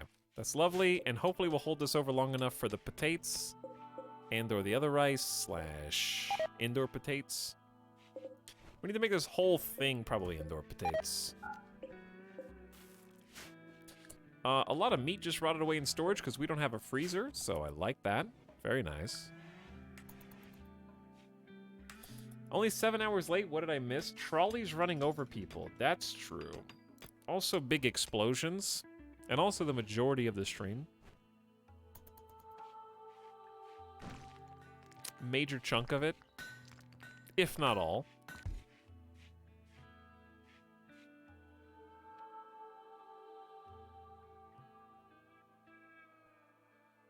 Just get an ice mage. I have an ice mage. What do you want me to do with it? Stream over. Kinda is. I'm getting a little antsy, hungry, need to use the restroom, thirsty, I'm dehydrated because I'm not drinking. And my knees are tired of sitting, and I feel like I'm getting blood clots. So, we also don't have anything pressing right now, so it's always nice to stop before an emergency happens, even though I would consider a mech hive, cluster, whatever, to be a small emergency if this was going to be a bigger problem. Probably what I would do for this is send someone over here who shoots a gun, draws a zombie horde that way, send them back into the base before the horde gets there, then go take this out with arrows, but the mini sluggers would shoot and draw the horde back. So I don't know. I'm not really sure how I would handle this.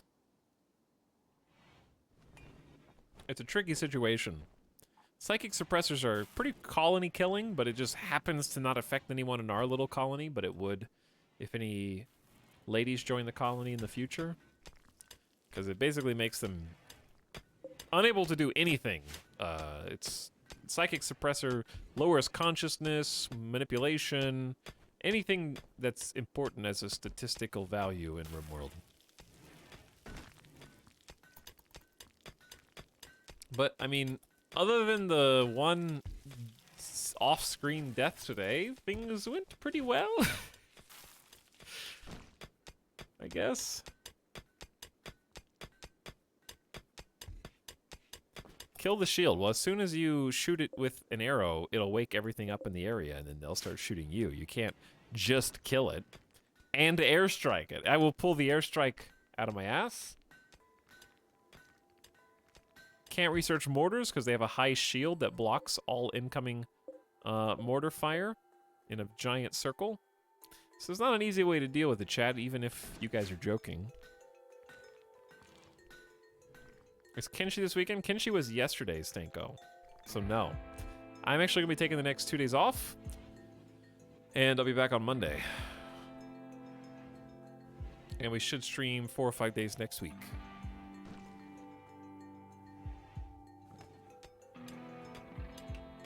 But we got a lot going on. And a lot happening behind the scenes as well. That you guys will become aware of soon. But yeah, I think this is a good place to call it for today. We got a 5th colonist who's basically just... Well, we can just try this now, actually. Conversion ritual. Let's see if it works. We'll use Gary first. Gather round, my pawns. We put Gary upon the altar, where Mary Skipper gives a rousing speech about false beliefs and the future of mankind. Magic is the future, the arcane arts, Gary. Don't you understand that eating people is bad and using magic is good, as long as it doesn't need too many people to die so that their blood may be used as a sacrifice to somehow start even more forbidden and strong magic. It was very effective, but even then, sometimes we must do what we must do. We got down to 36%. That was actually really strong. So we'll probably be able to recruit them quite quickly at the beginning of next stream and have 5 people in the colony. So that's good. That's very, very huge. Everybody who went gains a +3 mood for 6 days. The speech delivered solid arguments and visibly swayed the convertees' thoughts, and the crowd was entertained. We also gained a development point for the fluid ideology. Awesome. I'm happy with all of that. Monster Mash. GG. I think even though I got careless earlier, we're in a good spot for this, for 5 colonists. And I would like even more, but we're lucky to have as many as we do. So, thanks for hanging out tonight, chat. I hope you guys had a nice Friday. I accidentally just crashed RimWorld, but it's okay. I saved first. No big deal. I don't know what we're going to stream on Monday, but I'm still into Raft. We've still got more Kenshi. I want to finish XCOM 2. Maybe we'll finally stop kicking the can down the road there. And a few other things besides. Almost an 8-hour stream today. So, very good. Happy with the length of the streams this week. But I'm about to, like, crack all my knees open because blood is clotting in them. And I want to play Hearts of Iron. But that's probably not going to happen next week. So, I'd like to finish some things. We need to finish XCOM. I don't know what we're going to finish next. We got a bunch... I'm too invested in the raft ship. Might see some more Hydroneer. A lot of good choices, but I'd like to mix it up. I don't want the exact same week as we had this week. I'd like to do at least 1 or 2 things that's new. So... We might sub Hydroneer until another one for next week. But anyways, all right, chat, good night. I will see you guys again on Monday. I hope you have an awesome weekend. I want to see Megaboat. I want to see Megaboat too. I had fun doing weird trolley dilemmas with you. And I am going to send you all off now on an adventure.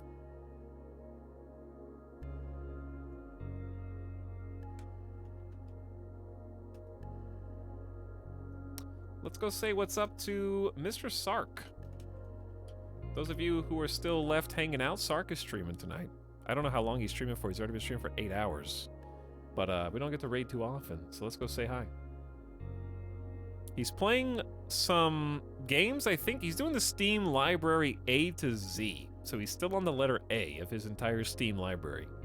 And it's something called Another Side. But I got a sub to share. Give a nice strong raid. Show him what's up. Give him some love. And give him a follow if you haven't already. Funny dude, awesome broadcaster, and good friend of the channel. All right, chat. Good night. I'm sending you off into a good, loving home, okay? I'll see you guys again after the weekend. Have a really good one. And thanks for coming to the streams and for any support, watching, chatting, lurking, or otherwise. You villains. Now get out of here And go fight my warriors. See you in a couple days. Come back soon.